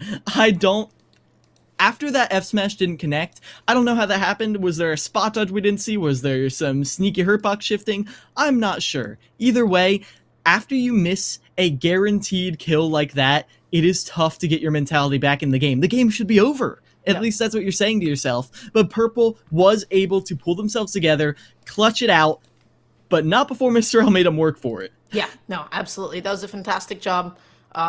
Truly, Mr. L's damage output, Mr. L's combos, like, were really difficult to match at the end. Purple, good stuff. You know, being able to close it out when you needed it most. But, yeah, that was definitely something. Yeah. And now, looking towards the future, I do like Purple being in with one stock. I feel like in the same vein as Sonic, Pac-Man, well, some of the best zoning in the game, best boxing in the game, doesn't matter what you really throw at them, Pac-Man usually has a way to get you off of them and then right back into the zoning zone. Yeah. Purple, I will say, Purple played really solid. Purple's, like, understanding of, like, positioning and, like, the spaces where it's, like, I can continue to swing have all been, like, pretty solid. Especially just, like, oh, I'm going to pop down a hydrant, I'm going to catch you jumping, I'm going to hide behind this. Purple's positioning throughout the entirety of that game was really, really tight. So, yeah, just waiting to see who St. John is going to be throwing in next. Only time will tell. Yes, it will, as they have a plethora of options. St. John's has the largest roster in this entire tournament, and they've been using it, well, how they please. It's mostly been Mr. L coming in. It's only been Mr. L coming in, actually. We haven't seen anyone but Mr. L, now that I think harder about it. And that is a little bit scary, because EJJ, Luca, Alomomola, all of those are insanely clutch players, and any single one of them could be, well, the answer, as it is going to be they Luca. Have Fitcott. They have so many good players. St. John's is a menace. They are truthfully a menace. And we saw the same thing with, not Fisher College, excuse me, but with the Quinnipiac, right, yesterday, right? We didn't see anybody but Grit, and then today we saw them kind of get blown up a little tiny bit, thanks to Fisher College's onslaught. So I'm curious to see what else St. John's has in store for them. We're going to be waiting. It's actually going to be Luca that they're tossing in next. That's their substitute Greninja, now that Jay Grunt is no longer in the school. I mean, at this point, based on their performances I saw in the end of the last season, in the LAN, and then moving into this, I feel like Luca has no longer the student, now become the master. Maybe not is necessarily eclipsing Jay Grunt, still fighting for that title, but oh man. Oh man, this is a very scary Greninja, and I do like this hit and run playstyle against the Pac-Man, because you're not always going to be able to choose when and where you engage on most characters, but I feel like Greninja is uniquely suited to doing that, with the Water Shuriken being able to punish that Hydrant, with the up B able to disrupt Pac-Man just slightly, force Pac-Man to use a little bit more resources off stage. All of these little things can add up and give Luca some more neutral wins that many other people could only dream of. Yeah, absolutely. Everybody has now jumped in. Now let's talk a little bit about this matchup that we're going to be seeing ahead of us. So Luca, of course, Greninja going up against Pac-Man. This is a little bit interesting in that Greninja technically does have like a lot of the approach options that he really needs. He gets a lot of block string pressure, a lot of down tilts, a lot of dash attacks as well, and he has so much verticality on his full hop. That is a frog. If frogs do anything, they jump. Okay, so they jump high. They can call out, hydrant tosses extremely well. So you can't be too comfortable, because you might eat a forwarder if you go for a jump hydrant. You might eat an upper if you go for a jump hydrant. I do think the stage choice is also still really important. You don't ideally want Pokemon Stadium 2 if you're Greninja in this matchup, just because that's where Pac-Man really sits under the platform, keeps himself as safe as possible. The flatter the stage, the better. The less platforms, the better. For Greninja. So let's see which stage it's going to be. And Smashville, good choice. Yeah, if you're able to keep Purple away from that center platform, this could be big as Purple. You having a good time? A little bit of a crawl set? Okay. Yeah. Hey, come on, bud. You gotta fully fit Demonstrating that that they stuff. both Get out of have there, buddy. crawls. What a way to do it. To be real, I didn't know Pac-Man had a crawl. He did, yeah. It's so funny. He's just a silly little guy in his boots. He's He's walking just around. shuffling. Well, now that Purple's shown off his shiny new booties, now it's time to show off what Purple is looking to do. Immediately being peppered by the little water shurikens, but not a lot more than that. Purple getting thrown out by these back airs. Luca really putting on the pressure immediately. Alright, tries to go for that. Ooh, not gonna be able to get that floated off. Purple gonna be looking for the jump call, and already you just see how much space, how quickly Luca is dominating. Not able to get in with that neutrally, which would have comboed into a floater, but Luca is just rushing down Purple, not giving him any space to set anything up. Yeah, not at all is at this present time. Luca is being called out for these high aerials currently, but Luca has a lot of options to vary the spacing. I mean, going for a lot of nairs up high in the air can be safer with back airs and forward airs, but now you've got to get off ledge against Pac-Man. Not quite the same tools as Pikachu to get off. Okay, just neutral get up and getting past that down. And Luca, 108%. If I'm Purple, I'm just looking any way that I can to close out this stock at the very least too. So tries to go for that grab, and Luca actually not able to get that punish in time, coming in a little bit too late. Gets a neutral, doesn't set up a tech chase or anything though. Not exactly the hit that he wanted. And at this point, looking for that down tilt like it is the holy grail. That right there would finish off this stock in an instant. A dash attack would lead to some interesting setups. Maybe not some true combos at this point. I can't say for certain against Pac-Man. But either way, either of those would be nice. Would be nicer if not getting killed by that as Purple continues the aggression. Yeah, Purple's looking for the bounce of the F smash. Tries to go for like a jump with gold call out with that downer. Doesn't get it. The hydrant comes in, but Good Ninja is still alive. Luca's still going to be kicking a little bit longer. Bell in hand, Z drop, and into the F smash. Beautiful stuff. Purple takes at least one stock and now has Galaxian in hand. You know what he's up to? The answer is no good at all. As Purple tries his best. Keep putting on the pressure. Honestly, Luca giving a lot of respect to these options, especially being clipped as much as he did in that last stock. You don't want to give any unnecessary damage over to Purple right there because you see now Purple can run with it. Doesn't convert off that down tilt. That's crucial. Ends up getting knocked off stage. Apple and Hydrant just creating this whole zigzag area of effect. Such a dangerous place under the platform. That's one uphill. Tries to go for the second one. Pushes in a little bit too far and gets his landing called out with that F smash. Air dodge off stage, but Greninja definitely has the tools to get right back on after that. But so something cool that Luca could do, you can counter the Hydrant, but you know, never mind. Foiler going to be coming in, going to be able to kill Purple there, and only with a 2-stock lead, still going to be securing that advantage for St. John's.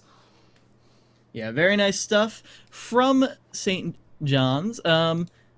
As an answer right there, that puts NJCU down to their final 2 players. Now they are nothing to scoff at. We've got a top-tier Samus and an even topper-tier Hydra coming in. But the question is, how do you want to deal with this Greninja? Do you want to send in Hydra right away and risk Hydra being chipped down a little bit? Or do you want to put in Zama, who I do feel like could also deal with Luca here? Yeah, we'll just have to see what's going to happen. We'll have to see who they end up tossing on in. Luca, I think, did a phenomenal job. But fun little fact about Pac-Man's Hydrant. For some reason, I don't know why the game is coded this way, but it is an active hitbox. It does 0 damage, by the way. But it is an active hitbox. You can notice this actually happening if you run up and you hold your shield against it. So a funny little thing that you can do is, as Greninja, you can counter a Hydrant that's on the ground and then sweep in and then hit somebody because he, teleports to you, essentially. Fun little fact about Greninja and Lucario, I believe this applies to the both of them, that they can do that. I think just those 2 counters. Ultimate, baby. Huh. You can do those kinds of things. You gotta love Ultimate. You gotta love Ultimate. That's right. So I was like, and that I feel like you could have done this in this match. It's a funny thing to do. Is it amazing? No, it's just funny. That's all. It's just a burst option that you force them to respect. Yeah. Like, it's not always optimal, but if you do it once, then they always have it in the back of their mind that that's something you can do, and that would force Purple to be moving in ways they wouldn't necessarily want to be moving, attack in ways, position in places where you wouldn't you would normally think are safe, but then purple is like, wait, if they countered right now, I'd be in for a world of hurt. So that sort of thing can be big. Yeah, it does seem like you mentioned before the Zamu is going to be sent on in with the Samus. So Greninja Samus, I feel like this boils down pretty simply. Zoner versus aggressor, right? This is the one that you want to see like approaching all the time, jumping in on Samus. I can see it being pretty difficult to also pin down Greninja, just simply because his jump-ins are just that powerful. And connecting, getting any substantial pressure with Charge Shot is going to be a little bit difficult, you know? Yeah, the only way I can see Samus really calling out those super high approaches would be an up B, and that's so committal. It's so committal. So we need to see Zamu trying to get a hard feel for the tempo at which Luca is playing in order to actively combat those aerial assaults, because otherwise that's just an avenue that Samus doesn't have the tools to cover as often. Yep. So waiting for Zamu to get in here, as always. Such is the reality of online crew battles. They take a long time to get here. Everybody, thank you for your patience yet again.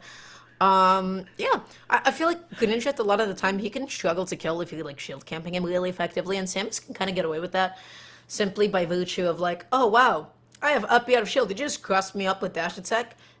No, you didn't, because it doesn't matter. So I feel like that's going to be a pretty powerful tool in this matchup. But then also consider this: Samus recovery. This is the sad reality of all floaties. Recoveries are slow. So, in regards to Samus off stage, you give Greninja actually ample time to do one of two things. A, go out there with back air. B, set up with up B. If you can get a Hydro Pump win box, you can make it hell for Samus to get back onto the stage. You can, all that like down B bomb stalling, not happening, buddy. Hydro Pump. Up B, not happening, buddy. Hydro Pump. So, you gotta be so careful, you gotta be quick with the recoveries in this matchup. Yeah, and Samus obviously does have the tether to mix things up, but you don't want to be too obvious that you're going for the tether. It's not the longest range thing in the world, and also... That's where the back air comes into play. That's where like this big like active hitbox that you're like, okay, I'm just going to follow this line, that which you would come back from, and then you can get a lot of stocks off that way. And that active hitbox off stage, gonna be Luca's best friend. Meanwhile, Greninja getting off ledge can be a little tricky. I do like the fact that Luca does have quite a few options. Like, the counter is definitely feasible if Zamu gets too telegraphed with how they're using projectiles. It's one of the best counters for punishing projectiles, as you brought up with the funny little hydrant interaction. Yeah. And in general, I feel like there are answers to Samus's infamous ledge trapping on Luca's side. I love explaining a lot of interactions in Ultimate as just funny little, things. I feel like that's a great way, instead of getting mad about all the nonsense in this game, remember, it's actually pretty damn funny. So, it is. They're selecting or deciding something or conversing amongst themselves. Again, they're taking their time with this. A lot of patience. Yeah, Hollow Bastion is going to be the pick, which, I mean, quite similar to Smashville in terms of being very difficult to regain stage control as soon as that center stage is is under their control. I feel like Samus also controls that center stage platform a lot better than Pac-Man can, at least in this matchup specifically. Yeah. Having control of center platform here is like so big, you make it difficult for Greninja to actually get in there. Luca going to be forfeiting one of their stocks, so now it is Luca going up against Zamu. So the question is, how many stocks will Zamu lose, if any? But the immediate charge shot into the grab, excellent stuff, 35%. But whiffing that grab, just giving Luca ample time to just apply pressure and get that punish. And one thing I do love about Zamu that you're going to be seeing is the air movement from Zamu is always so tricky, baiting people into thinking you can just jump up and punish them in an immediate bomb as soon as you think you're safe. And you just see Lucas slowing down the gameplay, trying to get a feel of the way that Zamu is going to be moving. Those are those up Bs out of shield that I was talking about. Greninja, as soon as he overextends on shield, just leaves himself so vulnerable. Yeah. Zamu's great at making you think you can go in. Ooh, but now you can. That is an option that Luca can definitely get a lot of mileage off of. And here is the question. Can Luca get anything? No, just a roll back to center stage. Yeah, not dealing enough knockback, obviously, to like set up off stage. So now I'm just going to be jumping, empty movement, and that down air acting as a bit of a back heel, right? Just hitting all the way around Zamu. Shooting that charge shot, baits out that double jump, forces Luke onto the ledge. do is now charging up right there, but a nice little mix-up on the timing of the jab does give Luca another edge trapping situation, but Zamu consistently has been able to roll on through. That time that Luca was ready, getting the punish with the up airs. Can they keep it going? No. Air dodge back to stage. But still, you can see Zamu struggling to regain control. Not really going for any of their movement mix. Just heading back down. A huge trade. Actually pretty favorable for Zamu, because now look who's the one that is actively ledge trapping, applying pressure in a quarter, able to jump past that a little bit fake, a little bit too loose, going out there, baiting the low recovery, and then fading back a little bit. I don't know if I agree with that decision. I feel like I would have wanted to go out there with that up B. Yeah, I would have thought that too, but Zamu, they try to get in, get aggressive with that back air. They're struggling to find this kill right there. Sure, that missile might hit, but that is not a mistake Luca is going to make twice. However, running right into that charge shot, I think they stopped. They didn't get time to put out that shield. The bomb into the charge shot is enough to take down Luca. Zamu's potential here. Yeah, Good Ninja does not have the best ledge options, and if you can get those stocks at the ledge, that's exactly what Samus does best. Luca keeps on looking for like an up air, but never finds it, because never like successfully like fading out that air dodge. Zamu keeps on opting to stall with bomb. That time around though, you don't see the anticipation for an air dodge. Luca just gets up there immediately, punishes the startup of bomb, and then gets that stock off. This shield is getting lower and lower, though, as Luca is trying his best to find a time when he can exist on the ground peacefully. Not that time, though. Half charge shot is enough to put Luca off the stage again. Has to get around these bombs somehow. Caught up at the forward air again. Ooh. Okay, just waiting, being so patient, able to jump on, neutral into the F tilt, tries to get that forward, but the bomb kept Zamu safe. Gonna be stuck off stage, goes out there for the back air, doesn't get the win box, but that's exactly what I mean about those edge guards. You put the fear of Good Ninja into Zamu, and then eventually you will get it. Yeah, as Zamu just rolls right on through that F smash, terrifying prospect right there, but a little bit misspaced on that down smash, doesn't quite get the kill yet. Now, this is one more chance. Can Luca find the way around? Waits patiently. Finally, the neutral get up through the up tilt, and now Luca has a second lead on life. Can you do a lot with it? No, falling back air will be enough. Zamu, 2 stocks left on the board. That's 5 stocks for New Jersey City University, 6 for St. John's. This is dead even as it could be. Yeah, this is the most even set that we've actually had thus far, because I feel like everything up until this point has been a convincing curb stomp for everybody involved, actually. So this is the most close one that we have thus far. As predicted, this is number 2 seed going up against number 3 seed.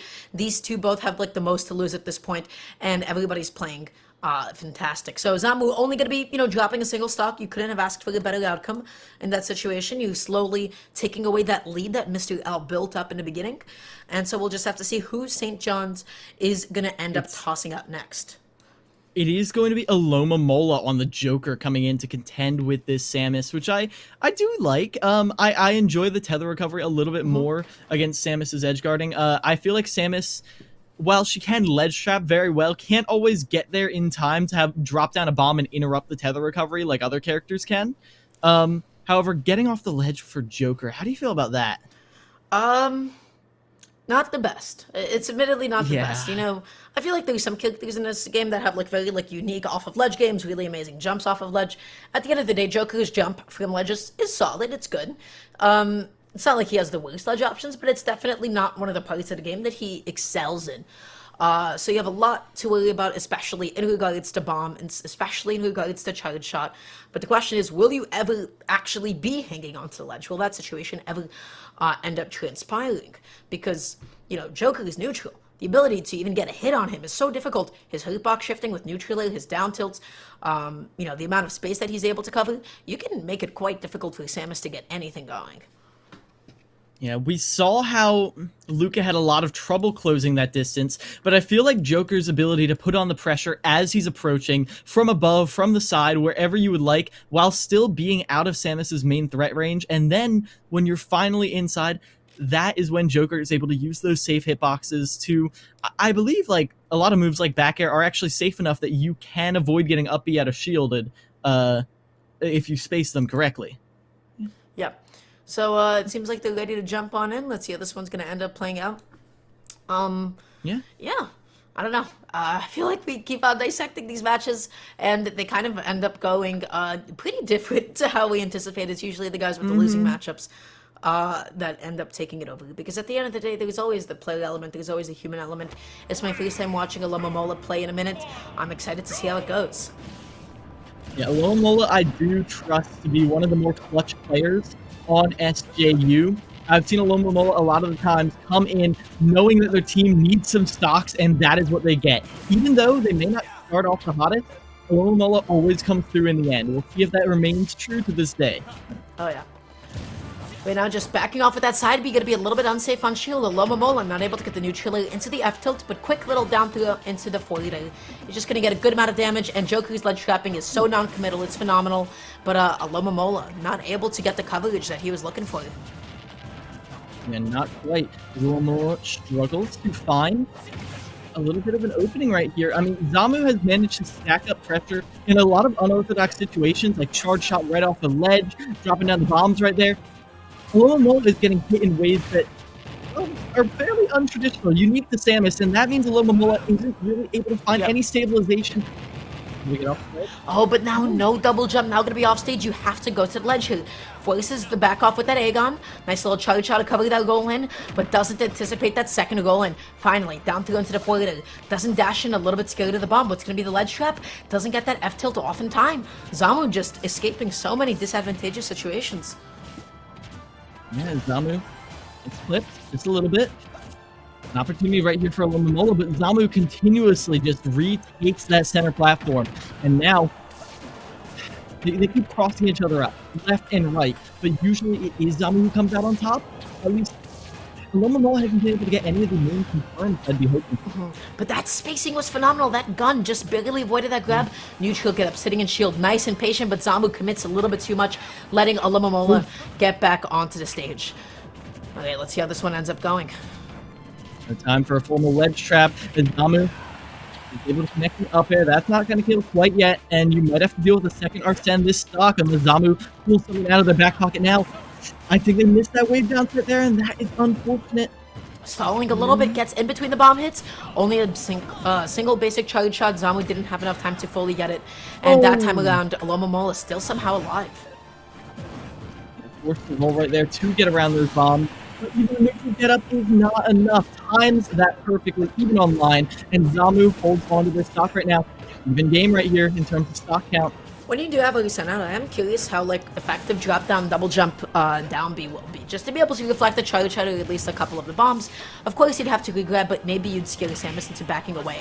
But right now, Zamu just applying so much pressure at the ledge. This is where he's getting most of his damage output. Lomomola needs to close. Up smash gonna whiff punish that up B. Beautiful stuff. Yeah, SJU holding the lead for now, but Zamu is looking to take that away as best they can. I do like these medium charge shots. Lomomola is getting wise to them though, not getting hit by them as much as we saw previously in the game. Threatens the charge shot for a second and immediately in with an aerial. Zamu is staying one step ahead in his rock, paper, scissors as it's even game right now, Dara. Yeah, it's just about as even as it could be. Tries to go through the neutral into the F tilt, doesn't get it, rolls away, and then just ends up getting right into that down throw. Look at these up airs, look at this damage output. Zamu, a little bit more consistent. As keeps extending with these up airs. Can Lomomola find this opening that they need? A landing there, that's all it might be, but it's mostly just chip damage, as every single time Lomomola closes the distance, Zamu has to get off people. Okay, guess that down through. Not going to be able to find a back through out of it because he ended up setting up a tech chase instead. I don't know, it feels like Lomomola is respecting the bomb a little bit too much and always backing off whenever he sees it. Yeah, up the other shield. That backer was right on top of Zamu. You can't expect Zamu to respect that. As now, Zamu sets up another ledge trap. Could be the last. Threatens the charge up, but stays safe instead. I like that. Zamu sometimes prioritizes stage control over just strict damage. Oh, yeah. Okay, just quickly up he's on out of there. Tries to come in with that dash attack. Really making a Lomomola sweat right here. Oof. Working so hard just to get even the slightest touch on Zamu's armored body, and they won't end up getting it. The jump up back air will be enough. Lomomola sent out of there, and now, after SJU held the lead this entire time, now they have to deal with 4 stocks from NJCU. Zamu is putting in the work. Zamu was doing a fantastic job. So the question is, whoever St. John's is going to be sending out next, can they bring this back? Can they take off that stock against Zamu and then win another game against potentially Hydra? The cards are kind of against you, and it seems like they led with Mr. L, who I would consider to be the best player. I'm curious to see who's going to be coming in next. Will it be EJJ? Will it be Thitka? We'll have to see. I would think EJJ. Honestly, I feel like Diddy Kong has the ground control that you need at times. Samus can be a little rough to box out those projectiles, but I don't know. I feel like I really like Diddy Kong's burst options in the monkey flip, in just having Banana as a tool in general, to be able to force Zamu to think a lot more carefully about how they go for their tricky movement. Yeah, Diddy Kong is really good. He gets in extremely effectively. That banana is definitely quite the projectile that you can get into. You can apply so much pressure. But the thing is, having Charge Shot available, you are effectively able to call out both banana because it is a transcendent projectile, and all variations of Diddy Kong flipping on in there. I don't know if the side B does enough damage to be able to clank past and win the exchange against a fully charged Charge Shot. But either way, I am curious to see how it's going to play out. And who it's going to be. Yeah, I am. The question is, how, not necessarily how you deal, it is going to be EJJ. So you have Zamu here, but you've got to be thinking ahead to what Hydra could be bringing to the table. Most likely on the Palutena, I could not imagine switching it up while the stakes are this high. And I don't believe... I feel like I know Hydra for the Aegis at this point as well. Yeah, like... It's I'm not really sure. Which do you feel between the Aegis and the Palutena? Which would be better against Aegis the Diddy? Is the best character in the game. I feel like in general, like Aegis loses one matchup, and that's against Pikachu. Aegis is really good. Yeah, Aegis is really good. They are very good. We'll see. We'll see. As right now, the question is more. We don't mean to look past Zamu. Zamu has been very clutch in the past, but now comes the question, how in particular does EJJ close this distance? Because we talked about it with the Transcendent Projectile, with the Monkey Flip, but once you get in there, how do you keep up the pressure when Zamu has shown that they didn't really get a Lomomola get any combos? That's a fantastic question. I feel like they do combo very differently, fundamentally speaking. In that, Diddy Kong relies on a lot of Z-drop aerials, a lot of falling neutralers, and is able to get a little bit more consistently. I don't think the follow-ups are actually as tight as it would be with comboing the Joker. So they look for their stuff in totally different ways. Joker looks for a lot of super safe hits on shield.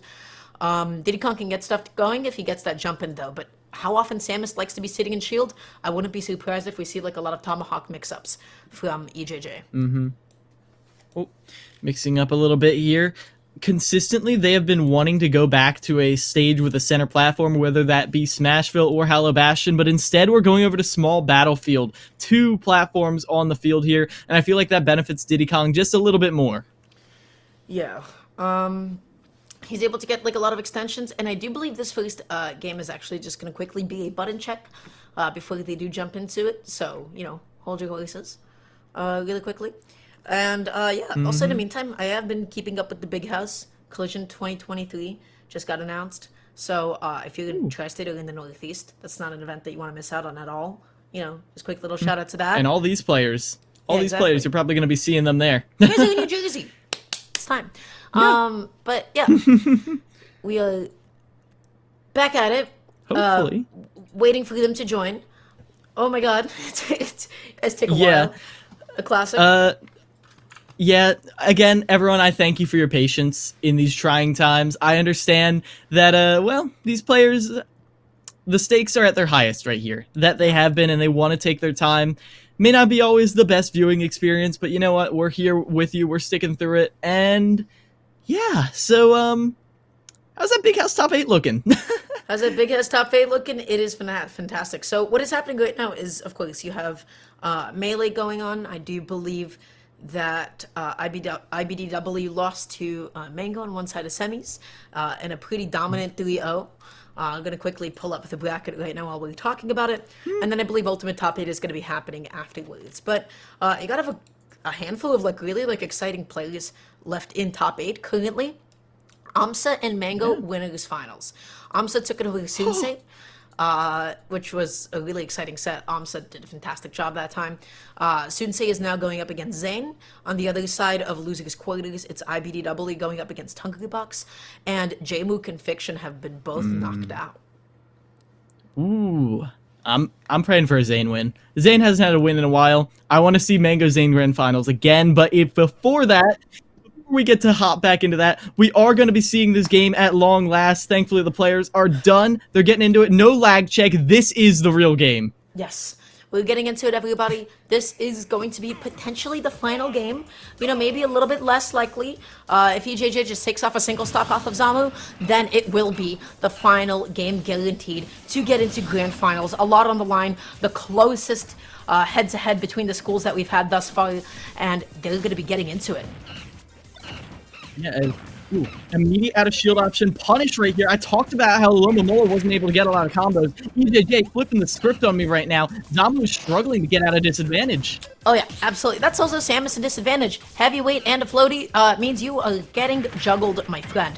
Dash attack into the forward, already 74% off of what was effectively 3 conversions. Has to recover onto the ledge, shielding, and then up B. I don't know why up B was the choice. Ooh. A little bit of panic option. You just wanted them off of there. EJJ has not been touched. This is poise right here. Even when you get the get-up attack, it still doesn't give you stage control because you trip on the banana. Zamu's just been disadvantaged this whole time. EJ just exerting so much pressure with the banana in hand. The threat that EJJ has put in Zamu's mind, Zamu was giving so much respect. Now finally he's become more of the projectiles as Zamu tries to retake stage control. Is it too little too late? I think it is. Yeah. As that down tilt up smash will be enough. The clap up into our final match here as EJJ. Yeah, extended a little bit too much with that dash attack. Right, unsafe on shield like that. And then EJJ took a second and was like, what's my optimal punish? And then won with a down tilt up smash, put Samus into the death range.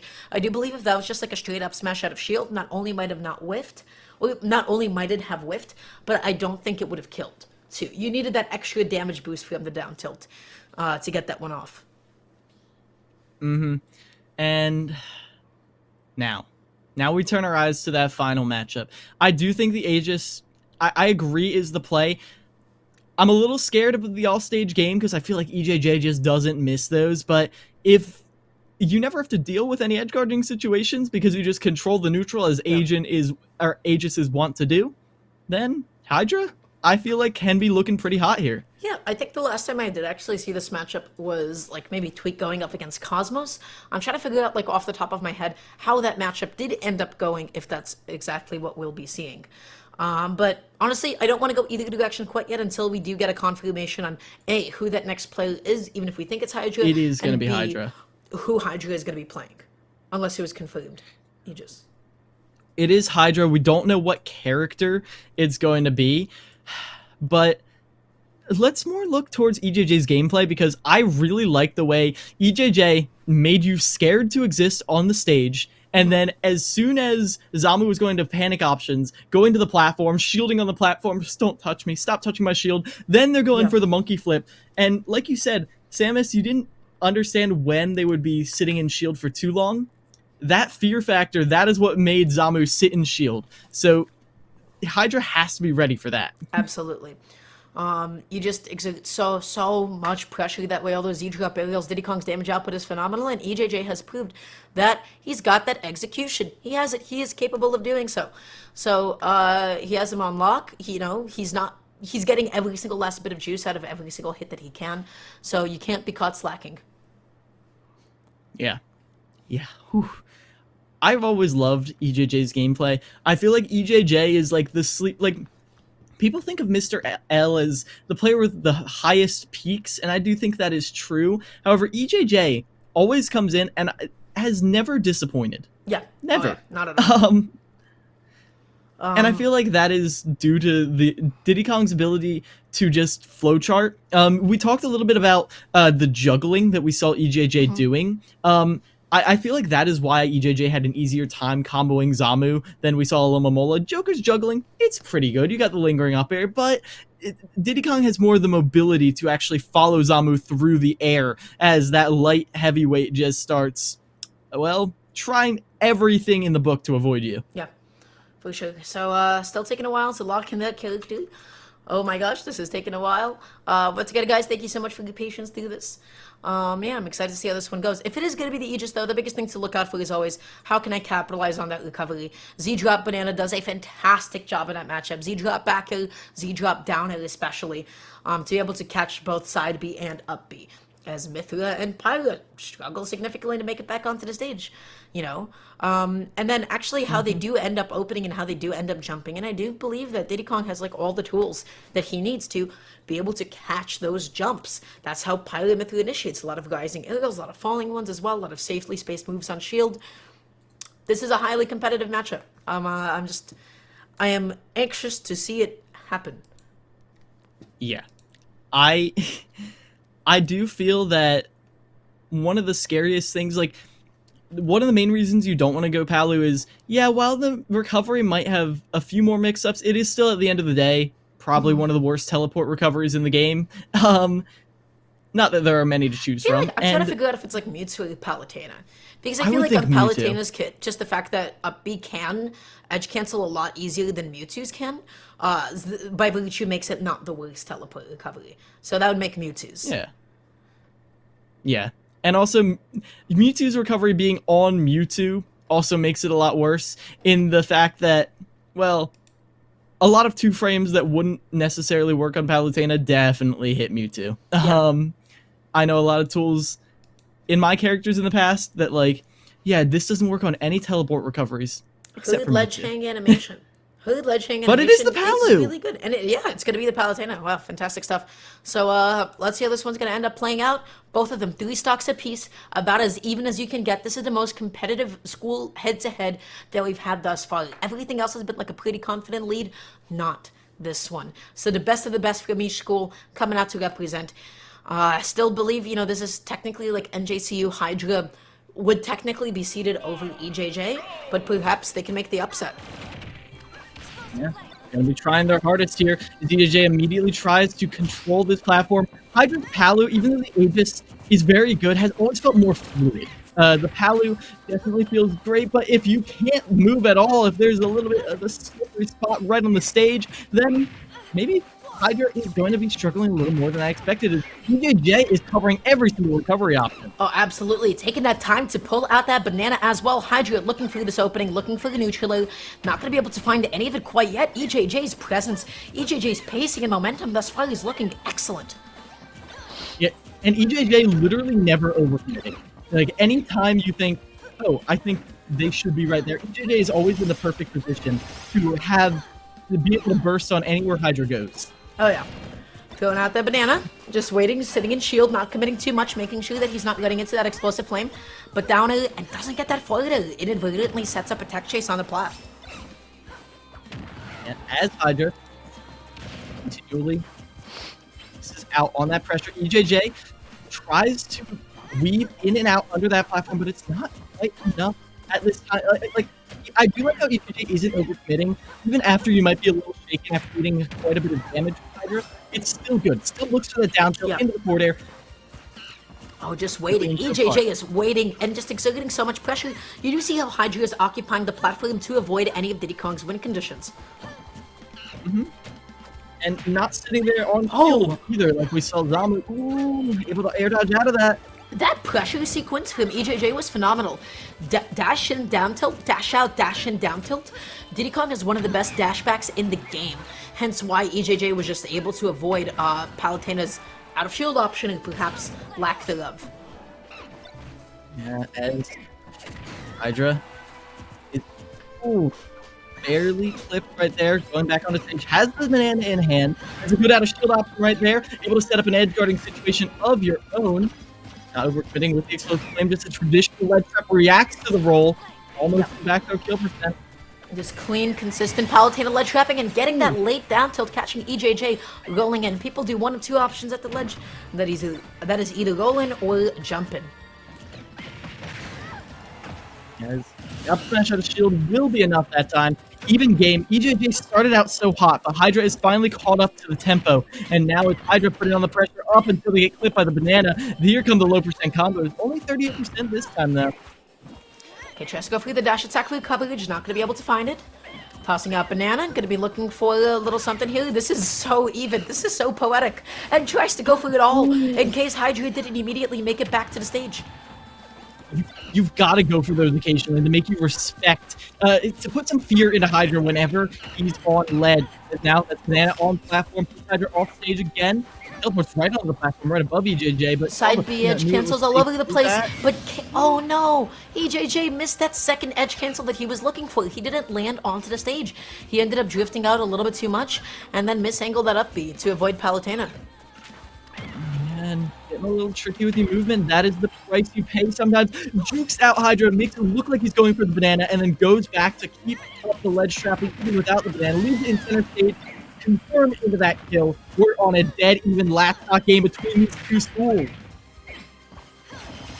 Okay, makes it back on. Good coverage with that neutral to be able to cover that monkey flip kick in.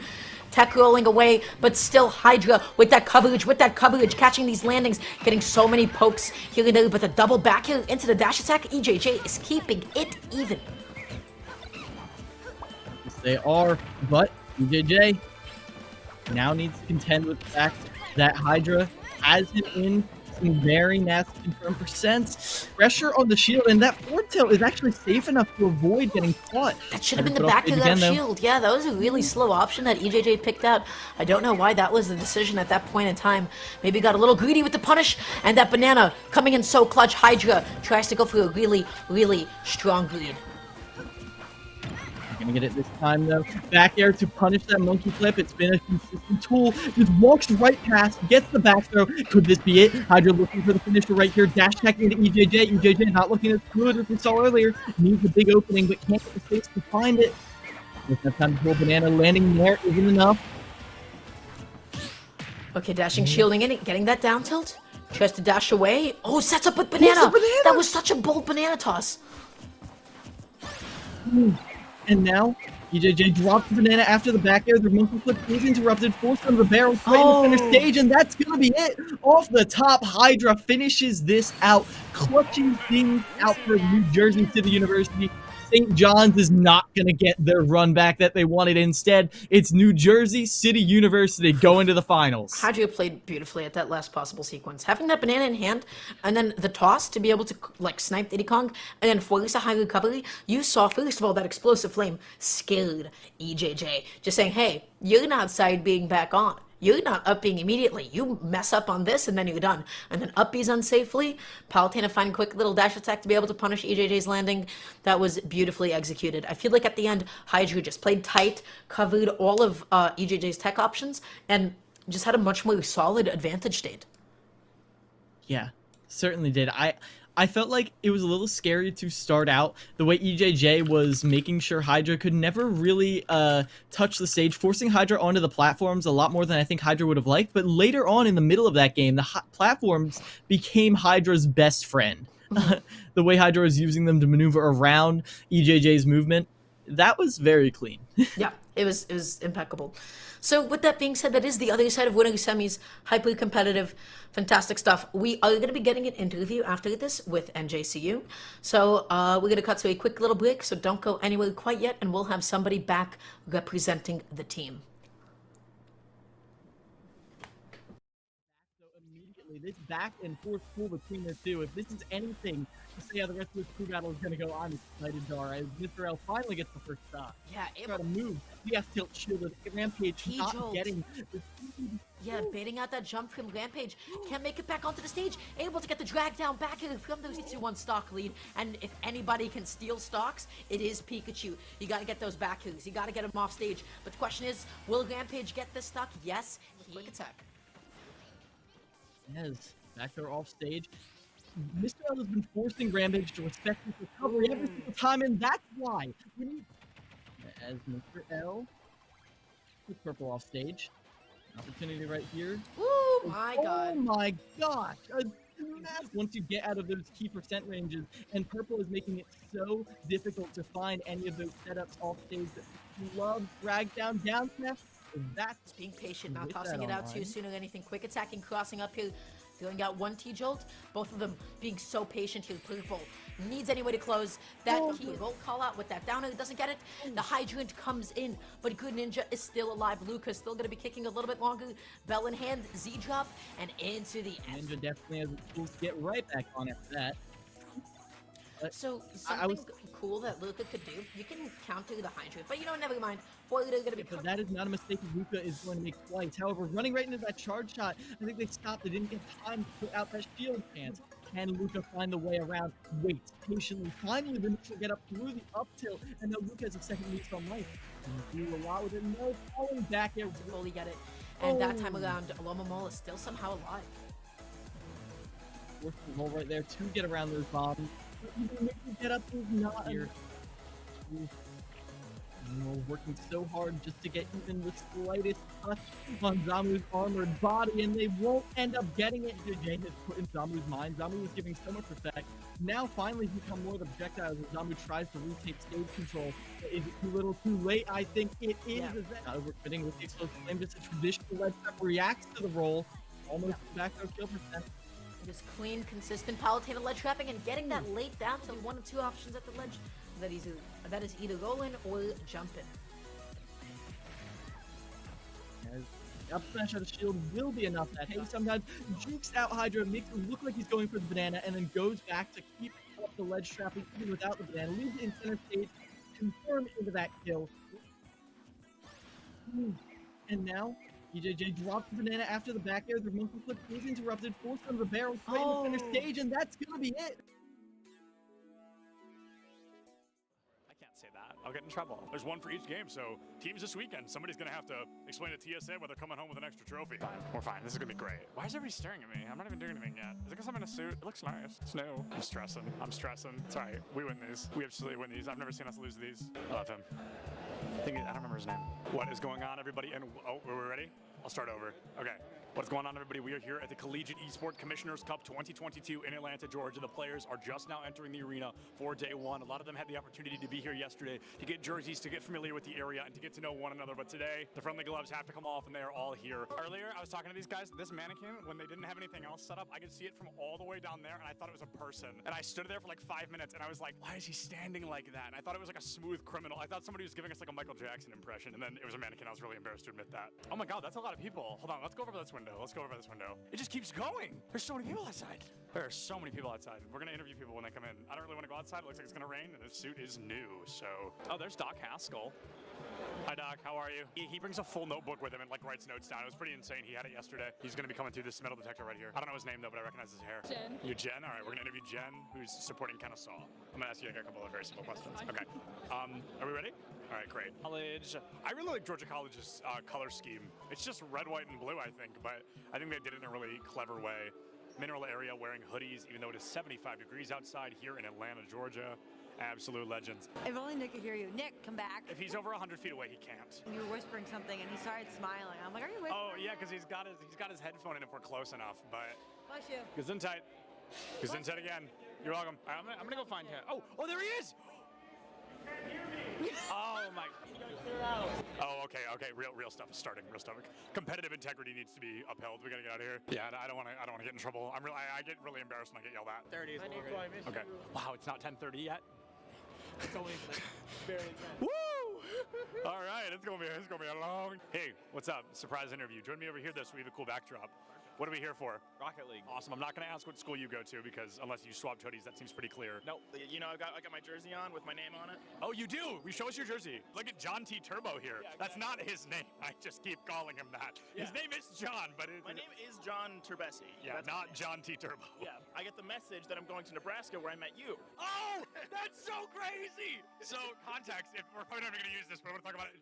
Turbo and I met at a LAN like over a year ago. That's so crazy. What is going on, everybody, and welcome back to the Collegiate Esports Commissioners Cup. I am Seb Dillons, joined by a man I have interviewed probably well over 10 times. It's going to be my good friend Neb, here from Bay State Overwatch team. Neb looked at me before he started his last series, and he said, we are not dropping a map for the rest of the day. And so far, He has lived up to that title. But Neb, is there anybody you're thinking, we've got to get them out of the way, we've got to take them down? No. No? Just looking at it, each fight's its own, every game, going into it, just taking it as it comes? I have the confidence right now that we're not going to drop a single map. I love Neb because not only is he confident, but he's correct. Bay State is one of the best Overwatch teams I've ever seen. So it's always good to hear. I love the confidence, and I love Bay State, so I hope they do a great job this weekend. So what qualifier, did you win a qualifier to get here? At-large bid. We're looking at Rocket League, we're thinking high odds, low odds, where do we think we're walking away? I think pretty high. I think we're doing pretty good. Is there anybody that you're looking at, you're like, please do not let us go up against them unless we absolutely have to? I mean, really, everybody's good competition, so... And sorry, what was your name? Ethan. Ethan from Mineral area. Yep.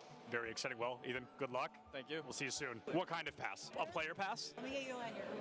No, you actually have to like tape it to your chest, like really awkwardly with masking tape. Okay. And it's gonna fall off. Yeah. It's gonna be uncomfortable, I promise. That's a guarantee. Okay, cut that, I'm gonna sneeze. Okay, great. I'm great, everything's good. Who do we interview? Who should we interview? I don't know, I'm just here. I need caffeine.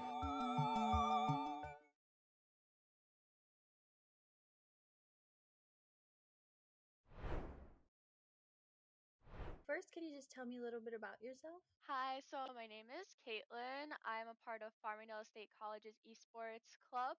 I am captain of the Valorant Green team. I am a second semester sophomore at Farmingdale State College, and I'm 19 years old. Okay, do you like Farmingdale so far? Yeah, it's really great.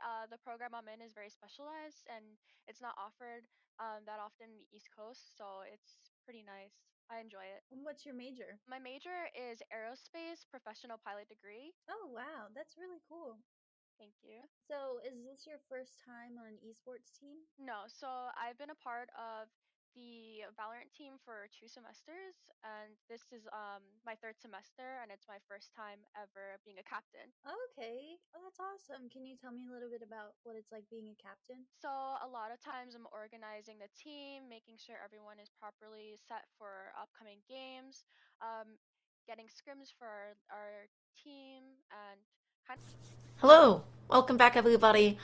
Joining us now, representing, of course, NJCU, we have none other than Hydra himself. Hydra, how are you doing today, buddy? How you doing?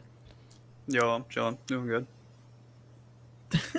That's good. That's good. I'm glad you're so casual, but I gotta ask, how were you feeling during that last match? Because going into that, you had, well, quite a mountain to climb. I mean, I feel like most of the most important part of that match was really just like what happened in the middle. So right off the bat, like we weren't really expecting Mr. L to play, 'cause, like he told me he wasn't gonna play, so I was like, all right. But I did notice that he pretty much started against just about most of the teams they played against. So right away, like we know it's gonna be an uphill battle. Even like if I went against him, like it's still gonna be a bad matchup. But basically, like we just tried to focus, like all right, if they send in Mr. L first, then we'll try to like play more of the game in the middle and try to make a comeback from that. So for me, like our main goal was kind of just to minimize the amount of stocks that I have to take.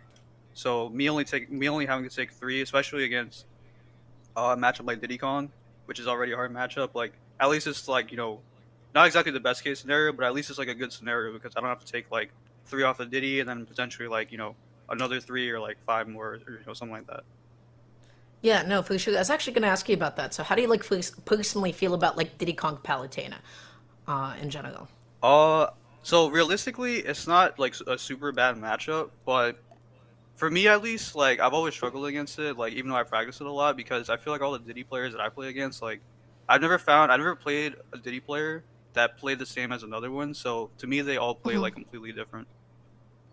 Yeah, and so do you think like opening off like that game against EJJ, was it like that moment of adjustment? Have you guys played against each other before? I never played him. I actually thought he was a Cloud player, so when I saw that he was going Diddy Kong, I was like, because I was expecting him to go Cloud against Zamu because Diddy isn't really like a good character pick into Samus. But I know like if they're picking Diddy Kong, they're definitely thinking about the long game there. But yeah, so the thing about like me playing like matchups that are a little bit more difficult, at least in crew battles, I tend to not try to like play the matchup in crews. I try to play like the person, like the player, the character. But the second I have to start playing the matchup, then it's like I have to slow things down, and like that's not really how I play in crew battles. But in a matchup like that, that's really all I can do. I just have to like play the matchup, like hold the platform, and just camp him out the whole time. Yeah. And we saw that a lot more towards the middle of that match, and that led to the win. And that win is going to lead you all the way to the grand finals against Fisher College. I know you faced off against that roster before, but how do you feel going up against them now? So I feel like no matter what like variant or like version of the roster that we play against, it's always pretty much gonna be an uphill battle.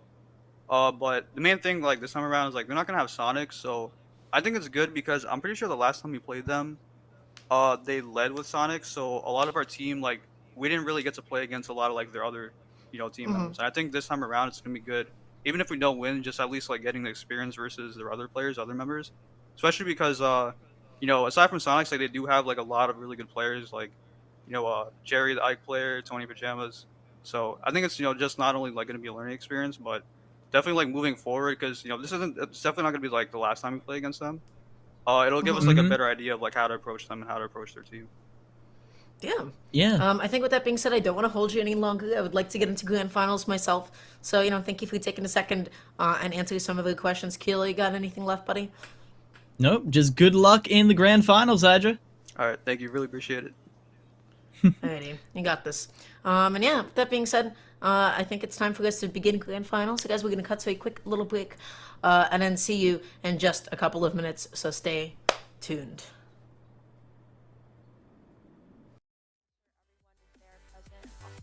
And able to play the games that we're gonna, participating in. We're participating in 2 leagues this semester, so it's kind of hectic. Oh gosh, yeah, definitely. I can see that.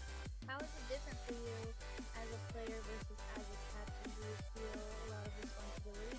I basically have the responsibility of choosing who plays, what type of characters everyone's playing, and what positions and roles we are all doing, as well as being there not only as a team member, but also being seen as a leadership role and having that sort of respect there, and being able to delegate everyone's role in the team. So it's definitely a lot more different, and my voice is most definitely heard. So I like it. I like being a captain. Yeah, that's really good. What games do you play, or what is your main game? I know you mentioned Valorant. Right. So I play Valorant, but I started off with Counter-Strike, and I really always have been interested in FPSs. So that background has always been there. So my transfer onto Valorant was pretty easy. That's cool. What have you done to improve yourself in game over time? So one thing for my teams especially, I have open communication where we're able to really give our constructive criticism without taking offense. And me as a captain, especially it being my first semester, I find it really important that everyone is able to come to me and communicate like, hey Kate, I don't know how I feel about doing this, or I want my voice to be heard about this specific thing. And just basically taking into consideration everyone's voice and having that open line of communication is really helpful. And that's something I find really important. Okay, do you carry that strategy into your everyday life as well, would you say? Yeah, communication is really important to me, especially in aviation with crew members. You're always trying to communicate properly and efficiently to get the assigned goal completed, and that works in video games as well as in aviation. So I feel like it transfers very well, and I put my 100% effort in everything I do, 100% in the team, the leagues that we're participating in, communicating with opposing teams and that we're going against. All those things I take it really important and can transfer very well into everyday life. Can you tell me a little bit about what you think about CECC and just competing in general? It's a lot of fun, and we're so grateful for the opportunity to participate. And this is something that every single member of our team has said. We've never had the opportunity to really compete in a fashion where it's not only fun, we're able to make friends, talk to other people from different schools. It's just an amazing opportunity and something we would love to participate in the future as well. Yeah, we're really happy you feel that way. When your team is competing with other teams, are there any specific teams or schools that your team kind of looks out for? I think we all have the mentality of it doesn't matter who the other team is. We're gonna put 100% effort, and we're going to maintain our mental, even if the other team is full of radiance. It's not something we're gonna keep in mind because we will be able to beat them. Fingers crossed. Yeah, that's a really good mindset.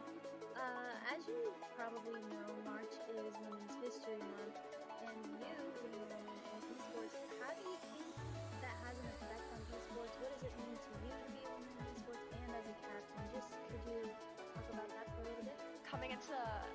being a woman in aviation, which is already really a small, a niche type of thing, especially women in video games, things like that. It's just we're kind of the minority, and keeping that in mind, a lot of times you have to represent yourself properly because you are representing such a small community.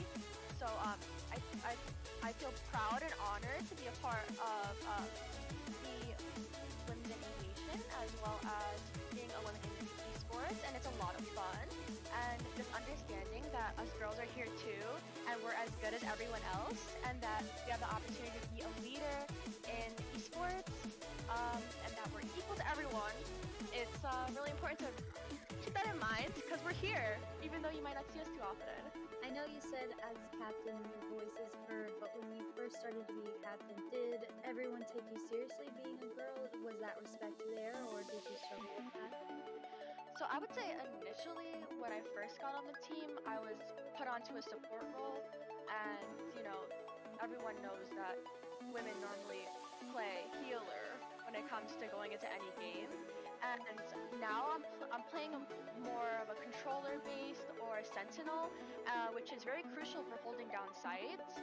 So by playing that now and then having those semesters in my backpack of experience, everyone has treated me with respect, and I would hope it stays that way. And either way, I demand respect because I reciprocate that respect to everyone else. So it's definitely difficult, especially for girls starting out. That toxicity is there, especially even now whenever I play a game without my team there. That toxicity is there just for being a girl. But as long as you don't have that mindset of them affecting you because you're better than them anyway, it's fine. Definitely. Well, that's good. I'm happy that you're getting the respect that you deserve, and that's awesome. So thank you so much again for your time, and I really appreciate it. No problem. I just wanted to add that our esports team, our esports club as well, started only with 13 students and 2 teams in 2019, and now we're up to 19 different teams and over 350 students in to date in 2021. Like, that progress is there, and even if you have such a small, if you think that things are so small, realize that a community is there for you, especially being a female in esports. That community is there for you.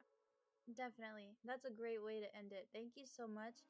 And thank you so much for sharing your story. I really appreciate it again and your time.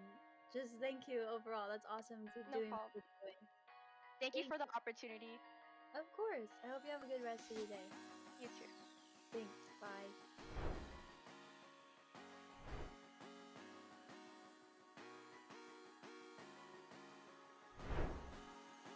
What are the parallels between esports and gaming and the Army? I've been in the Army for 17 years. I've been a nerd and a gamer my entire life, even when we had dial-up internet back in the late 90s. And I was very excited when we finally got cable in the early 2000s. And I was able to play, StarCraft on Battle.net. So gaming has always been a huge aspect of my life. And being in the Army, funny story, I'm surrounded by fellow nerds and gamers. So every location that I've been sent to, I've known WoW groups. I can play World of Warcraft with people that are literally living down the hall from where the Army puts me to live. You're in a community of like-minded individuals from all across the country. Having that ability, whatever your hobby is, so I play Warhammer, which is a tabletop game, outside of every Army installation across the entire country, there's a Warhammer store where I can play my game. Wherever the Army was moving me to throughout the course of my career, my hobby went with me, my love went with me. It was kind of one of those really cool things. And then with the video game aspect, I remember 2006 seeing LAN parties in a barracks room. Like, you're seeing Ethernet cords outside of dudes' rooms linking up and playing various video games on a Thursday night after they're done work for the day. Because you're surrounded by people of equal age. Video games are a big aspect of everyone's life nowadays. So you're saying the connection, not so much like, there's games that are parallel to maybe how you operate in the military, but you're saying the ability to function as a unit or with friends, you're brought even closer together through gaming, it sounds like. 100%. You're going to meet fellow gamers, and when a good gamer meets another gamer, they're going to become best friends online. When they're living down the hall, you already have that immediate hobby that draws you guys together. Welcome back, everybody, to the CECC East Open Qualifiers. We are here in the Grand Finals. In a tight match, NJCU managed to clutch it out against St. John's, and that means NJCU will be facing off against Fisher College here in Grands. Yeah, this is going to be a really exciting one. The last match that we just had was the most competitive one to date. We had NJCU going up against St. John's, and that went down to last play, last stock, where Hydra clutched it out for NJCU. Now, Fisher College is an entirely different beast, even if Sonics isn't actually available today, as far as I know of at least. They've got still quite the stacked roster. We've only seen 2 members from the Fisher lineup thus far. We got the privilege to see Jerry the Ike, who was absolutely dominant, just a total beast of his own. And I do believe we saw one more, if I'm not mistaken. We saw MD on the Pokemon trainer with, frankly, some very, very clean edge guards. Like, everyone talks about how good Pokemon trainer's edge guarding is with the down air, and yet you don't always see it. It looks a little inconsistent. MD made it look very easy. Made it look like, oh, you just press button and win game. And that is what Fisher College is bringing to the table so far. We haven't even seen Tony Pajamas yet. We haven't seen most of the people on the roster yet, and I'm excited to see that. But in NJCU, we just got a showcase of everything they have to offer, as we got to see Hydra, Rampage, Zamu, and we didn't see Game Boy. We saw Purple, and, well, all of these players were holding it down. Zamu in particular, really impressed. Zamu, to me, came off last season as very strong in the beginning of the game and then fell off a little bit. This time, Zamu was looking very consistent throughout the whole game. It took EJJ to take them down, and I've got a good feeling about NJCU going into this. If there was ever an NJCU roster that could stand toe-to-toe with Fisher, this is the one. Oh, absolutely, yeah. And I gotta say, I was most actually impressed by Purple, if anybody. I was like, wow, I really like the way this person is holding down the nooch, playing back, playing evasively. So you got 2 zoners, you got Pac-Man and Samus. You got also a bit of Paladin action, then you also have Joker in the form of Rampage. At least that's what we saw last time around. So I'm curious to see who's going to be the first couple of people that are going to be sent on in. This is going to be an exciting one, but of course the favorite is still going to be Fisher. Yep. Normally, Rampage opens up for NJCU. Well, it's a little bit of a different story, but inevitably, NJCU will always open up with a Joker, because we have Kashira coming in, a new player who I'm not quite familiar with, who I believe was just brought on this season, but they must have a lot of faith in him for him to be opening up instead of Rampage, also on the Joker, presumably. I've been told he plays Joker and Ganon. Please don't play Ganon into an Ike. Unless it's the most cracked. That might be a little bit difficult. That might not actually be the best possible time. So, once again, we're just waiting. We're waiting to see how this is going to transpire and break down. This is going to be the final potential 2-2-3 sets of tonight, of course, because this is grand finals. This is now a best out of 3. So you would have to win 2 crew battles for you to then continue and advance.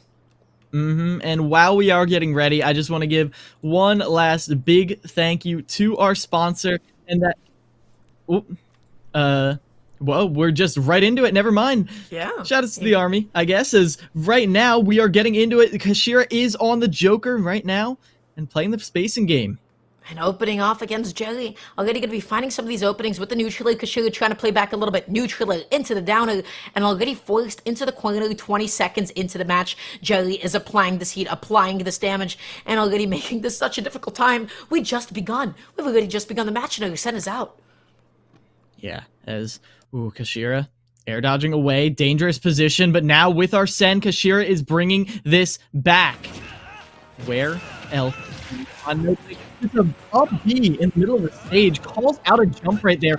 Honestly, pretty good anti-air from Jerry, and not super committal as you can see. Oh, but could be getting that up. Jerry already only taking 50% with a phenomenal juggle. The timing, the spacing, everything is looking immaculate. Jerry is playing tight. They are. Kashira got some openings, used some Arsene up airs, but not a lot has been found since. It was an early Arsene thanks to that Rebels guard. Has to use it carefully though. Don't want to get too aggressive with Saul. And that up B once again. Kashira is being called out for their very high full hops every single time with an up B. Oh yeah. Okay, just gonna be looking for the back air. Okay, not gonna be able to find it. Doesn't get this ledge trap off there either, but Jelly does miss that dash grab. Tries to overshoot in case the shield pushback was a little bit too much. Jumps past the F smash, and then forces Kashira off stage. But alas, has to make it back at that awkward upbeat placement because he did commit a little bit too much out there. And that is a stock for Kashira, a stronger start than we saw previously. And JCU looking to keep this as even as they can. We heard Hydra say they were ready for Jerry, but this is looking like Jerry is a little bit more than Kashira can contend with. Not an unwinnable game right now, though. Kashira is able to tighten this up, avoid a lot of those anti-airs, and bring this back. Okay, beautiful spot dodge, down tilt into the back here as well, looking for these late up airs, but still this ledge trapping on reaction. Everything about this gameplay from Jelly is so impeccable. This execution, killer. Ooh.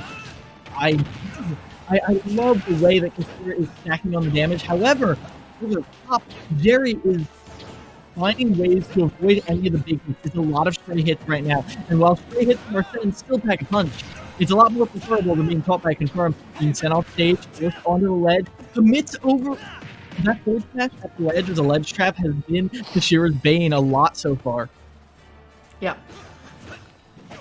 Okay, trying to look for this down tilt, doesn't get it, but still the neutral into the upper. Ooh. Do you see this coverage from Jelly? That was such a fast-paced match. It just seemed like every single time Jelly has a conversion ready to go, front hit, back hit, does not matter. He just takes full control of advantage at all times. Every single time. And that was the most impressive at the end, that standoff, the way that they just sat on ledge for a moment. Kashira was looking for the safe option, and then right as Jerry came in with the down tilts, Kashira escaped. But like you said, like you've been bringing up consistently, option coverage every single time. Jerry was ready to go all the way back to center stage, catch him with the nair into the up air. Confirm was clean, and Jerry moves on with 2 stocks just like last time. Oh yeah. That was a really confident opening. This has to definitely shake up NJCU just a little tiny bit. So I'm curious to see who they're going to be tossing into the fray next up. Wouldn't be surprised if it's Purple. I feel like Purple would actually play into this quite well. Pac-Man plays back, you know, keep Ike away, that kind of thing, make it difficult for him to jump on in. If I'm them, that's who I want to send out. Yeah, I would agree with you right there. I feel like the way Purple plays, the way Purple has proven to be the equal to Jerry in a lot of the ways Purple finds their conversions, finds their early percent combos, and then the kill confirms. It was a little dicey finding the kill confirms towards the end for Purple, but they still managed to clutch it out. They demonstrated an incredibly strong mental game, especially towards the end of their last match, and I have a good feeling about them going into this. Yeah. So, of course, just waiting on that confirmation yet again. Everybody, thank you so much for your patience. As we do wait for the NJC to send in the next player into the ring. I don't think they're going to send out Hydra, really. They wanted to anchor with him last time. They talked about having him anchor before. He's going to be the one. Absolutely. Ooh. It is going to be Zamu coming in quite a little bit earlier this time, but I don't mind Zamu as much. You might want to save Purple because you don't know what exactly could be down the line, and, well, I feel like Zamu definitely has the tools to keep Ike at the ledge, and we saw a lot of overcommitments trying to edgeguard Ike, trying to punish him as he went to center stage or went right to ledge. I don't feel like we'll see that from Zamu as much. If we see Ike upbeat onto the ledge, that should be a charge shot every single time. I don't think we'll be seeing that. Instead, we'll be seeing like a lot of quick draws to be able to get back over the stage, you know, try to go for like a lot of auto-cancel side Bs, so that you can avoid that. Just get back to stage, get back to playing neutral. So the question is, can Zamu ledge trap in such a way that you can bait a side B and then be able to punish it in time? Tricky. It's definitely a lot easier said than done, and only time will tell if that will actually transpire. Mm-hmm. Yeah, I'm excited to see that. In general, it's so tough. A lot of these floaty, these confirms on floaties, like you talked about before, Samus gets juggled, and Ike with the up air definitely has the tools to do it, even through the bombs. Like, so I would not be shocked to be seeing Zamu spend quite a bit of time in the air if it ever comes to that. So the trick of it is to avoid getting put up there by the nairs in the first place. Oh yeah. So finally jumping on in. Zamu is here. Zamu is ready to play. It's gonna be some good exciting on stuff. Hollow Bastion. But yeah, nice little big stage. I think PS2 is going to be pretty good for the Samus going into this. If that's what Zamu chooses, just because, again, you want a platform over your head at all times. And they are going to be getting that thanks to their choice of Hollow Bastion. We saw how Zamu kind of dominated Hollow Bastion in the previous matchup against St. John's. So we'll see if they can continue that pressure going into this now. Players are set. Players are ready. Warming up hands. And we're getting ready to go right on into this. Jerry looking to defend, to keep up the pressure. If they're able to make a substantial lead against the side of NJCU, this might be a much shorter grand finals than we may have expected. Yeah, Fisher College has exhibited so much dominance before. I won't be surprised if they're able to do that same thing again. You got to forfeit one of those stocks, Jerry. Get him out of there, and he is out of there. So here it begins. Fisher, quite a big lead. Still on the first player, and now going up against Zamu. Let's see how this goes. That's a lot of jump, but Jerry is far more patient. Here come the up airs, the juggles. Zamu tries a down air at a disadvantage, but it still leaves Jerry on the ledge trapping. Zamu just way back to center stage. Going to have to deal with that. Ooh, down tilt in the back air just barely doesn't kill. There's the weight coming into play in a big way. Oh yeah. Zamu can delay off stage for as long as they please. Get a perfect sweet spot. Oh my gosh, gets a down tilt into the forward. Now Zamu's going to be stuck off stage, getting ledge trapped by Ike. Back hit of neutral. That coverage is insane. That move does so much. Back hit to cover the goal, in place to be able to cover the neutral get up. I mean, Jerry's coverage is just as excellent as ever. 99.9% of options eliminated by that neutral air, and now Jerry is doing his best to keep Zamu still at the ledge. Pulls out the high option back to ledge, back to center stage with the up B. Again, Jerry's use of this up B as a surprising anti-air and now the shield option has been stumping a lot of the players Jerry has come up with. Not many Ikes are that liberal with. Oh my gosh, but that coverage with that double back air, Zamu able to cover that questionable directional air dodge back in. I do understand that Jerry did not want to get ledge trapped, but now Zamu trying to cover this ground. Jerry being nice and patient, but getting his jump called out. Zamu is playing this matchup excellently.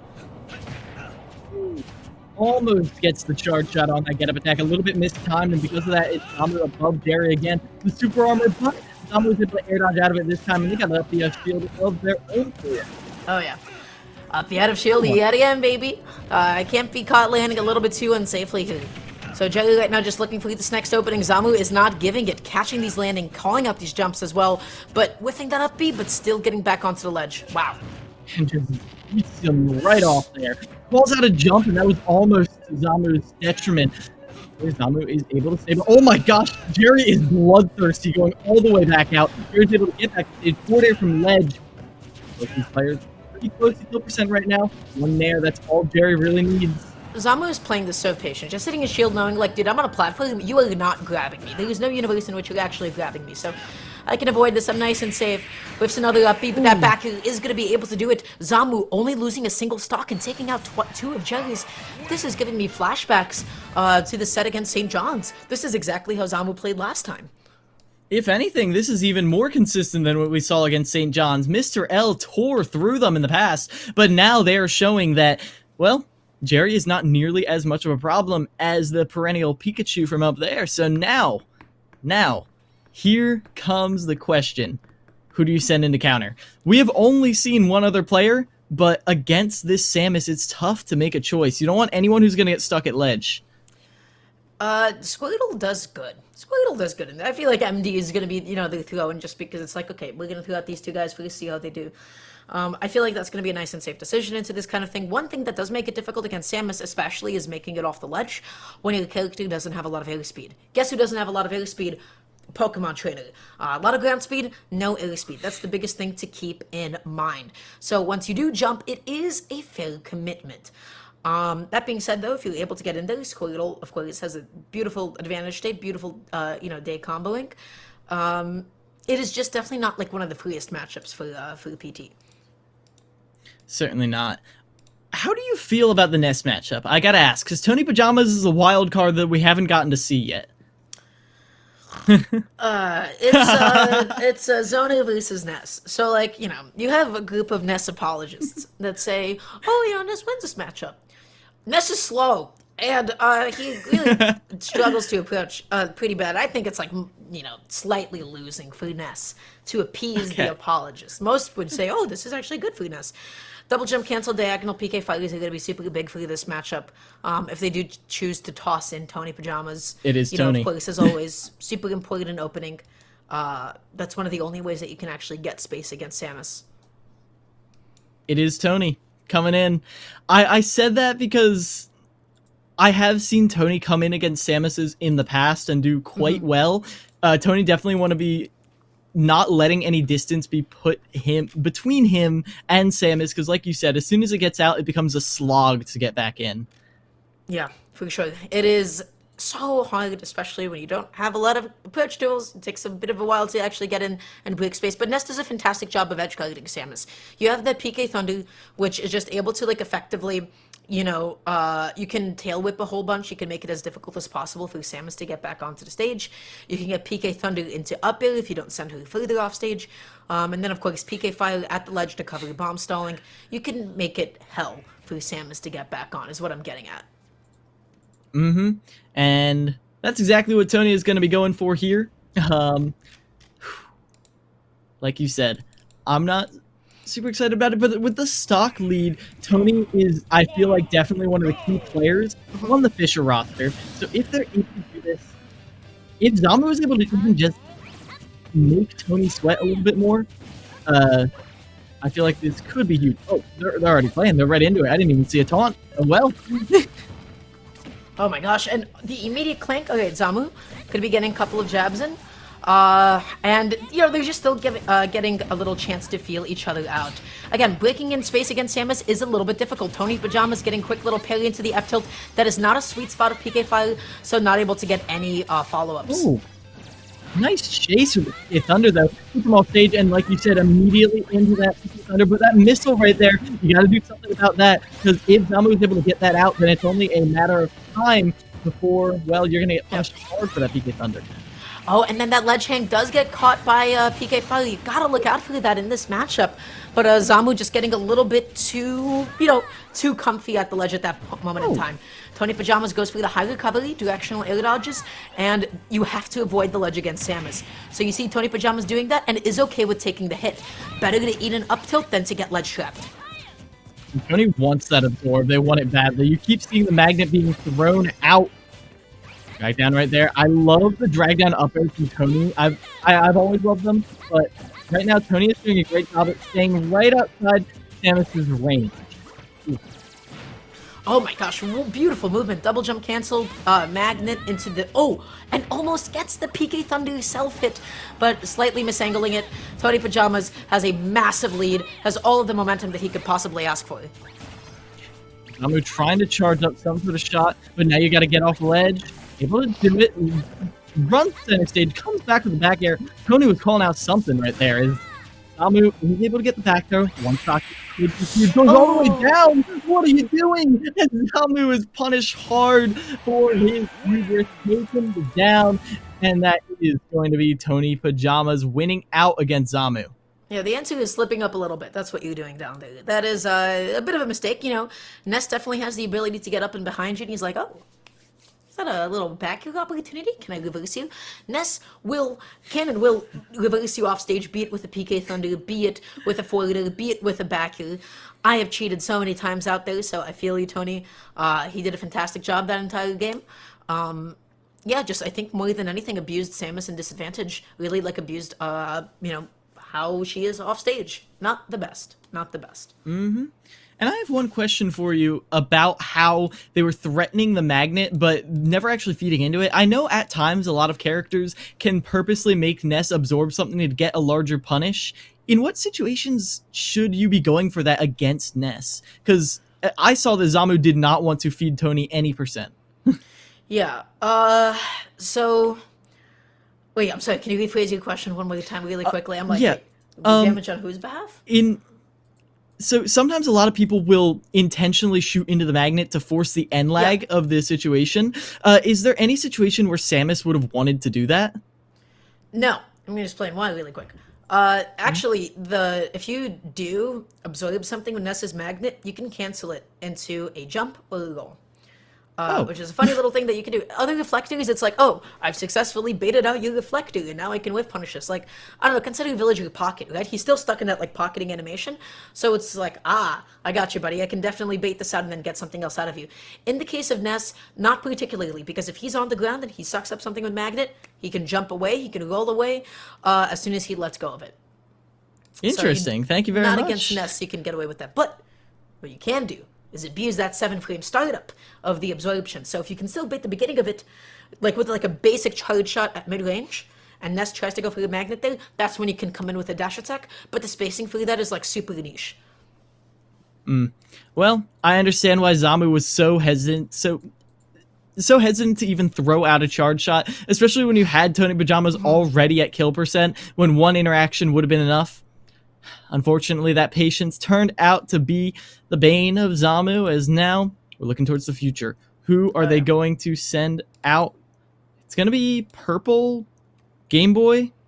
Not really sure. Purple and Game Boy may, in fact, be the same person. I'm going to just double check on that real quick. Yeah. Yes, they are. They're the same person. Who would have thought? Wow. So, you know, NJCU, love them. You guys are fantastic.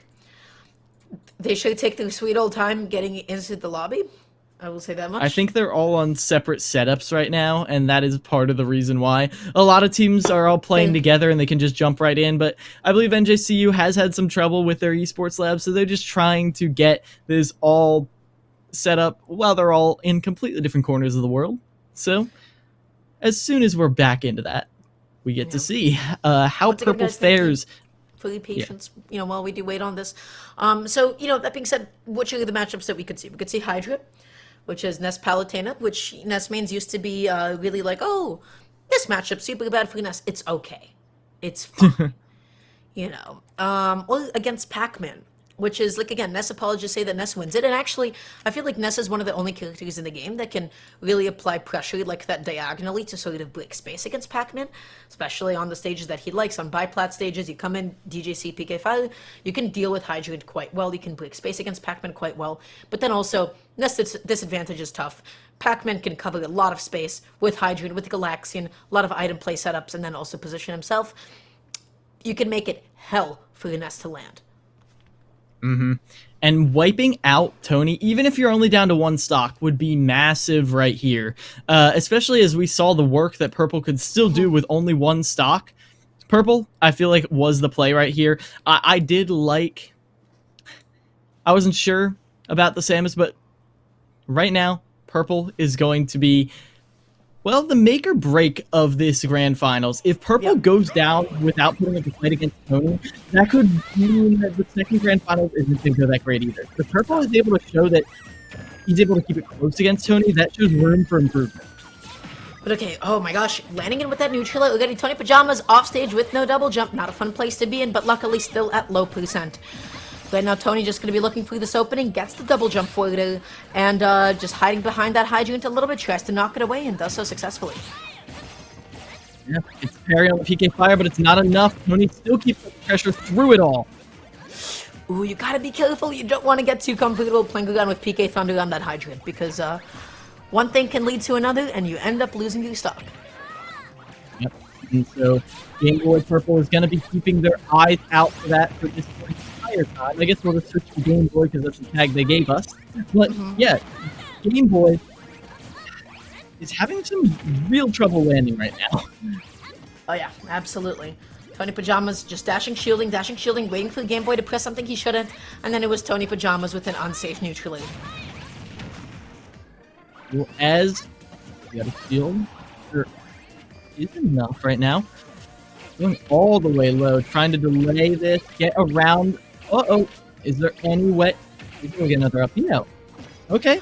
Yes, another up but that is still not going to matter. Tony Pajamas goes for the F throw, for a bit of stage control, gets that side B, up B, but I appreciate the fact that Game Boy wanted to stall as much as he did, but you do need to know, like, okay, when can I stall, bait a down smash, and then make it on before another down smash.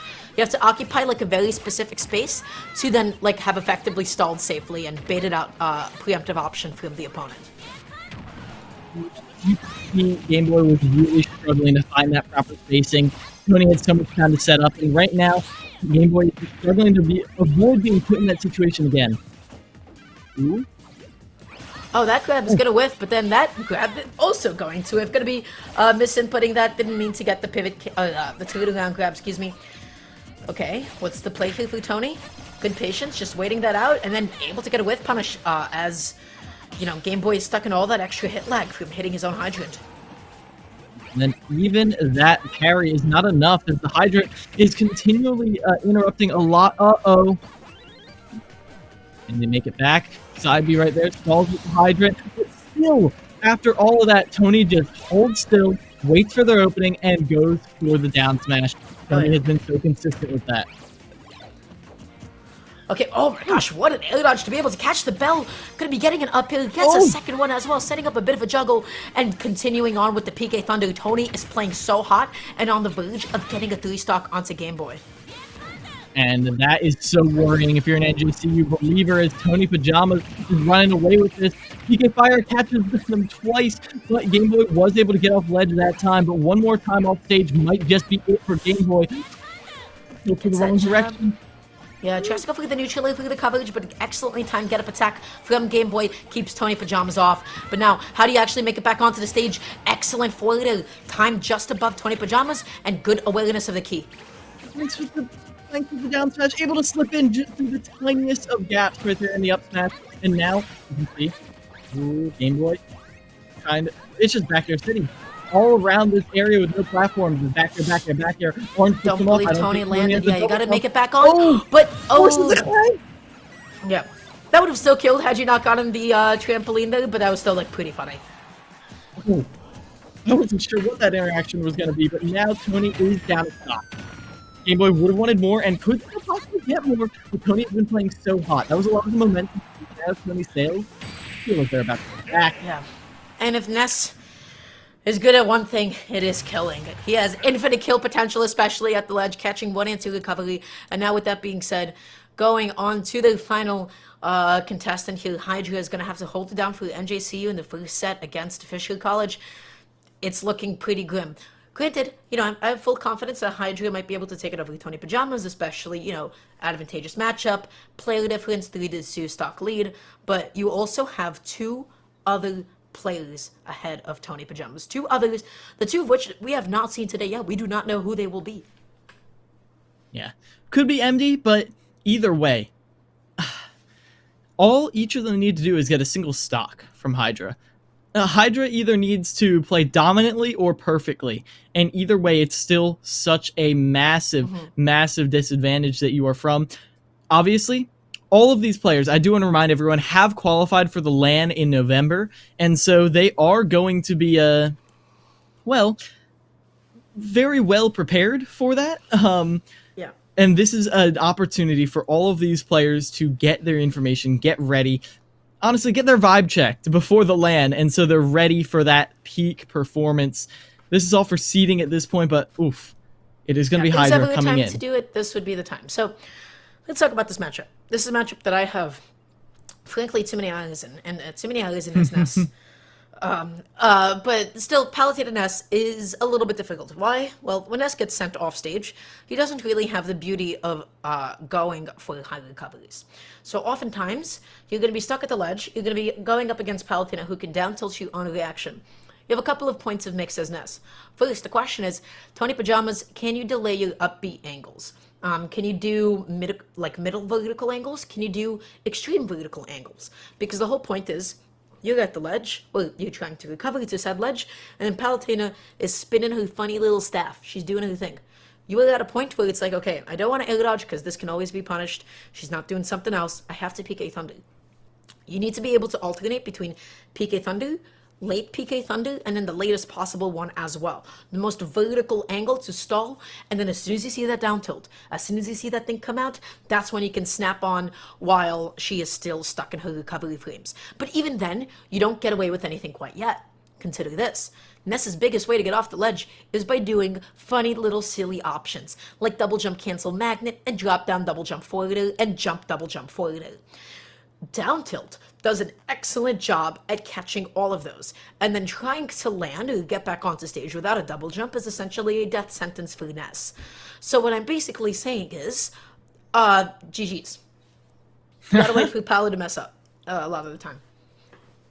And Hydra wasn't really showing a lot of mistakes, but all you need is one.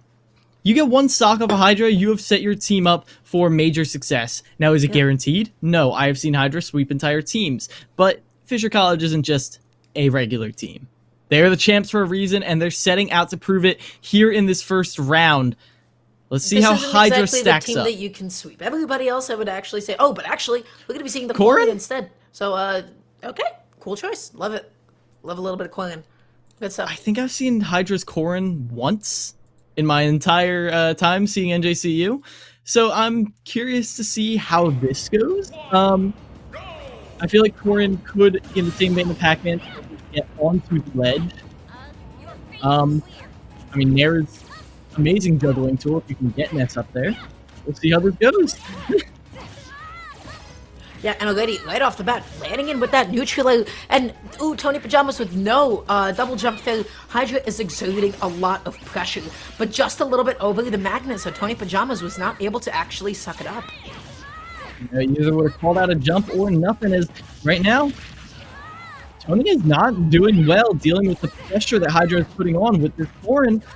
Goes to the Nair back air, doesn't quite connect it, but one more of those, and this would be it. Going all the way off stage right now. Forcing it. Oh, able to air dodge right back onto stage. Red traps with that multi-hit in the same vein as Ness. Finally, that Nair back air is strong and firm. Oh, absolutely. Right now, Tony just scouting the ground. Going to be getting hit with that late falling neutral. Corrin gets so much stuff off of it and gets it. That air dodge read, baby. That's that good stuff. I love hitting those. Tony Pajamas loves hitting those. And now has taken one stock off of Hydra, who now has one less to go up against the rest of Fisher College and the beast of a lineup. I would say don't let it be you.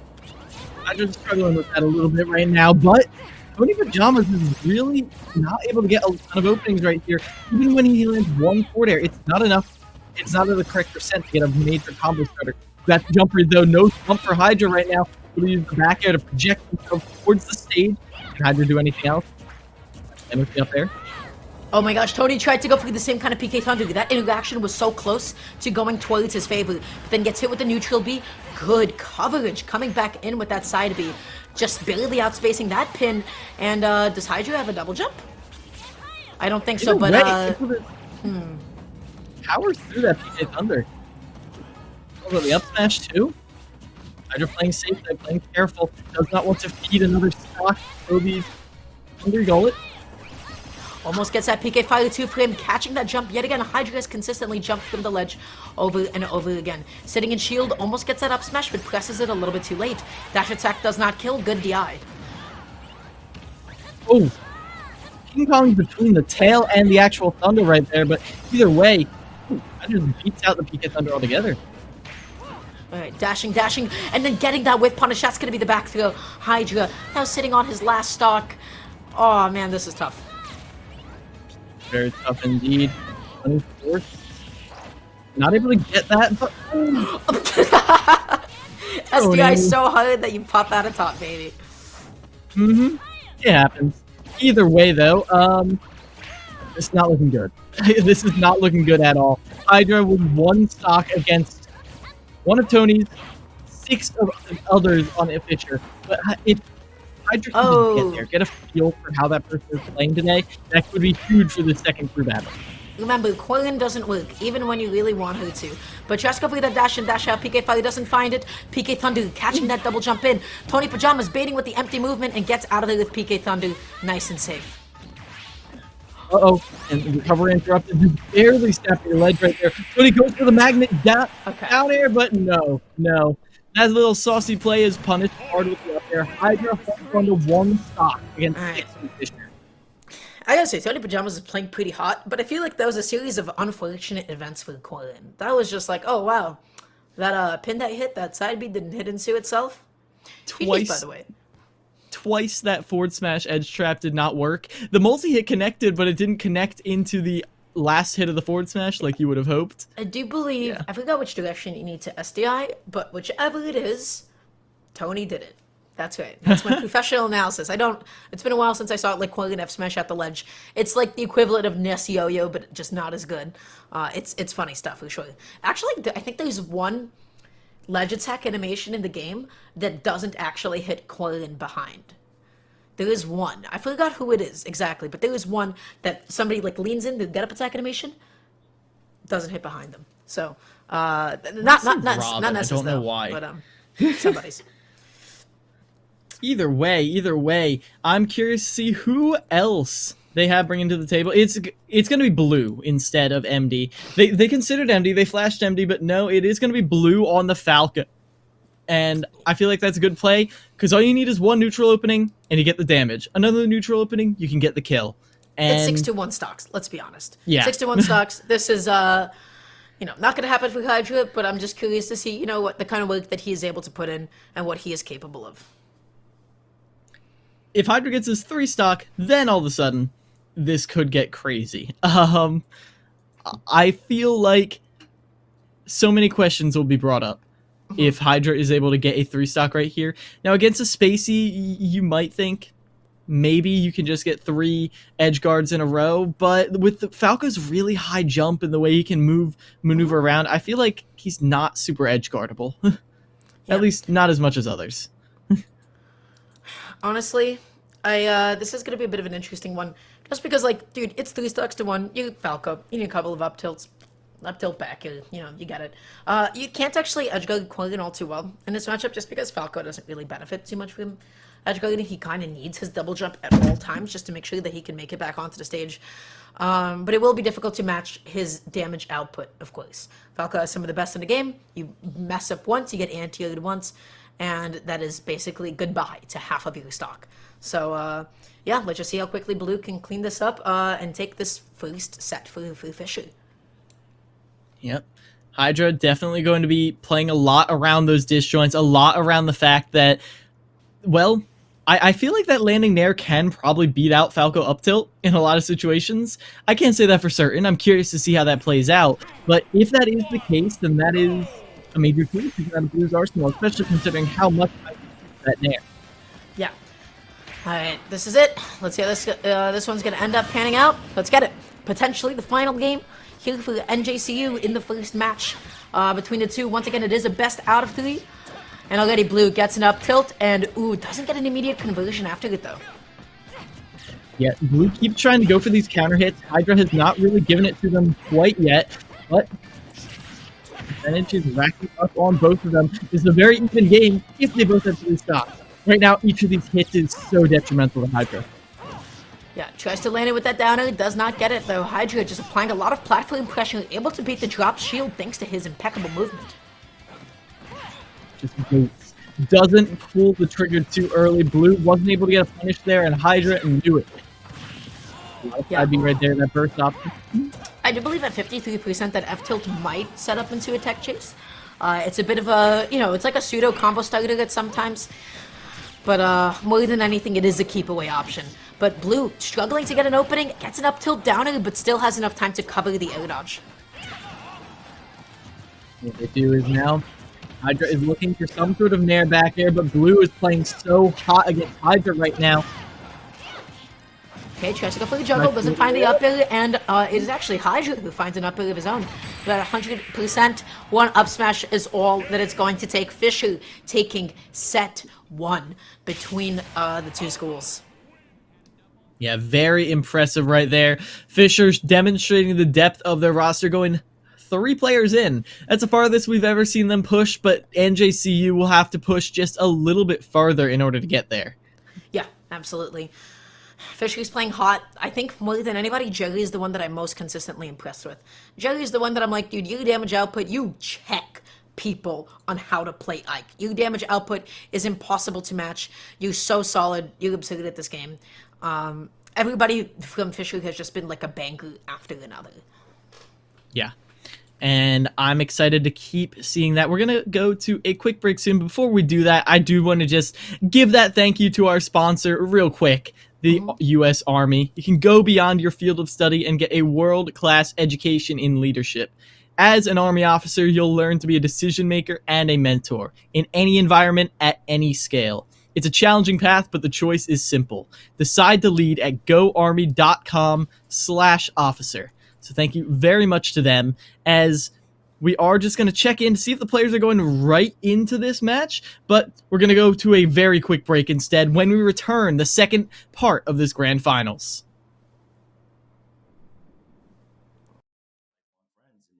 Meeting fellow nerds from all over the country, because when you're stationed on a military installation, you're going to be in a barracks, which is like a like a really nice hotel room. You have your own room and everything. Your neighbors are also going to be fellow gamers, so it's kind of cool to be able to be like, hey, let's get a raid in.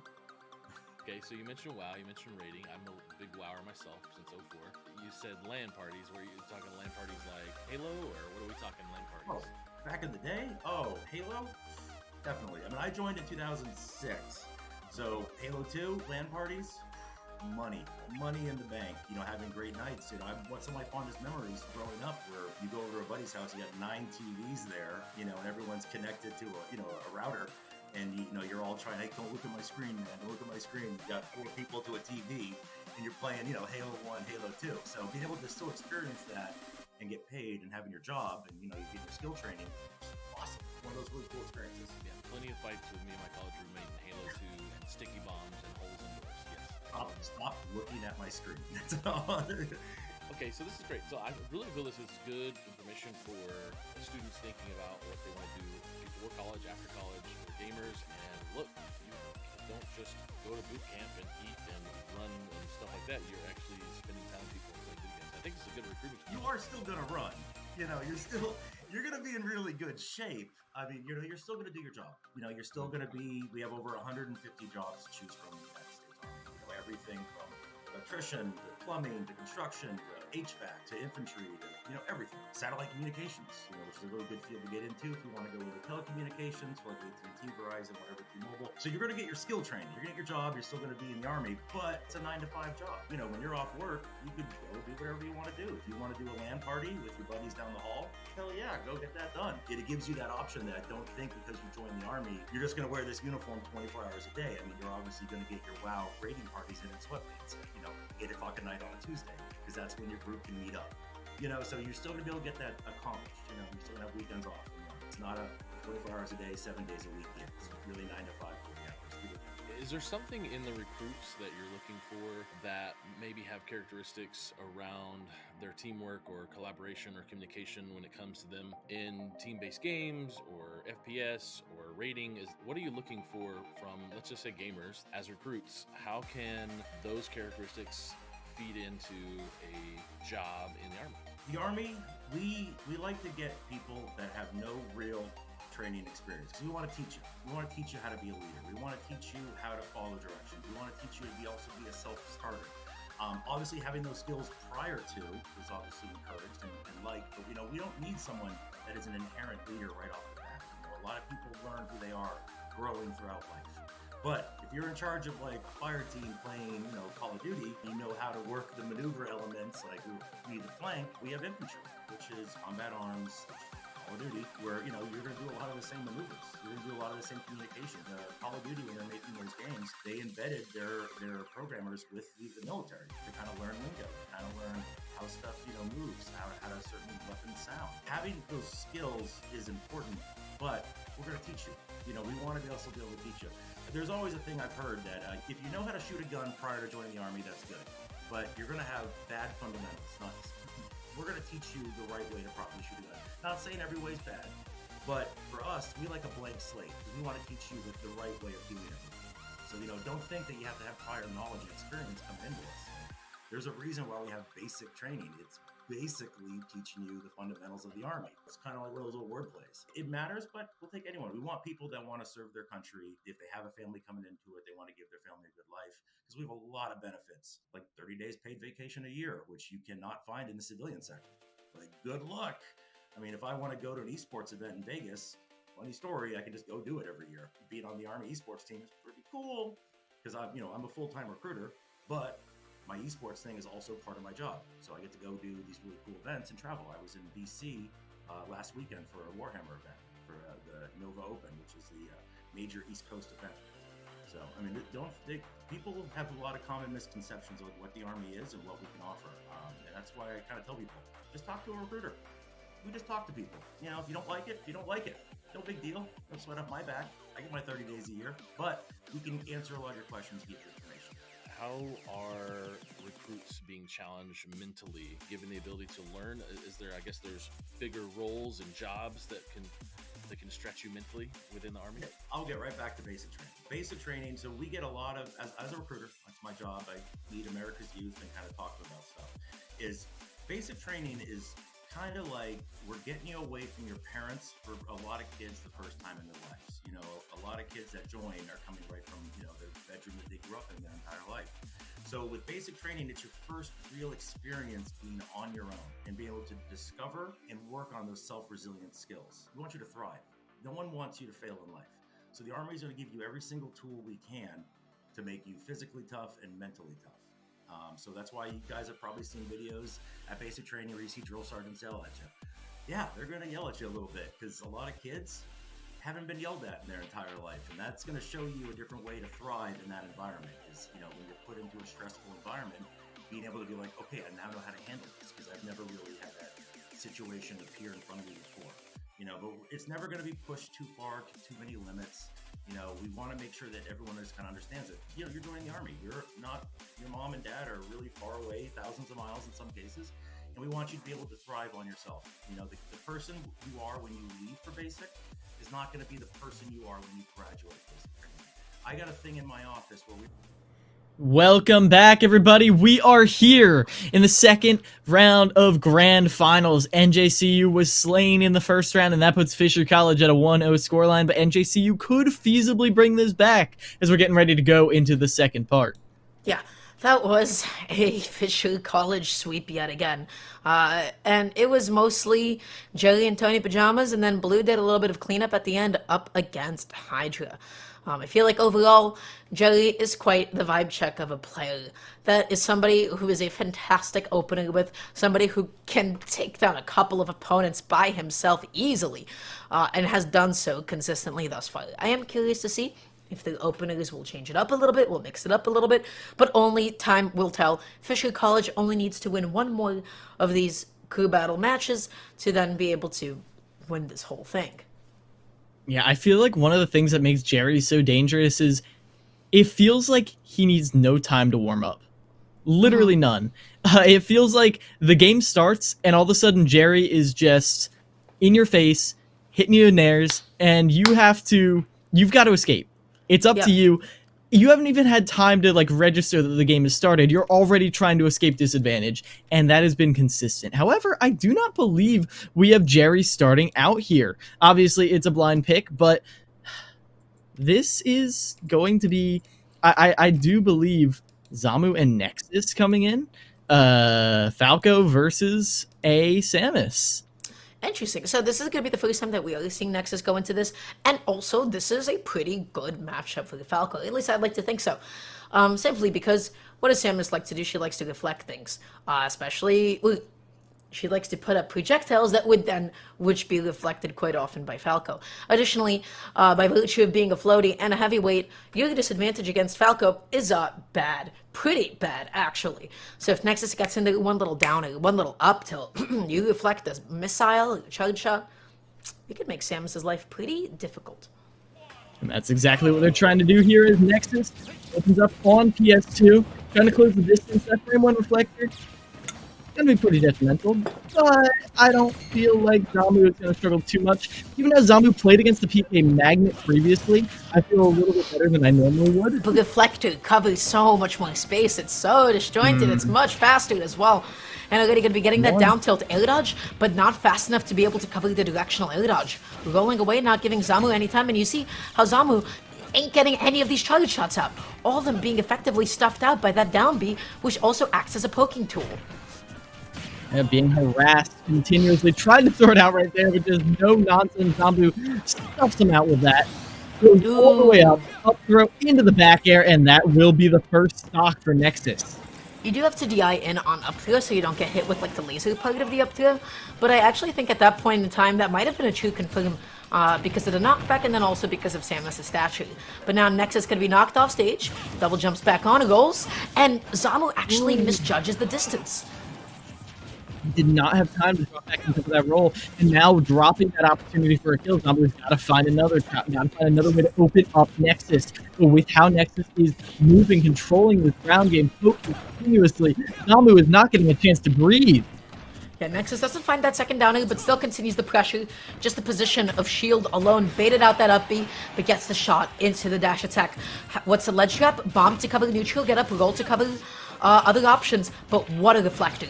Like, just quick little poke stops the opponent, and oh my god. Drag down on the platform, up throw, and then into the up air. That was picturesque from Nexus. The way Nexus secures kills is artful, and right now they're looking to stack up the percent to get another one. Yeah, trying to apply all this pressure. That down air is not going to actually kill because it's sent to the other side. Nexus finally falling to that up tilt, to that kick upwards, but Zamu is struggling to get this next opening. At the low percent, Zamu is trying to cover, but the taking place is not quite considered. Zamu was able to extend with an up B, but nothing. There's an up tilt. You see Nexus convert before, but Zamu moves all the way out, confident in their ability to get back. Rise the spike. You got for it, Zamu. Oh, it's up tilt back air. This is going to be a kill. Nexus is getting aggressive. Okay, makes it back, trying to delay and wait on the timing a little bit. Nexus not covering the goal in time. Too busy pressing a couple too many back airs, but it's not going to take much to kill. This is up tilt, up air time. This is back air time, but a little bit too far to center stage for that back air to kill. Good delay right there. Nexus does not get over aggressive.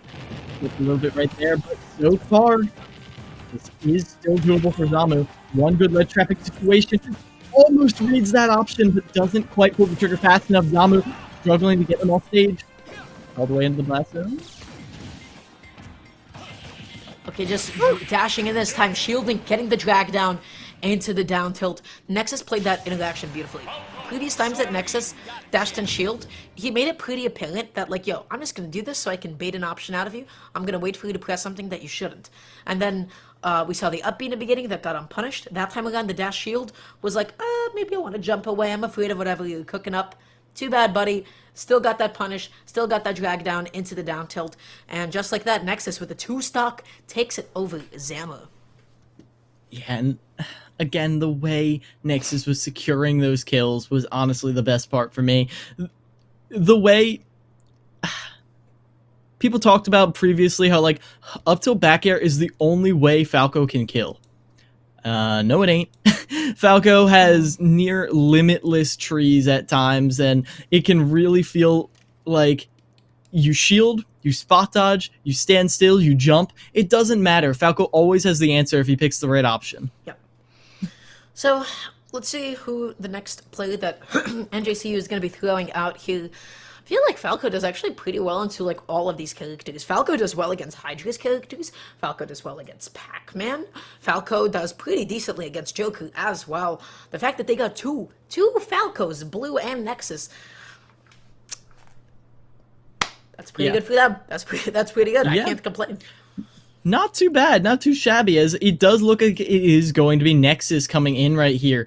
And, well, obviously, ever since Joker started losing Arsene from combos, combo characters against Joker started getting much more powerful. Mm-hmm. Even if you get an early Arsene, if you're still within combo range, you might as well kiss it goodbye. You're not going to keep that for long. Yeah, especially against ones with like a lot of multi-hits. Oh man.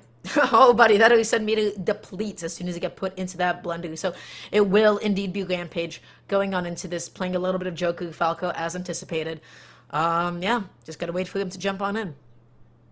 Yeah, and now that Rampage is coming in, I have seen Rampage clutch up and have the most amazing performances, but it doesn't always happen. And I feel like it will be difficult to avoid getting flustered here. But to lay out a scenario I have seen in the past, I've seen NJCU go down. It was against a very good Villager player from St. Thomas Aquinas College. Hydra fell. All of them went down. The second round comes around. Rampage comes out and gets 7 stocks, taking out the player who beat Hydra, taking out the player who defeated them in the previous round. Rampage adapts at an insane rate. If they're able to bring that back, that'd be huge. The issue is they didn't play against this player, so they don't quite have the experience you would hope. This is your biggest shot thus far. The question is, can you actually make something out of it? Nexus and Rampage have successfully entered the arena. We're just going to be waiting for them to hit start on their controllers, and we will be on our way with this next game. Yeah. Bracing themselves, putting R's in the chat, getting ready as it is going to be the Falco Joker. Whew. This is going to be a tense one right here as, well, while Rampage does stack on some meaty damage, I feel like you have to be very, very respectful of what Nexus brings to the table. Yeah. Nexus's damage output, Nexus's ability to find those kills. Getting those kills with Falco is the real trick of it. You don't want to deal so much damage that they fall out of like that, you know, percent range that which Falco can actually confirm something. So, oh, Nexus, you got an SDS stock, buddy. What is this button check? What are they doing? You did lose a stock, right? Yeah, I assume this has to be a button check. Like we mentioned before, I think Nexus might have on forgot different for a setup. second, I'm not gonna lie. It's possible. Either way, though, now that the button check is underway, we get into it. Woo. Is that already set us into a tech chase? Okay, at 4%. Got it. Right, landing with the back heel, able to get that grab follow-up immediately, dealing 53% right off the bat. Gets a down tilt, neutral coverage, but again, I feel like the same issue is coming into play. Rampage just not able to get the most out of some of these hits. Finally, the neutral, beautiful into the up throw, up air, back air. That's the stuff that you want to see, right? That's that good stuff. Very good stuff. And one of the key win conditions I feel like for Rampage is clipping Nexus on the double jump and then being able to use down guns on the ladder of their able to force that. That could be big. But the side B right there, jumping up, Rampage into the situation is reset. Okay, tries to go for the F tilt, does not get it. Nexus gonna be finding a back kill, evening up the stock count, and you already know Falco's ability to output some really serious damage. Starting at low percent right here, it's going to be very scary for Rampage, avoiding any little stray hit, and there's the up tilt into the up air. Only gets 22% though, Rampage able to DI out. Okay, a little bit of an up throw into the up air as well. Nexus not able to get that second falling one, after having dealt a little bit too much knockback. Tries to go for it again, neutrally this time, just for the pure damage and to get Rampage off stage. Joker's slight disjoint is paying dividends right now, but even so, Rampage finally gets the stock. Falling our set back here is enough right now. Okay, gets that F tilt, sets up a tech chase into the side B. That's that good stuff. That's what I mean about, you know, F tilt being almost like a combo tool. It sets up tech chases and then into 50-50 situations. The up tilt into the back hill. Nexus with the bread and butters. Now all of a sudden, this is just about as even as it can be. Nexus on the verge of taking out a second opponent all by himself. But if Rampage is able to stabilize here, 5 stocks is not the biggest deficit you could have to come back from. Landing there is the combo starter you need. Waits for the down air, but doesn't quite get the punish. Rampage, it's your time to shine. No. The grab right now from Nexus, taking back momentum. Tries to go for the grab, does not find it in time. Now going to be just shooting off a little bit of a laser, forcing Rampage to back off just a little tiny bit. Somebody is looking for down air. Somebody continues to look for it, but the question is, can Nexus avoid it? And indeed, as Nexus goes up very high. And the Ninja gets the tech chase, but doesn't get the follow-up. Rampage right now struggling. Arsene about to deplete. At the ledge, no more Arsene to secure this kill, but 115% still very doable. Again, those lasers forcing Rampage to back off, just eating that hit. Up throw, setting up a juggle. The question is, will he be able to catch this landing? Not quite. Nexus pacing it nice and slow. Very nice safe downer. Who's going to take that first stock? Up throw into the up air, doesn't work. Option coverage. Able to still get that back air in time. Goes back to next back is enough. A little bit of a mixer right there. Tripped you over the leg, and right there, Rampage is able to stop Nexus's Rampage. 5 stocks, though. That's not a good way to open up what could be your tournament crew battle. But pretty good for Fisher. That's exactly what you want to see. That's exactly what I expect. And that's the first time that we have seen Nexus go at it. Previously, we saw Blue killed it, you know, did exactly what he needed to against Hydra. We just saw Nexus come into play, so they have a lot of heavy hitters ready to go. It can be Jelly, it can be Tony Pajamas, it can be Blue. Their lineup, Fisher right now, is looking so difficult to match because of how consistently good everybody is. Everybody there can carry their own weight. They all do the job that they need to. Yeah, and they do have the luxury of choosing who goes in. It is going to be Jerry coming in right now against this player. Against Rampage, we did see Rampage take a single stock from Jerry previously. If you could do that, that would be a major boon. It would not in any way slow down Jerry, but listen, you got to take what you can get. You've got to, like Hydra told us in the interview, make it so Hydra has to take as little stocks as possible. If it's a straight up 3 stock versus 3 stock for Hydra, that could be all Hydra really needs to get a win on the board for NJCU. Absolutely. It is doable. It is absolutely doable. I don't think this is the time to send out Hydra, though, you know, after this match. Because you need to have him as an anchor. You have to have him as your last backup. Because you can put him through a real, genuine gauntlet. It's tough. It is tough, you know? And that's why having, like, a consistent team really helps. Where you don't necessarily have, like, such a definitive anchor, but you're so confident in everybody else that you could send out to open with that it becomes, like, a non-issue, you know? And with Jerry coming in, it's going to be very, very scary. Again, we talked about how Jerry didn't really feel like he ever needed a warm-up. Jerry always felt primed and ready to play with every single debut as the opener. So now coming in here... previously, I believe it was Zamu that actually posed the biggest threat to Jerry. If I'm not mistaken, that was the one that cleaned it up, or was it Game Boy? It was one of the two. I think it was Game Boy at the last possible second, last stock. But it's hard to say for sure. Either way, yeah, I do remember Zombu getting juggled a lot, which was a little unfortunate.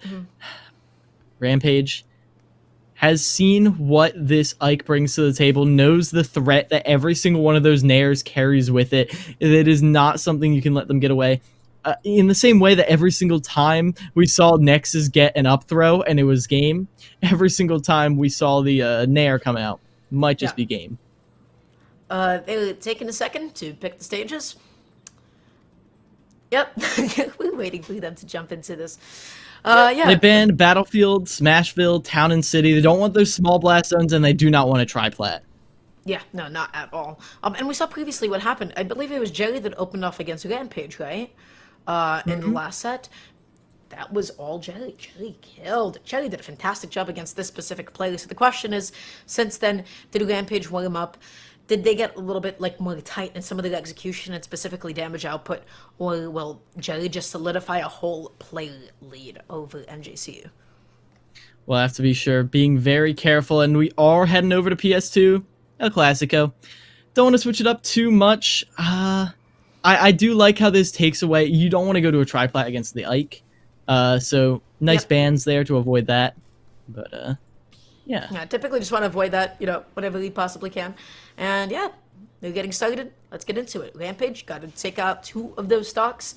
Hopefully he can put in some kind of work. Maybe it'll go a little bit different than it did the last set. Yeah. And... the question becomes... how are you going to make... we saw previously that Rampage really struggled to get a solid confirm on punishing Jerry. A lot of forward smashes to try and punish Jerry as he was recovering, and Jerry punished that really hard. I'm hoping Rampage is cleaning that up a little bit as well. Immediately forward tilt sets up the tech chase, ushering Rampage towards the ledge. Jerry's able to get back to the stage. Oh, Tressland with that neutral, like missed spaces though. Jerry now at 61% Rampage, looking for that downer, getting these jump callouts, playing really clean, honestly.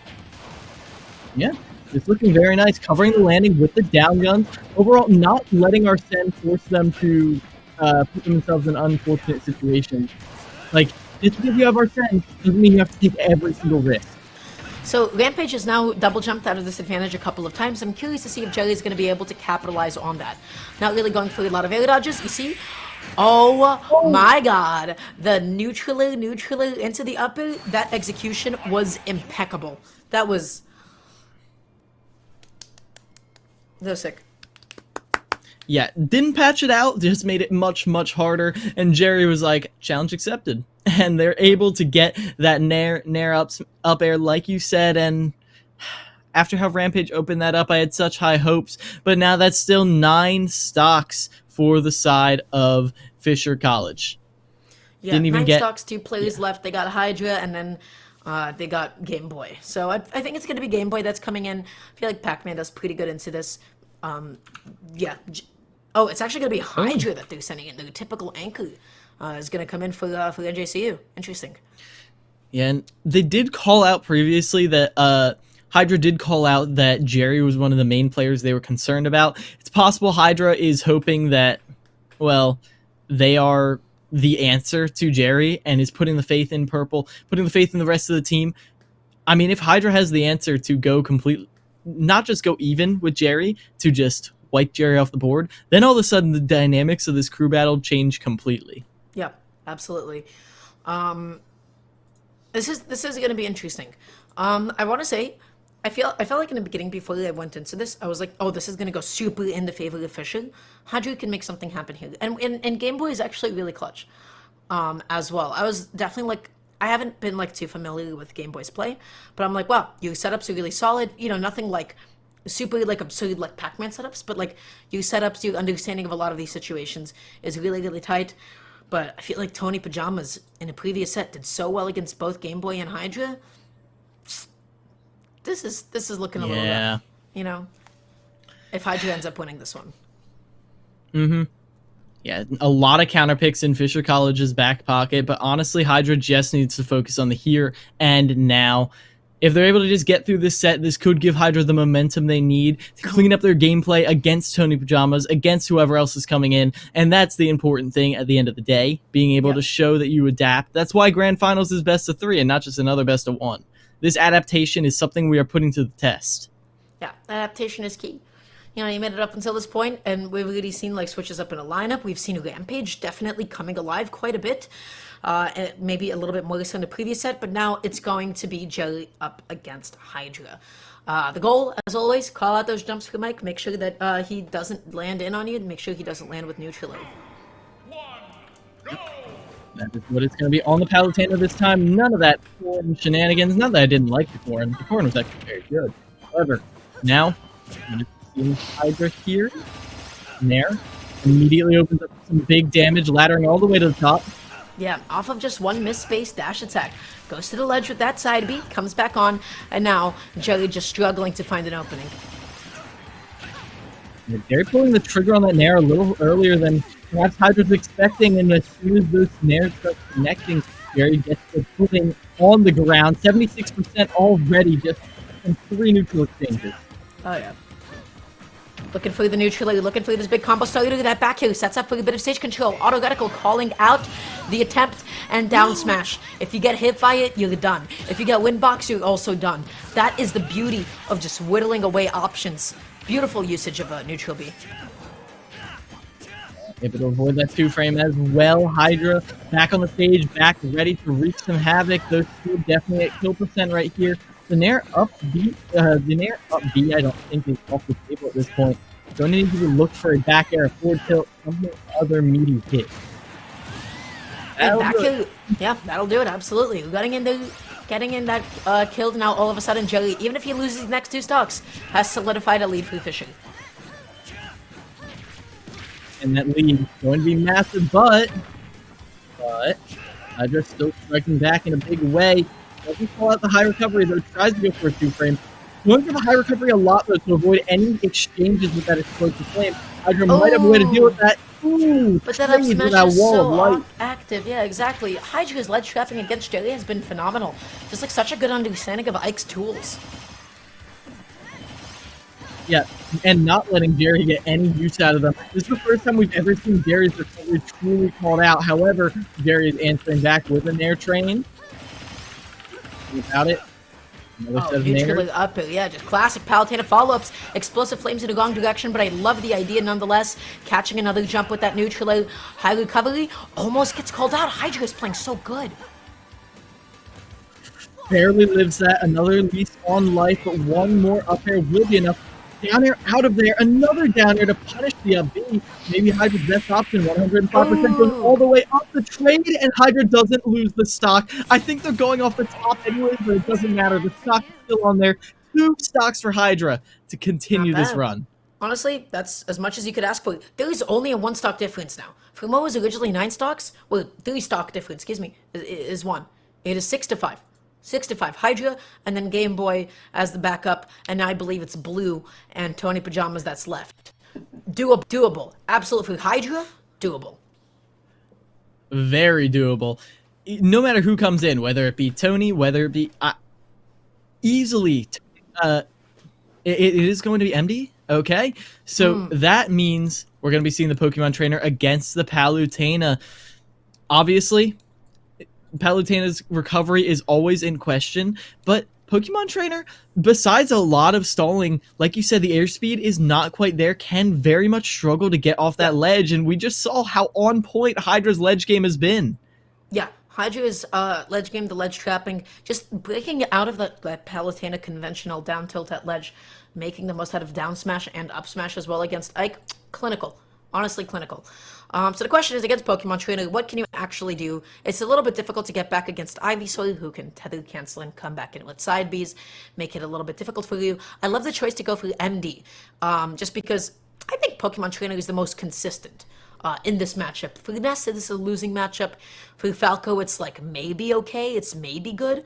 I hear a lot of conflicting things about it, but I guess we'll just have to see. Yeah, we certainly will. Obviously, Hydra looks on point. This is anchor gameplay, and we're not even at the anchor yet. Obviously, there are still walls to overcome. There is still Tony Pajamas. But if NJCU could even just get a lead, I don't know if I've ever seen Fisher College forced to their last player. That would be an achievement in and of itself. Yeah, and being able to do that and then also take a game, that would also be historic. Yeah, but only time will tell. They've locked on in. It's going to be MD coming in, of course, with Pokemon Trainer going up against the previous Palutena from Hydra. Hydra is going to have to give up one of those stocks. And yeah, opening off with Squirtle. I mean, listen, Palutena, bad out of shield. Also, not amazing grounded buttons in general. Squirtle dominates the ground. Dash attack, F tilt, down tilt. You can get so much stuff going. Yes, you can. As Hydra gets a little salty with it. Water gun all charged up. This Hydra for this opening, spacing really well a lot of these around these grounded burst options. Oh, gets that down tilt, not able to combo it into anything though. Neutral, and still a little bit too much knockback. MD able to air dodge out of there. Interesting. At this low percent, MD is coming alive. Ooh, cancel right on down into the down air. Hydra is stepping up the movement. Hydra is pulling up all the stops on this tower. And it's really strong. Oh yeah, but goes back on against that down tilt. Right now, this is the gameplay. If you don't have somebody else with better ledge options, you can struggle against Palutena. But drop down, double jump, neutral forces Hydra to back off. Back in, sets up a tech chase, or at least wants to. Not quite yet, though. Another strong hit, though. Hydra looking to finish off this stock. Ooh, able to switch right on through that. Now you're on Charizard, and you use that right here. Okay, right now just spacing out these moves nice and safe. Both of them just so afraid of each other at this moment. Gets caught on the platform. MD gets caught mashing out of disadvantage. Hydra. This is even stocks. He gets to start out on Squirtle as well at 0%. I'm not even sure if Squirtle can confirm any kills, especially with how Hydra is controlling the ground. How does Squirtle even get in? Well, one move is going to be that back here and setting up a tech chase, but doesn't get the tech in place, so the tech could go out. That is a 50-50. F smash would have, dash up, down smash would have only covered one chunk of those options. Hydra is playing on fire right now. MD already down. This is almost a completely even crew battle between these two teams. Hydra is able to get that up there as well. What else can Hydra bring to the table? Okay, gets out Gazing Relief, but doesn't combo into the up air. This is totally even. Hydra looking for the back air, doesn't get it. Good timing on that neutral get up to be able to get up that and punish it. Yeah, as back air is not good enough either. Hydra, strong, staying composed, but Very scary situation in the forward till the upset. All of them are options we have to respect. But now Hydra just playing in shield. I want to see a grab out of MD. I really want to see it, but landing with the neutral is so unsafe. Doesn't get the down throw into the back. He's stuck at the ledge waiting. Rolls back on. MD a little bit too predictable there. Drummer on that up, he does give the trade that Hydra wanted, or didn't want, and now Hydra is able to get back on safety still in a very uncomfortable position right there at ledge. But MD can really push in now without risking their own stock. Tries to go for the neutral, does not find it. MD needs any way to close it. Dash, good, overshoot, catching Hydra, running away, sitting in shield too much and always running away. That's the adaptation that you need. Hydra down to one stock, back. Portal start. We're down to one stock versus one stock. A dead even through battle right now.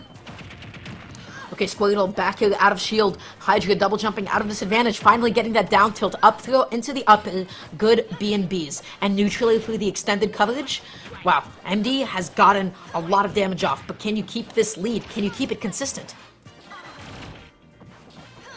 And he's on deck, but Hydra hasn't gotten more than chip damage, and MD is not jumping into any of Hydra's nairs. That makes it so difficult to get it to connect. Juggle situation now, but Hydra does catch the landing. Crashing out of disadvantage. 72% already. Has to switch to Ivysaur right here. What happened to this lead? And switches out of there. Instead of directional air dodging in, Hydra wanted to cover that American air dodge. But whatever was said, all that's it. Oh, and that's a Razor Leaf into the up air. Okay, MD makes a name for himself. He's able to finish off both of those stocks, even with as crazy as Hydra was playing. Clutchest switch of all time. That switch was immaculate. That was the only thing that could have covered like multiple kinds of teleported angles to get back onto the stage just in time. Because think about it this way. You're coming back onto stage against Squirtle. It's a heat of the moment situation. Last stock apiece, a lot on the line. The last thing that you're thinking about is somebody's entire ability to cover options swapped with a different character. That switch got me. I got mixed up in that situation. I was not ready for Razor Leaf. I saw Squirtle. I was ready for Squirtle options. So, yeah. That was beautiful. That was beautiful execution. I think that play from Hydra was maybe the best play we've seen throughout the entire tournament. Yeah. So MD shutting that down is even more impressive. The fact that MD was able to switch things up right at the end, and the switches in general were amazing. Switching out of combos, switching to avoid that auto reticle way up in the blast zone, which also put them on Squirtle in position to... Overall, I just was amazed by the defense that they were putting up with all of those switches. People are usually ready for the intangibility, but the way that MD used it was just immaculate. And now suddenly it's not looking so good for NGC. You got one stock to clean up on MD, but then the last one you got left is probably going to be Tony Pajamas, who did so well, so well against Game Boy the last time. So just wanna see how this ends up playing out. Just wanna see who, how the cookie crumbles. If you take off that stock off of MD without losing any, it's possible. It's so doable. 3 stock versus 3 stock. You can tell that was one of the first times I've seen Fisher College, a member of them, sweat. They were very much probably watching that like, oh god, this is the Hydra we have to go up against. MD being able to shut that down is crucial. Additionally, MD was playing so well, and the fact that we're still talking about Hydra is a testament to how good NJCU can be at their peak. The issue is, you called it out, more consistency on the side of the Pokemon trainer. Even though they were they were up a stock, it still was just consistent trades, consistent neutral wins, and that kill confirm at the end. So now I have to assume it's purple. I'm going in to check real quick. It is going to be purple. Game Boy closing this out. Possibly the final representative for NJCU if purple isn't able to win this. Yeah.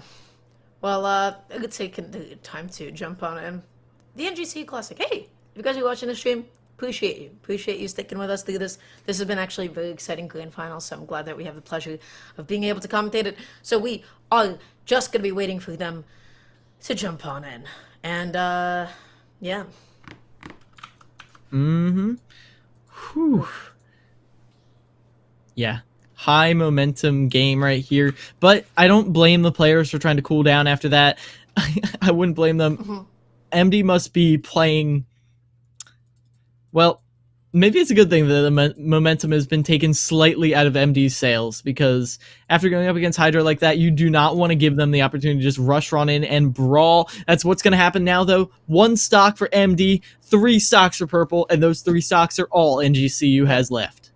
Let's get it. So, obviously, gotta take out 2 of those stocks. I'm curious to see who MD is actually gonna choose to open off with. In this specific matchup, I feel like Squirtle gets in, pretty well, but again, the issue is with Pokemon training, your airspeed isn't the best. To actually get in and around an over hydrant, quite a tall task. It's gonna be Squirtle starting out. See how this goes. Game Boy just evades them right from that platform. But is playing this slow as you would hope they would. Oh. Yeah, You don't doing want out to that overstay right Galaxian. here. Nothing. Has it in hand. Gonna be looking for this opening right now. It is difficult to initiate. So MD's just waiting for the hydrant to dissipate and then uses that as the opening. And now Game Boy gonna be stuck. Rolls on. What an active grab. Wow. Right onto those, out of those up air straight. Don't worry too much though. Back air. Game Boy close to the ledge, and I get so scared every time I see Game Boy get anywhere near that ledge. Oh yeah. Gets 1 back heel, 2 back heels, and doesn't clean it up with the neutral as intended. MD now taking so many hits. Now all of a sudden gonna be sitting off stage, Bell in hand. It's time for the Bell ledge trap. Rolls back on. Game Boy keeps going for that setup. Bell jump down it. Not gonna connect. Not this time. Game Boy preserves their reach. Off stage. Now That smash almost came out. It was so close. Staying alive, barely hanging in there right now. As that's falling back there, opportunities right there. You can see all the kill moves coming out. And yes, I do consider Razor Leaf a kill move. If it connects, it could be huge damage right there. But back there's them to jump up on it.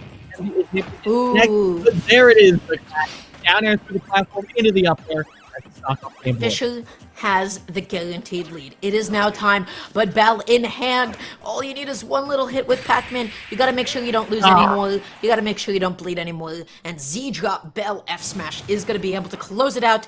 MD 2 stocks left. Fisher on the last play. Just as you said, the first time that we're seeing Fisher started to sweat a bit. Yeah, that was very nice gameplay towards the end, but like you said, that Bell ledge trap was getting a little bit predictable. At the end of the day, it was they went for the traditional Bell ledge trap they had been going for, threw it to the ledge, and then immediately re-grabbed the Bell and threw it right on down to catch them on the extended ledge hang that time. Oh yeah. Whew. That's a real threat of the Bell, because if you drop it at neutral get up distance, then you jump in with downer, you cover both neutral get up attack and jump successfully. If somebody's hanging onto the ledge a little bit too long and they're trying to react, that's when you try to toss it under to be able to hit somebody's ledge hang. Pac-Man has so much versatility at the ledge. So this is the final game. This is doable. Is it likely? No. But it is doable for NJCU to be able to take this, and it is Pac-Man. You have Pac-Man going for you. He has amazing damage output. He can make stuff happen. Yes, you can. We have seen stocks deleted by Game Boy once or twice before. Not very consistent with those 0 to deaths, but still gets those 0 to 40s, 0 to 60s. And if you're able to get that usher Tony to the side of the stage, then maybe, just maybe, get an early ledge trap. 1 early kill is all you need. And Pac-Man does have plenty of ways to get those early kills. The question, to me, comes down to how do you deal with the edge guarding? Because Tony was demolishing Game Boy at the ledge last time. You gotta know exactly what Ness is gonna be looking for. So really big thing that you can do, you can try to angle side B to hit over the ledge. That's one thing. You can be in a position where you have your double jump. You can try to go for a double jump up there and be able to hit through yo-yo and then also subsequently hit Ness as well. That's all gonna be that good stuff that you want to be looking for. So stuff along those lines. You got to make sure that you stall, but stall with intention. Stall in a way that you're not using up all of your resources, but stalling so that you can bait out a down smash and then make it back on. That's going to be the big stuff. That's going to be the meat of it. Yeah, and going for that stall is going to be quite difficult, but we have seen Game Boy have very good control over it. But control isn't necessarily the same as precision, as we have seen. Because they didn't hit that, how do you feel about the high recovery? Going for a side B way above. I love it. I actually love it because Ness Yeah. really needs to extend in super far if he wants to get like a double jump up. Oftentimes, it's like you're not usually. You have to make sure PK Thunder isn't out. If PK Thunder is out, you're not going for high side piece. I do love the fact that you brought that up because that is absolutely a viable bit of mix. Because Pac-Man has a lovely time landing against Ness with Hydrant, of course. Yep, and we'll see how they're able to manage this, as this could be the absolute final game of this East Open qualifier. A little bit of crawl showing off the boots once again as Game Boy falls into the abyss. There's going to be 2 taunts, and then the game begins. Yeah, and already just looking for the jump call out. Tony Pajamas taking a 9%, 15%. Game Boy getting some of his basics out there, running away just for a little second. Smashville, I think, is a really good stage to go against Ness. You don't want to give Ness biplats when you can avoid it, and you can just duck under that Smashville platform. Center stage is so important here. Air dodge right there, but Game Boy wasn't able to capitalize. Right now, Game Boy holds a substantial lead. This could be huge, but these air dodges from Tony are not the best. Yeah, I'm unclear on what is happening there, but Tony slows the pace of the game down, and he gets hold of his nerves and goes right back into play. Oh, but gets that PK Fire to be able to whiff punish. One little PK Thunder for a bit of extra damage. And I like the fact that Tony backed off in case that Game Boy went over the ledge and continues this juggle. Those are those high side Bs, but that range, you have to angle it up. You have to get out of the range of Ness's up here. Last stock, 2-3 stocks, and Tony Pajamas showing no signs of slowing down.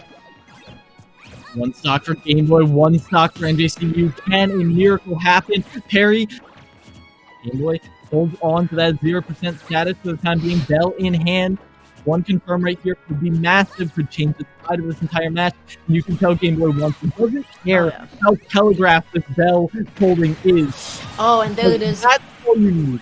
Yeah, whittled away Tony's options there. 2 stocks to 1. Game Boy did not get hit, but now stuck at the ledge against PK Fire. You see Tony not going for any down smashes? It's because it's like, hey, you get that percent, it's not going to kill, it's not going to do much for you. I might as well not as Game Boy. Back on stage, has to jump on back up. I like the fact that Tony's going for PK Fires in response to Hydrant, because if he hits the Hydrant, then you have a free PK Fire, and if Game Boy hits it away, then he whiff punishes Game Boy tunnel visioning on the Hydrant. That's very good. Being able to control where your opponent is going, I mean, that's as much as you ever ask for. That's how you get those early kills that Tony has in this court. At this point, when you could definitely go for more down. Yeah, that's all that he wants at this point. He just sets up that edge guard, and you already know what he is capable of. Shielding that, immediately hops on, but then Tony Pajamas does the quick release to bait the get-up attack. Oh, there's the... Oh, he follows him all the way up with the PK Thunder, and down goes NJCU. That is going to be it. We called out the high recovery as a possibility before, but, well, Tony was more than ready for it. Again, you gotta make sure that PK Thunder is not a good out. You gotta make sure that you're far away enough from it, because otherwise Ness can absolutely chase you on a reaction. He can kill you for that exponentially time sooner. And everybody, with that being said, that is Grand Finals. Fisher College, as seeded, takes it 2-0. I do believe we'll be trying to get an interview, so stay tuned until then, and we're gonna cut to a quick little break as we get that set up.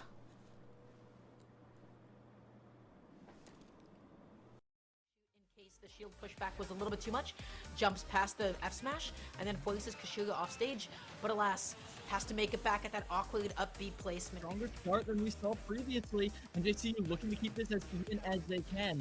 We heard Hydra say they were ready for Jerry, but this is looking like Jerry is a win to Shira's Bane a lot so far. Yeah. Okay, trying to look for this down tilt, doesn't get it, but still the neutraler into the upper. Anti-air and now the shield option has been something a lot of the players Jerry has come up with. Not many ice are that liberal with. Oh my gosh, but that coverage with that double back hit shield, knowing like, dude, I'm on a platform, you are not grabbing me. There is no universe in which you're actually grabbing me, so I can avoid this. I'm nice and safe. Whiffs another upbeat, but that back is going to be able to do it. It's only a matter of time before, well, you're going to get punished hard for that PK Thunder. Oh, and then that ledge hang does get caught by PK Fire. You gotta look out for that in this matchup. And the stage comes back to the back air. Tony was calling out something right there. Is Samu was able to get the back throw. 1 stock It goes all the way down. What are you doing? Yeah, but that is still not going to matter. Tony Pajamas goes for the F throw, for a bit of stage control, gets that side B, up B, but I appreciate the fact that he all around this area with no platforms. Back there. Orange don't him up. believe I don't Tony think landed. has Yeah, you a gotta double make jump. it back on. But Forces it away. Yeah. Game Boy would have wanted more and could possibly get more, but Tony has been playing so hot. That was a lot of the momentum. Now Tony sails. I feel like they're about to go back. Yeah. And if Going all the way off stage right now. Forcing it. Able to air dodge right back onto stage. Red traps with that multi-hit in the same vein as Ness. Finally, that nair back air. Oh, absolutely. Right now, Tony just scouting the ground. Gonna be getting hit with that late falling neutral. Quillen gets so much stuff off of it and gets it. That air dodge read, baby. That's that good. The actual thunder right there, but either way, that just beats out the PK Thunder altogether. All right, dashing, and then getting that whip punish. That's gonna be the back throw. High Dandu, nice and safe. And recovery interrupted. You barely stepped your ledge right there. Tony goes for the magnet down air, but no. Some sort of nair back air, but Blue is playing so hot against Hydra right now. Okay, tries to go for the juggle, doesn't find the up air, and it is actually Hydra. Okay, tries to go for the juggle, doesn't find the up air, and it is actually Hydra who finds an up air of his own. But 100%, one up smash is all that it's going to take. Fisher take. Being harassed continuously, trying to throw it out right there, but there's no nonsense. Zambu stuffs him out with that. Goes all the way up. Zambu struggling to get them off stage. All the way into the blast zone. Okay, just dashing in this time, shielding, getting the drag down. Up Rampage, situation is reset. Okay, tries to go for the F tilt, does not get it. Nexus gonna be finding a back kill, evening up the stock count and damage, and to get Rampage off stage. Joker's slight disjoint is paying dividends right now, but even so, Rampage finally gets the stock. To the side V, that's that good stuff. That's what I mean about, F tilt being almost like a combo tool. It sets up tech chases and then into 50-50 situations. The up tilt into the back hill, gonna take that first stock. Up throw into the up hill, doesn't work. Option coverage, able to still get that back air in time. That goes back to next factor is enough. Just now double jumped out of disadvantage a couple of times. I'm curious to see if Jelly's going to be able to capitalize on that. Not really going for a lot of air dodges. You see? Oh my god. Oh yeah. Looking for the neutral, looking for this big combo starter. That back here sets up for a bit of stage control. Auto-reticle calling out the attempt and down smash. Doesn't call out the high recovery though. Tries to go for a 2-frame. Going for the high recovery a lot though to avoid any exchanges with that explosive flame. Hydra might have a way to deal with that. One more up air will be enough. Down air out of there. Another down air to punish the up B.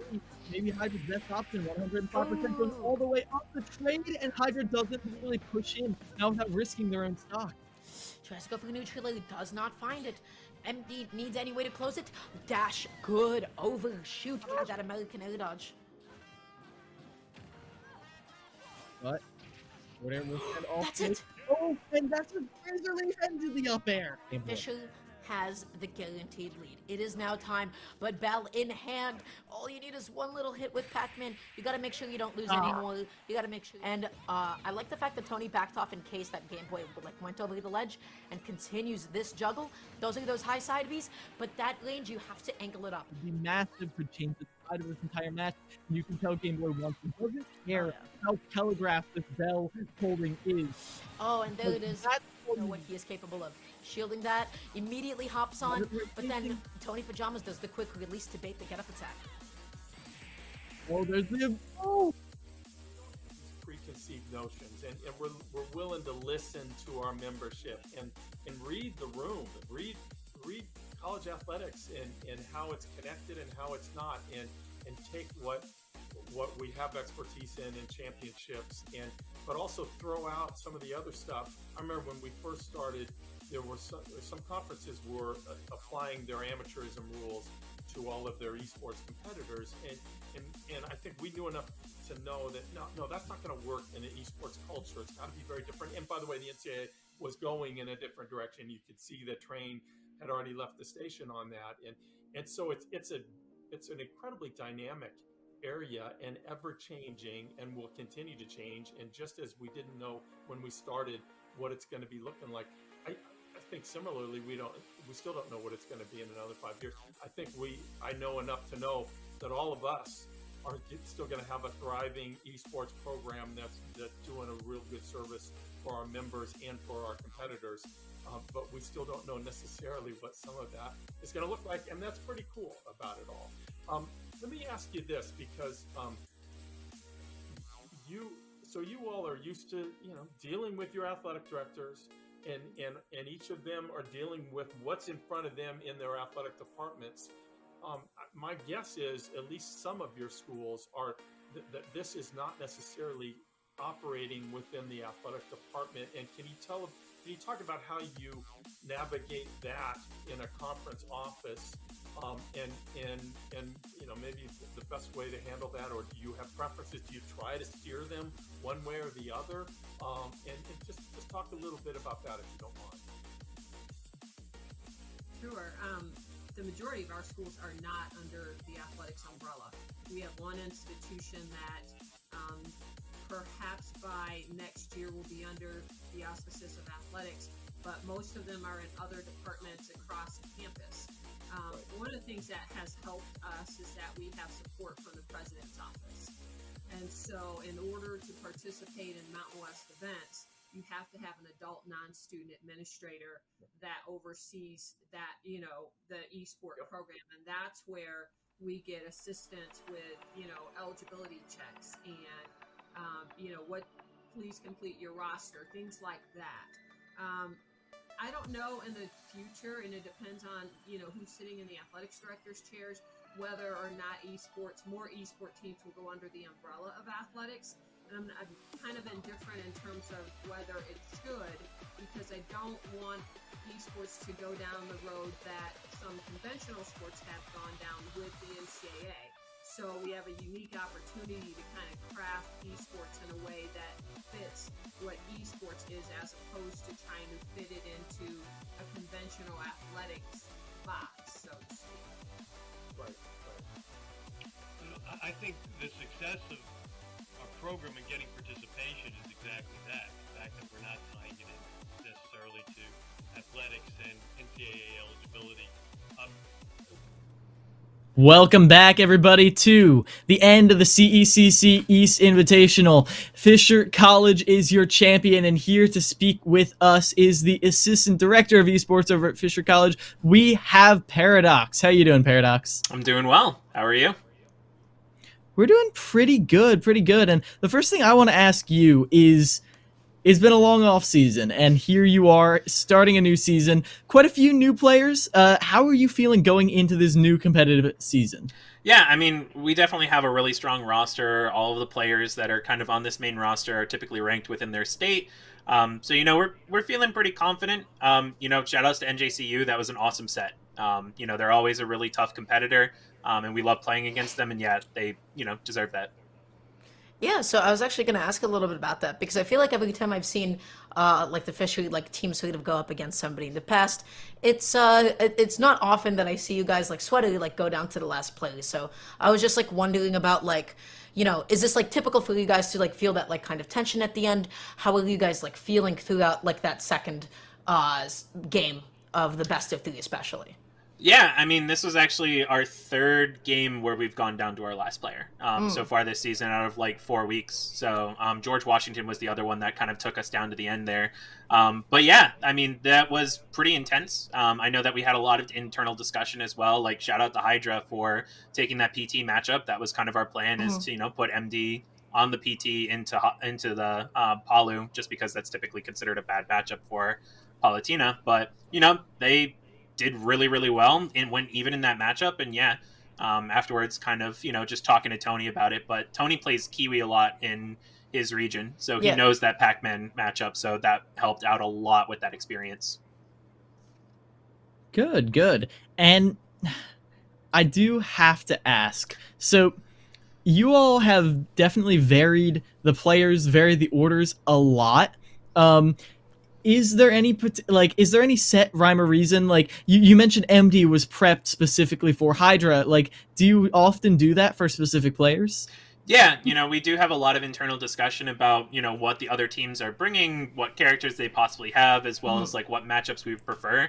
Just because, like, Ike Palutena is really, really bad in terms of that matchup. Even, like, Hydra, you saw him, he went with the Corrin matchup, which is, like, +2 versus Palu, which is +1 into Nest. So, yeah, we have a lot of that discussion where typically we'll try and lean based on, what we kind of think there.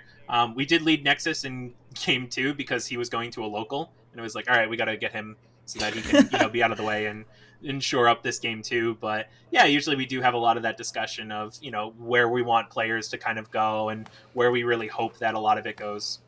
Yeah, no, I was gonna say, like, Nexus played phenomenally, just generally, like, really solid play. Is there any teams in the upcoming LAN that you guys are, like, especially, like, I guess, concerned about, I guess? Yeah, I mean, we're expecting, for the New Jersey LAN, play NJCU again. I do want to see what St. John's does offline, just because Mr. L is usually known as, like, that offline Pikachu player. They did lose Jay Grunt from last year, and they got 3rd last year in CECC.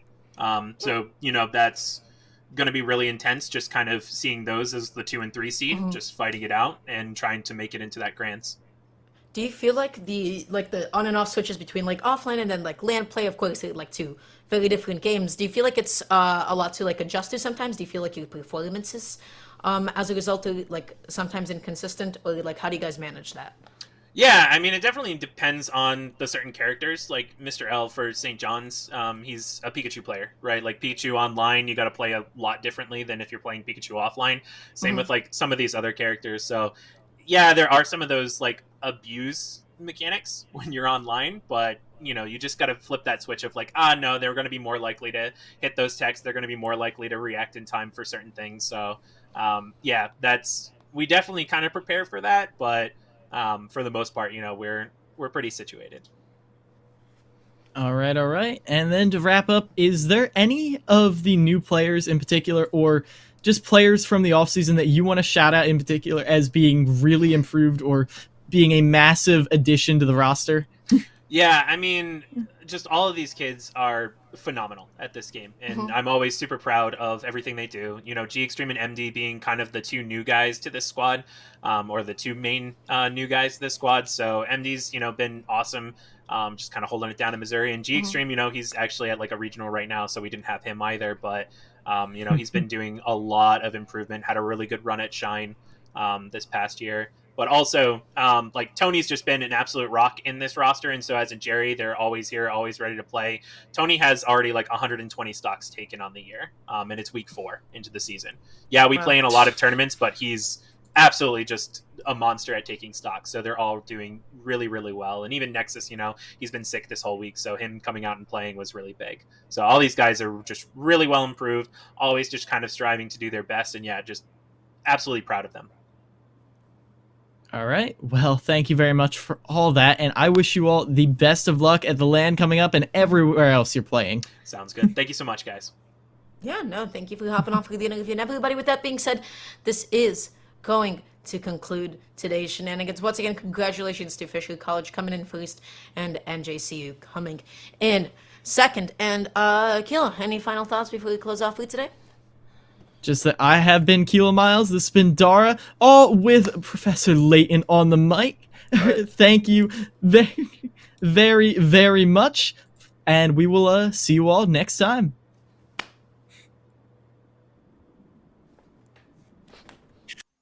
And you're good. Thank you so much, Kilamiles and Darmgar. That was amazing. Super Smash Brothers Ultimate Contest here in the East Online Regional Qualifier of the CECC. Shout outs once again. Big pride, big reps to Fisher College. That was an amazing interview from their assistant director, Aaron.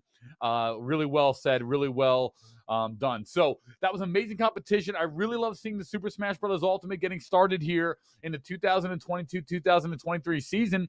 Coming up next, don't forget, we have that LAN, which will take place at Rutgers University. If you're in the East, tri-state area, anywhere on the East Coast, make sure to come out to that first LAN of the season at Rutgers University, November 4th to 6th.